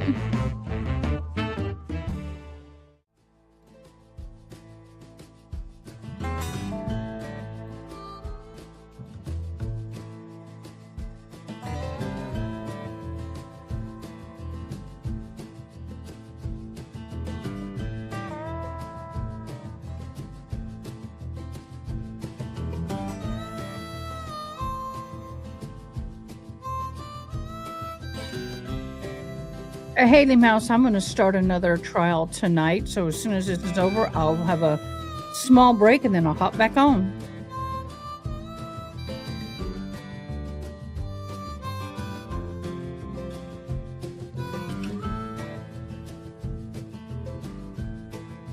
And all present, confirming you're still under oath, you may continue. During the course of the recorded interview that we just heard from February 21st, almost a month after the murder of Fabio Sementilli, was the defendant ever told that she was being recorded? No. And did you and or your partner have some type of hidden listening device attached to your bodies? Just a digital audio recorder, which is about that big in size. It's something we use for virtually every interview we always did. And where would you have that? In this interview? Probably in my pocket. So it wouldn't be visible. Right. Your Honor. Why do I keep it? Your Honor. Objection. Turn off your phone, Your Honor. At any point off tape or outside of the recording, did the defendant ever tell you that on the day that her husband was murdered, that she saw Robert Baker when she went to LA Fitness with her daughter that day? No. At any point, did she tell you off tape that day that she met up with Robert Baker at the Target that day? No. At any point in time, did she mention to you off tape or at any point in time that she had been communicating with Robert Baker all day long via Viber messages? Objection. Since facts not in evidence, Your Honor. Overruled. No. Now, did the defendant continue to have conversations with either you or your partner via phone call? Yes. And was there some type of procedure or protocol that you and or your partner used in order to document those conversations? We recorded them. What was that? Many of those were recorded. As far as myself, I had a earpiece that I could put in, and then the phone would go over the earpiece and record both sides of the conversation. I'm not sure what type of technology he used. Okay. So were a lot of those conversations by phone that happened either between you and the defendant or your partner and the defendant recorded? Yes. And were you present in the office for some of those conversations? Yes, although I would typically hear one side of the conversation, not both sides. Okay. At some point in time, did you listen to those recordings? Yes. And on those recordings, did you recognize the defendant's voice? Yes.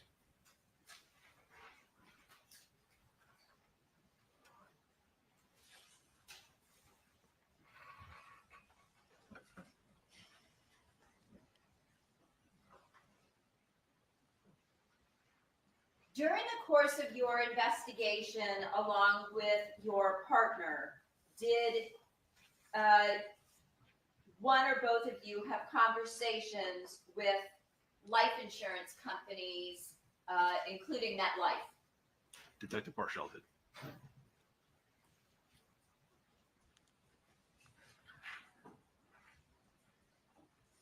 When a homicide such as this occurs, typically do life insurance companies pay out prior to law enforcement clearing the beneficiaries? No. It's also stipulation, that's fine. In Stay this on that case, route. standard procedure, as a homicide detective in this case, Oh. were you required to clear the beneficiaries prior to a life insurance payout in this case? Yes. As far as what this detective did, that's overruled. In this case, the insurance company did want some. Explain its officer's subsequent conduct, it is overruled. I like In this this case, the judge. particular insurance company did want some satisfaction of knowing the involvement of the family members. And throughout the course of your investigation, did you and your partner advise MetLife that the children were all cleared as beneficiaries of the policy, Yes, but not the defendant? correct. Bet that pissed her off. Honey Your Honor, Boo Boo, I have that another recording. It's approximately Honey Boo Boo, that's clue 45 number minutes in length. 2444 that you are a It's, suspect. recording number 708355 that contains approximately 11 recorded conversations. When you're not March cleared, 2nd of you're a 2017 suspect, Boo and, Boo. the date of arrest, June 14th of 2017. May the recording be marked as the people's next in order, That'd be 51. and may the transcript please be marked as people's 52. Yes. Counsel, we don't have 45 minutes, so at the proper time, you can stop the recording. Okay.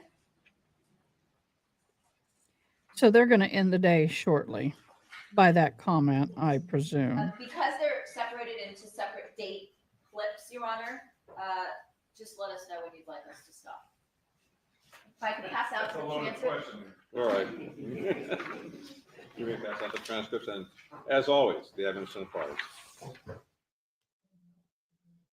Thank you so much, She-Wolf. We will dive into that in a minute. I'm going to finish off this one petal, and then I am going to put the sewing down or the beading down for a little bit.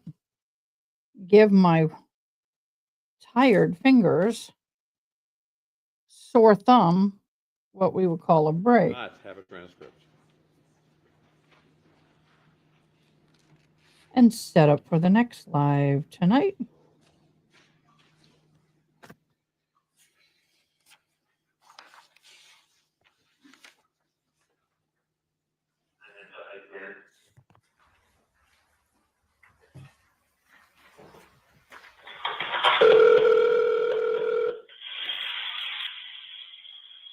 Hello? Hey, Mark, this is Parshall. Oh, hi, hi. Let me know when you call. Hey, I wanted to ask you, just trying to cover our bases here. A lot of these burglars are big time into identity theft. Do you know for sure, was any ID or any kind of paperwork or credit cards or anything taken from, that had any of your bank account information or anything from the dresser drawers or anything that you know of? Oh my God! To me, and that was over a year ago.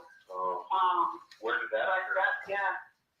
Oh, it was somewhere in Ohio, but it was a Verizon wireless. They bought phones with my identity and I started getting bills. And that was it, and they ended it there. Okay. But recently, no, I don't. You haven't noticed any kind of unusual, there's no unusual bank activity on your savings or checking your credit company or anything like that, huh? Oh, no. No, no, no, no, no, no, no, no, no, no, no, no, no, no, no, no, no, no, no, no. She's so screwed. Identity theft. Oh my God. Where do you guys make them? I do Chase and Wells Fargo. Chase and Wells Fargo. Okay. You guys got multiple accounts at both of those, but nothing. And you can sneak into your house and you haven't noticed anything on.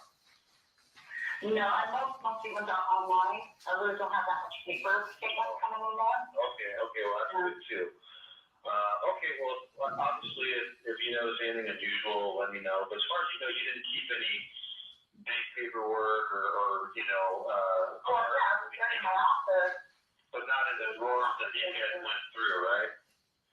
No, and if anything, if there is anything in the mail comes up, you can get kitchen drawers. And I don't see anything different, so a paperwork anyway. Okay.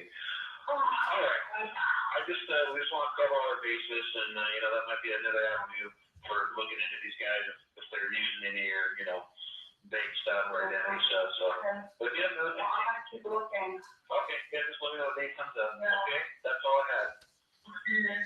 Okay, thanks, Monica. We'll talk to you. Okay, bye. Okay, bye.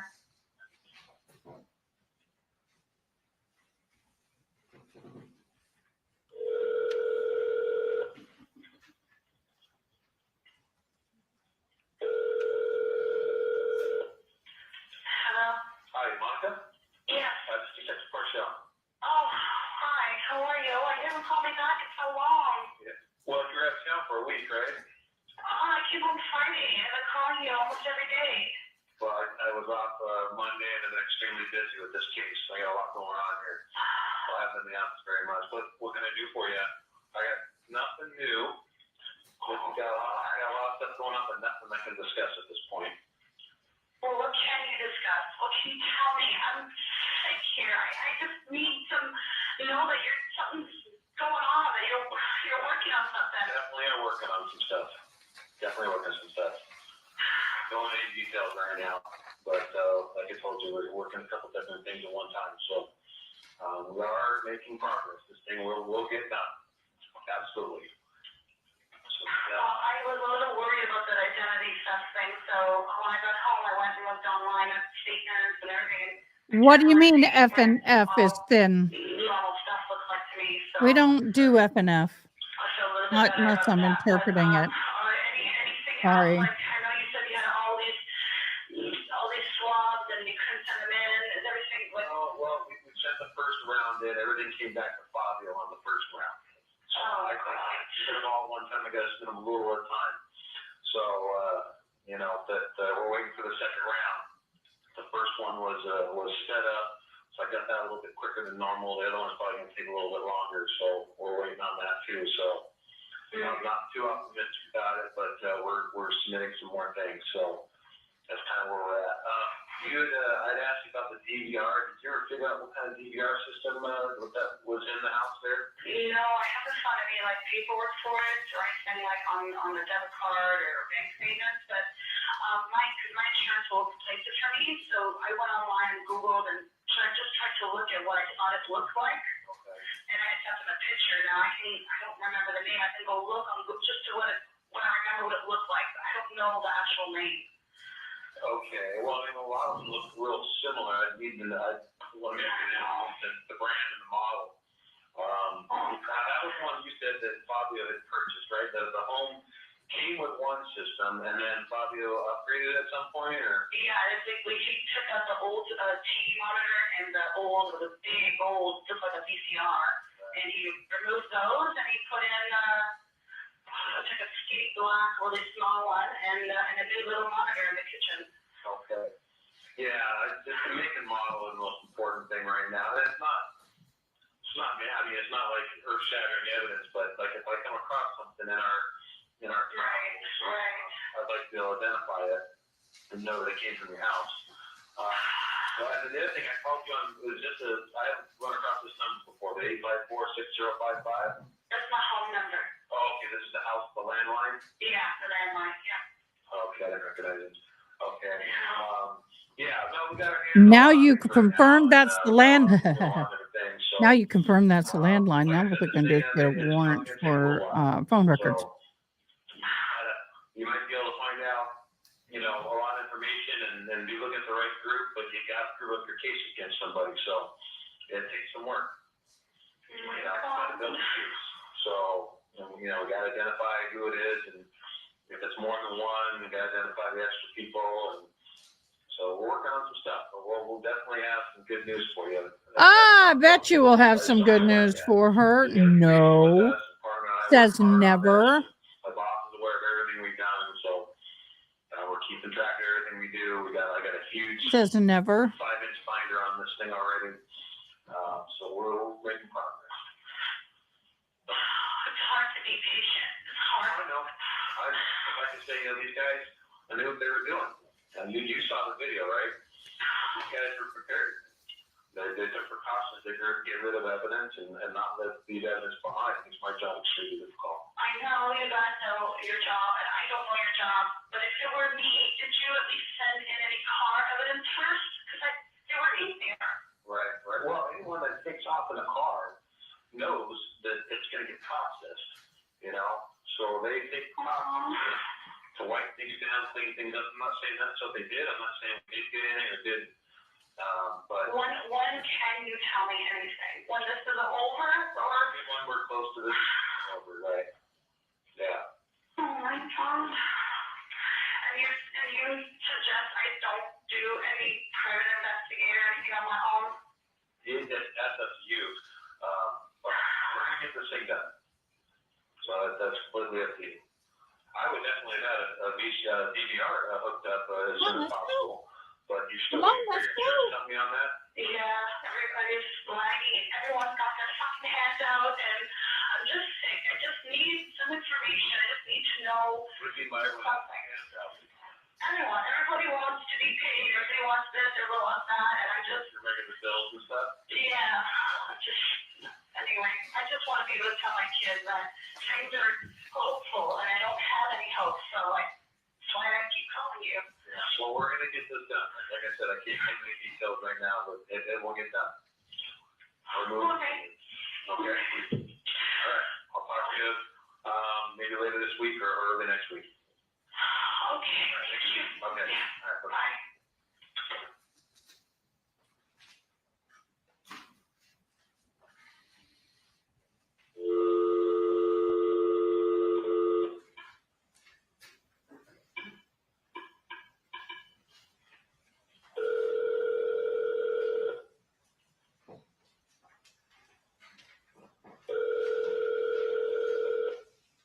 Hello?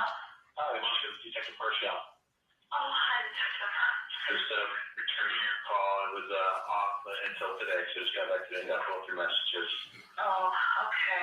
Oh, Like I said, you know, I'd love to have some great groundbreaking information for you. I know that you're, you know, hoping to find out something or get some good news, but you'll be the first one to call if we get anything good. Right now, you know, we got a lot of different stuff going on. I can't discuss, obviously, but a lot of it has to do with, you know, testing of different stuff, and LAPD is so backed up that we have to send some stuff out of state to get done, and they're backed up too. So we're talking probably months before we get any hits or non-hits back. But oh my goodness. we're still looking at this. There's made some progress with this burglary crew that's going on. I've been watching the news. It's like, oh my God.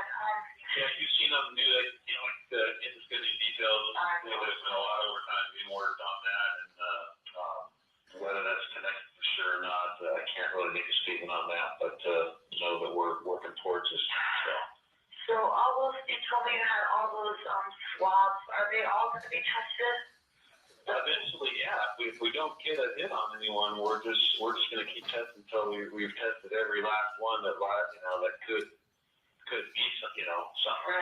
Right. So can you at least tell me if you've already sent the ones from the car? Because to me that seems like the most important ones. Oh, thank you. I'm not too optimistic about the car. There really wasn't much in there. Again, I can't talk about whether it has some or not, but stuff has been sent out. Most everything is, everything pretty much so far. everything that we've got so far is either inconclusive or belong to Fabio. So I don't know. These guys know what they're doing, so they probably cleaned up pretty well. But how? It was so fast. How did they have the time to do that?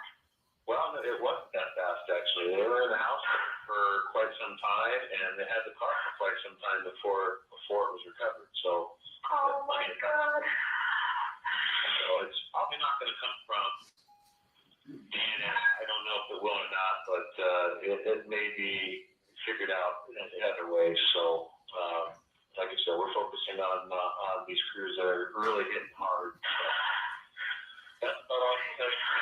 Anything on your end at all? No, I just got a text 2 days ago from Fabio's HR team, and they said if I could follow up with LAPD because they're waiting for some confirmation. I don't know if anything came across their desk, but HR. Yeah, from Fabio's company. I think it has to do with insurance or something. And I said, I don't know, but I don't know if you have seen anything or they're waiting for you to send in a confirmation or something. I have no idea. No, the only contact I had was State Farm called to confirm what you were reporting as being live. You're making a homeowner insurance claim for stuff taken and whatnot. Yeah, they've already taken care of that stuff. Yeah. They had called me a week or two ago asking me about what you had claimed. And oh no, this was his work people. I don't know. I'm gonna let them deal with it. I have no idea. Is there? Are you talking like a life insurance policy? Yeah, like his work insurance and the kids stuff. I think they need a confirmation. Like stuff. Yeah, like what kids are the beneficiaries of his work insurance. Oh, just the kids? I think it's his 3 kids. I'm probably in there maybe for some stocks, but that goes to probate. He does not even have a will. Oh, okay. But I don't think that's what they just want confirmation for. I think it's because it's accidental and they need to hear from the LAPD. I don't even know. Yeah, they can call me.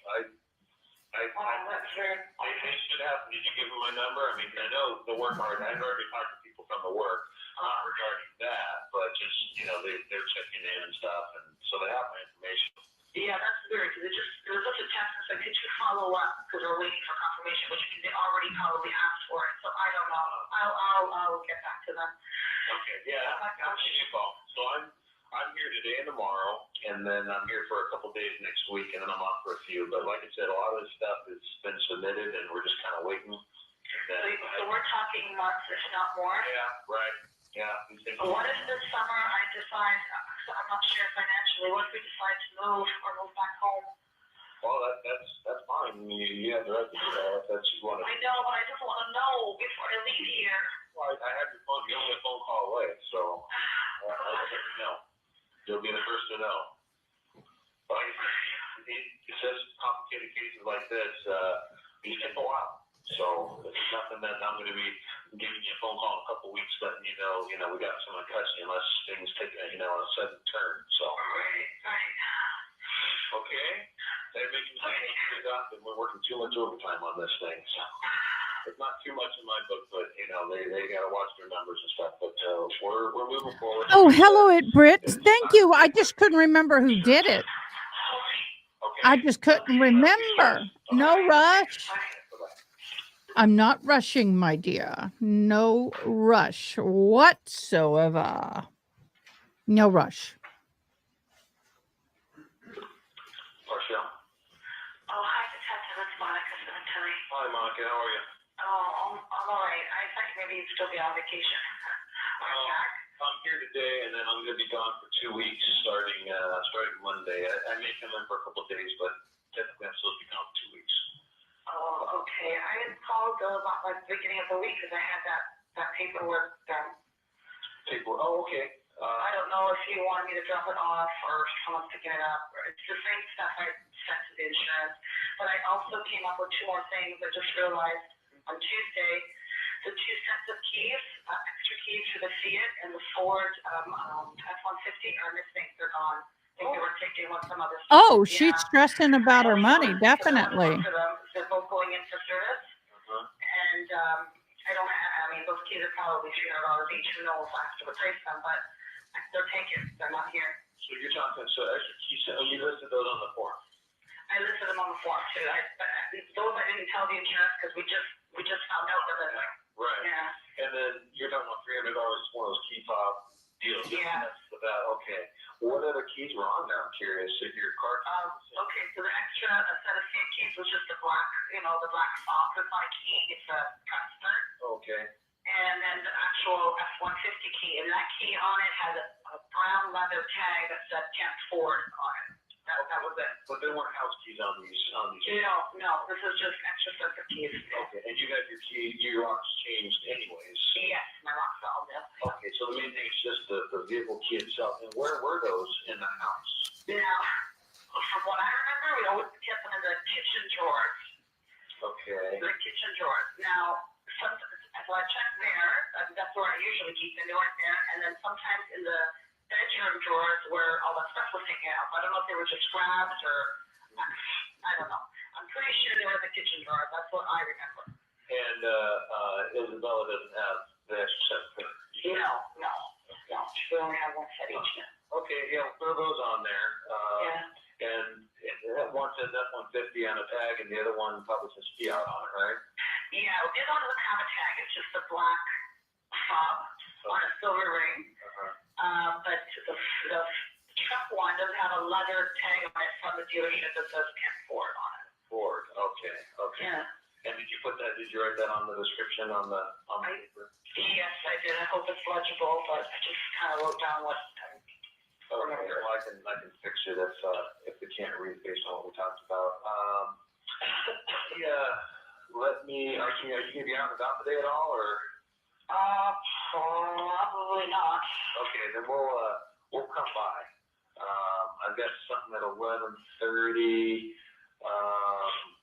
So I'll come by between 12 and 1. Are you gonna be there? Yes, I will be here. Okay. I'll give you a call in case anything comes up, and then we'll plan on between 12:30 and 1. Okay, sounds good. Thank you. Thanks. Oh, she's so screwed, y'all.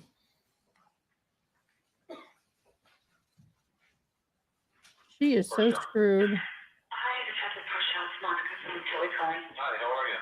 Okay, we just got home from Charles. We went home for Easter. And I wasn't sure if you were back, so I thought I'd call this morning. Yeah, I just got back this morning myself. I was off for a couple weeks, as you know. So, yeah, nothing. I haven't received any updates or anything yet. We're still getting to work. But I don't anticipate anything monumental to, pass on to you today, but we're just continuing to do what we're doing. I know exactly. No. Just my kids have kept asking me. I know I asked you before, and you've been busy, but if we could get his pictures from his phone or something. I'll be right myself on the pictures on Fabio's phone. I'll see if I can get that this week. I gotta do stuff. I want to ask you also, did you ever find the DVR information at all? No. I mean, we've been doing closets and drawers and stuff, and I haven't seen anything like that. Okay, and was it one of those systems you could check on your phone? You could, if you're away from the house, you could check to see how the cats are doing, or, is it one of those things you could access from your phone? Well, we used to have that, and then when he changed this, and he also got new phones, I don't know. I think it was an app that he could just look. You could see the video feed from your phone. Right. But that was I think the other system we had, which was a long time ago. So I don't. So I think you were telling me that when you guys moved in, there was a system that the previous owners had already installed. Yes, and it was like an old, really old one. But you guys could access the system from a phone? Yeah, apparently you can look at the phone and see the cameras. Oh, only Fabio could. Yeah, I never had that. But then also we got new phones, then he never had it anymore. And plus we had a new system, so I don't know what he did with that. And so you don't know about the new system, whether he was able to check on his phone? No, I don't know that. Okay, so. It's not no apps on his phone or anything that have that? Not that I could see. So he could use it before, but then you guys all got new phones and a new system. And as far as I know, the new system that you had in when the crime happened, you could not access it from the phones. No, and I think we had this new system for what, over a year almost, or just about a year. Okay, so this system, was it a company that came in and installed cameras and the DVR, or did you just keep the same cameras as before, do you know? The cameras, I think, are the same. I was not here, but I do know that he said the guys came to install it, the new DVR, and they put a new monitor, because it was an old big TV, now it's just like a little screen. Right. So when he said the guys, and assuming it's a company, but I don't know. I have no record on it, or any credit cards, debit cards. I don't know if he paid in cash. Right, okay. Yeah, but I'll locate any paperwork, obviously, you have told me that by now. I've been through the garage, but I could go look again, because I did mostly the house drawers. Now I gotta look through all the garage. Maybe there's a paper that fell behind the cupboard. I'm trying to look where it was on top of that white thing. I'm trying to look around there. Yeah. There's a lot of Crazy. people in their home systems. I'm like, why? Why do you want to talk this much to them? So that's why I was asking. She's getting desperate. We need to look at his phone again to see if there's any kind of Desperate is as desperate does. ADT or, whatever. But, okay, so and you think it's the same cameras, they put new cameras in? I think it's the same, but I do know at the front door, we never had one. She's giving him too much information. The other ones we already had. Okay, so when they came to do the DVR, they added the front door camera? Front door camera, yeah. Okay, all right, okay, that's just wanted to clear that up. So, okay, well, that's all I got for now. Anything else? Okay, no, and I know you said you guys were waiting for 4 to 6 weeks. Anything there? No, I'm still going through my email and training all this morning. It's probably gonna take me an hour or two just to go through my emails, but I don't anticipate it soon yet. But I'll check and see if there's anything. Okay, All right. I'll be here through Friday, so I'm off Friday, Saturday, Sunday, so I'll be here through Monday through Thursday. So leave me alone, biatch. I'm not trying to be mean, but that girl is cray cray. That girl is cray cray. It's Monica Sementilli. Hi, Monica. What's going on? Just doing my usual Monday morning call, just checking in. Anything good happening? No, nothing really to report so far. Still waiting for stuff to come back. All right. Anything going on that end? No, we're actually just trying to get our house ready to put for sale, but other than that, nothing else. Okay. Did you get it out of security system yet? No, I'm leaving. I'm selling the house. Aren't you waiting until the end of the? You're still to be living there, though, right? Well, Isabella has to finish school, so I will get another small place for the girls that I can just keep going back and forth to Toronto and here to school. What's your timetable looking like as far as just? I know, it's the whole, I'm trying to make decisions here, but because of the life insurance that we don't know, so we're just gonna sell the place, sell the house. We get a smaller place here. I'm hoping it's already May, June or July, we could be moving in somewhere else. Okay. Yeah. All right. You got any weird phone calls or haven't seen anyone around the neighborhood or anything? Well, no, but we always get the Forest Hills Watch, like we have an email group, and sometimes they'll say, hey, saw this strange person, and someone will respond, oh, I know that person, or I saw this, but nothing, no strange calls or anything like that. I have my family visiting me now, and my mom's coming next week for 2 weeks. Okay. So. All right. Did you get the truck transferred over to you or something, or? No, the dealership had to buy it back because they couldn't transfer to my name without a will or something like that. Oh, okay. And so they had to buy it back, and they jacked up the price like $15,000, and I just couldn't afford that. So I gave it back and just got a car for the the original amount that the truck was for. Oh, okay. Yeah. All right. Everything fucking sucks. Everything.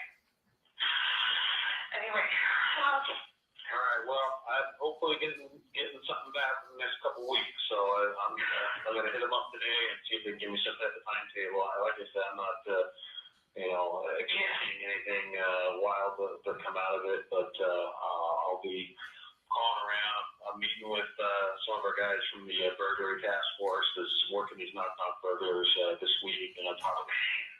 And then I have some photos to show you, some jewelry and stuff, and there's nothing that really, to me, stuck out as matching some of the stuff that you had taken, but some of the stuff you mentioned miscellaneous earrings and stuff, so I may have some photos to show you later this week, but I'll talk to these guys, see what they got, and maybe come by or send you some photos, one way or the other. Exactly. She doesn't need any of this. She knows exactly who the murderer is. Worth a try, so I'll give them all your phone numbers and stuff on the same and everything. Yeah. So, this was a home, but my cell's the same. Okay. All right, I'll get in touch with you. Thank you. Okay. Bye-bye. We're going to take our adjournment this time. You can just leave your transcript on your seat. We'll be in adjournment until Monday at 9 a.m. Again, the evidence applies not to discuss this case among yourselves, but anyone else with a form expressing opinions of the cause is finally submitted to you. So as I told you, and yet you're a member of the 101 family. So last Friday was pizza night for all of us, right? So what's today? Margarita Friday. Have a good weekend. Really? Really? You said that. Margarita Friday. Really? I can't believe you said that. Why would you do that? I don't know.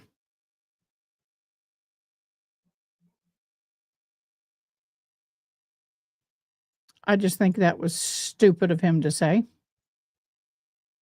Oh, I got to make that smaller so I can see what I'm doing. I am making the thumbnail for the next trial we're going to be getting into tonight. We're going to get into the Griffin trial. Editor. I'm making a thumbnail for that. So, let me get back over here.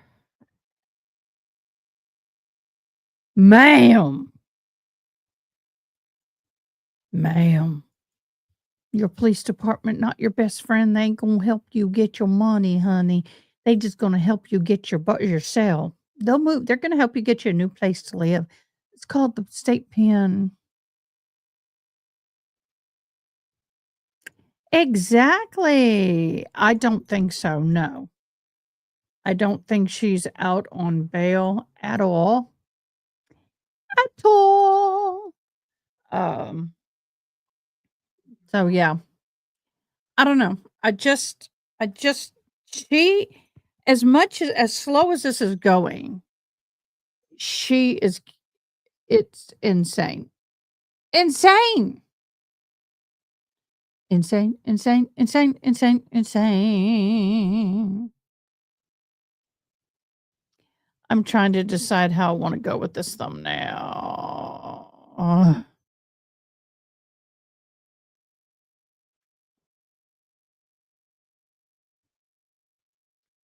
I don't know how I want to go with this thumbnail.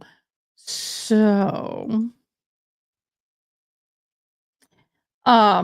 I am going to, if y'all will give me just a little bit of time. What time is it now? It is 6:51. Control Z. That's not what I wanted to control copy. Control V. Control Z. I want this. Control copy. That's what I want. I am almost done with it.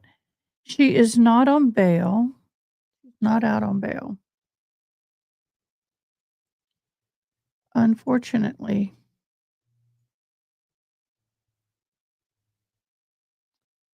Nope, she's not out on bail. Poor thing. I have no sympathy for her, actually. None whatsoever. I have no sympathy whatsoever for her. There we go. I did it. So I'm doing the Griffin trial in a minute. I'm going to, as soon as I get done tweaking this, I can sit and tweak for hours. I can definitely sit and tweak for days.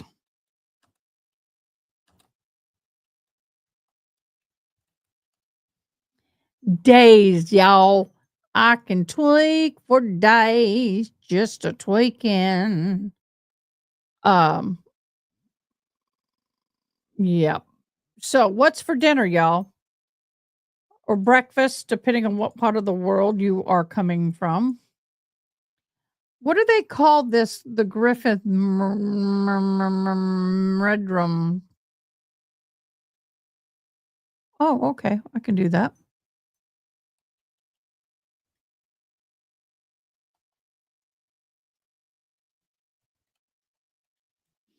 I can do that. So I'm doing a real quick one. I may change it by tomorrow, but I'm just getting something up because I want to teleport you guys over. I like that teleporting stuff.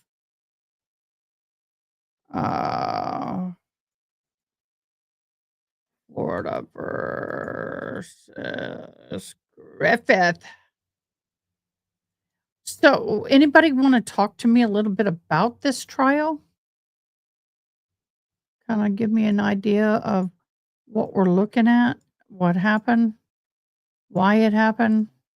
Anybody want to give me the lowdown, or should I go into this trial totally on the sly? Meaning, I have no idea. I'll just save this for now. I'll tweak it more later. Download. I'm going to open up a new stream.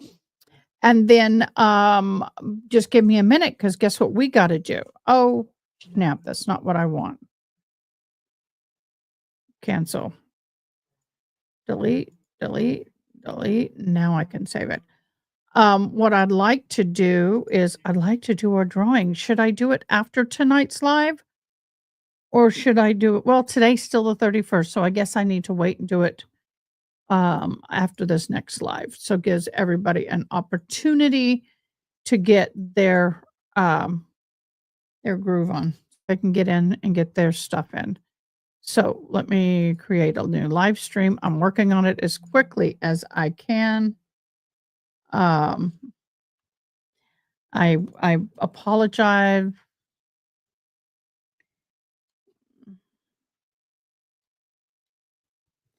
I am moving as fast as I can with this. Day one. Oh, happy day. So, from what I understand, the 17-year-old Colin Griffin is accused of killing his mother, Kathleen Griffin, after 2 days delivery. Got into. Let me do the grammar on this. Their grammar stinks. I'm gonna make corrections, y'all. There we go. Allegedly got into a fight in September 24. He told investigators his mother came at him with a knife. She fell. Oh, okay. I know what this one is, y'all. I know what this one is. Okay, what time is it? I'm going to try and get this scheduled for 7 o'clock. We were going to watch day one. We're going to do it as quickly as possible, which means we'll probably be doing it. We'll probably be doing it on a little bit of a increased speed. There it is. Apply. Create live stream. Yay! So now we're going to transport. Woohoo! We did it, y'all. We did it. Aren't we so good?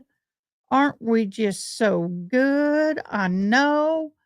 I like you guys. Y'all, by the way, I really do like you guys, and I really do appreciate each and every one of you. I am excited that this channel is growing, and we will look forward to continuing to grow. Okay, guys. So hold on a second on you guys. I need to get this one up and running. Let me get this up and going. Get my face up there. Live warning. Get that up there. And I'm going to go live over here. Okay, we're live over here. Now I'm going to end you guys. So you guys Melissa Griffin. Until then, see you next time. Bye. Thanks for watching. Please comment, like, share, and most importantly, subscribe. I hope you have an awesome day. Till next time, take care.